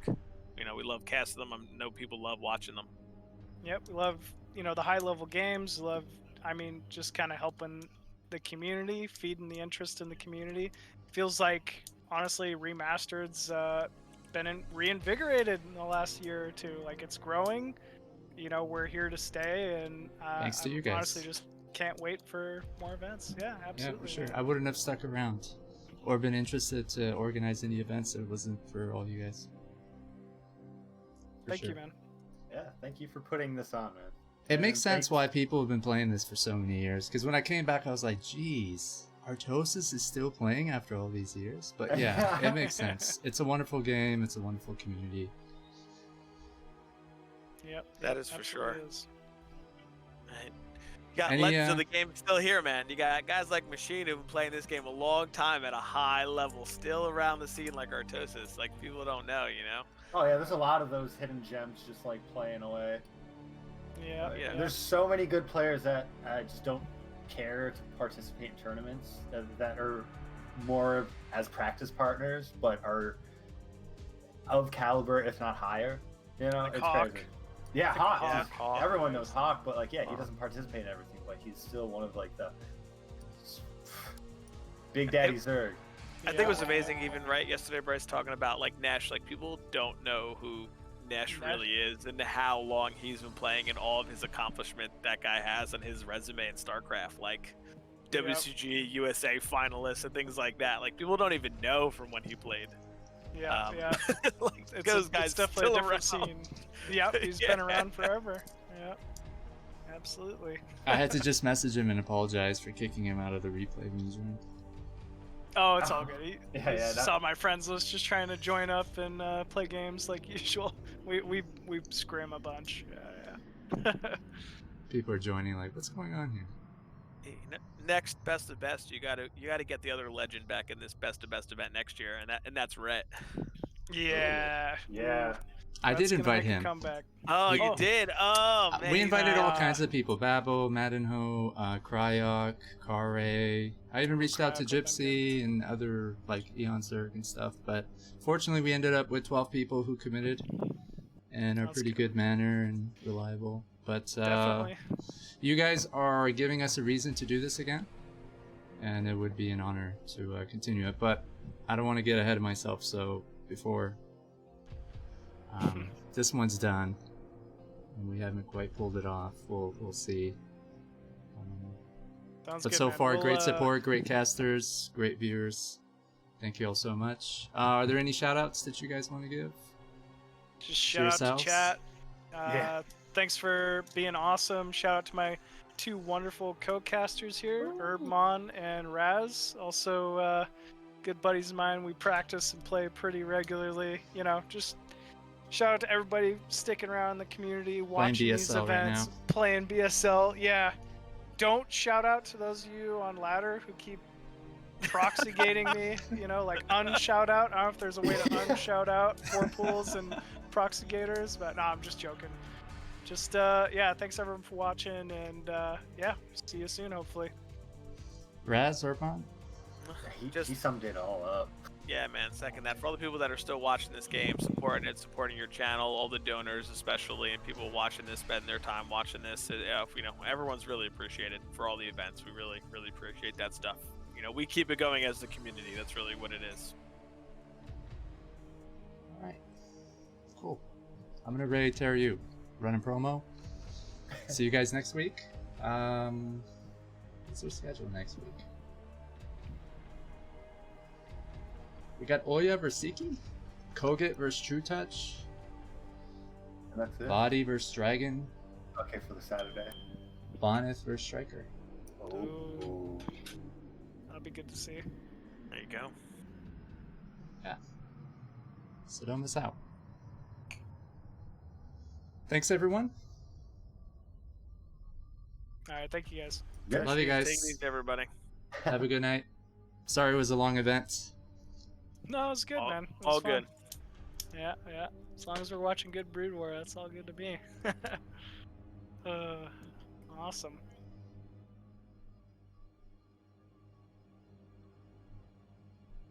Yeah, no, that was fun. High viewership too. Yeah, it really was. Yeah, Really, really was. that's always really cool to see. Yeah, I mean, just pretty high level play. You know, close games minus the Dewalt series, which you'd expect. Like, is just so strong. We gotta see Dewalt Bonnet. I think Ready for that's that what we again. gotta see. Yeah, for sure. All right, I'll see you guys back in the other chat. All right, sounds Alright. good. Taking off. Hey, Ox, thanks for inviting me, man. Always a Well, pleasure, guys. Until course, next man. time, Yeah, definitely, man. We'll Yeah. be back. peace and love. Thanks, Herbmon. All right. Yeah, no Alright. problem. Peace See out, you guys. Peace. Bye. Yeah, take care, man. Thanks for doing everything you do. All right. Thanks to you guys. It's a community initiative. That's what makes it so fun. Oh yeah, I know. But yeah, so you had a vision and you're seeing it out. So You guys appreciate did. it, Doug. No just credit we're goes just to playing me. a game. Yeah. What was that? I mean, I don't think any person can take credit, right? You got players, Oh, you no, got no, event no, organizers, you have casters, you have map makers, you have But fans. Still, someone had to have a vision. To You be have able to see it all donators. come together. It was already there, right? So Yeah. there's already all kinds of wonderful events that people already mentioned. Rose Gallery, CPL, Coach People League, that is, Rookie Star League, obviously BSL, been going on for so long. Yeah, Tons man. and tons more. It's fucking dope. Back It's into the super, ring. it's super cool to see all this happen. You guys are always grinding and streaming, right? So, Yeah, I'm pretty good at that. yeah, man. Best of luck to you in PSL. Yeah, man, appreciate it, dog. 400 APM monster. Yeah. Let's see if I can actually do something with it, though. Like, You I'm have really been. good at dying with 400, but You've gone really good though, right? yeah. So, recognize. Best recognized. I love how modest like players are. You have to be, because if you get cocky is when you start losing. That's cool. Yeah. But all right, man. I'll let you go. I gotta go to the bathroom. All right, man. Take care. I love you, dog. Deuces. Bye. Thanks for tuning in, everyone.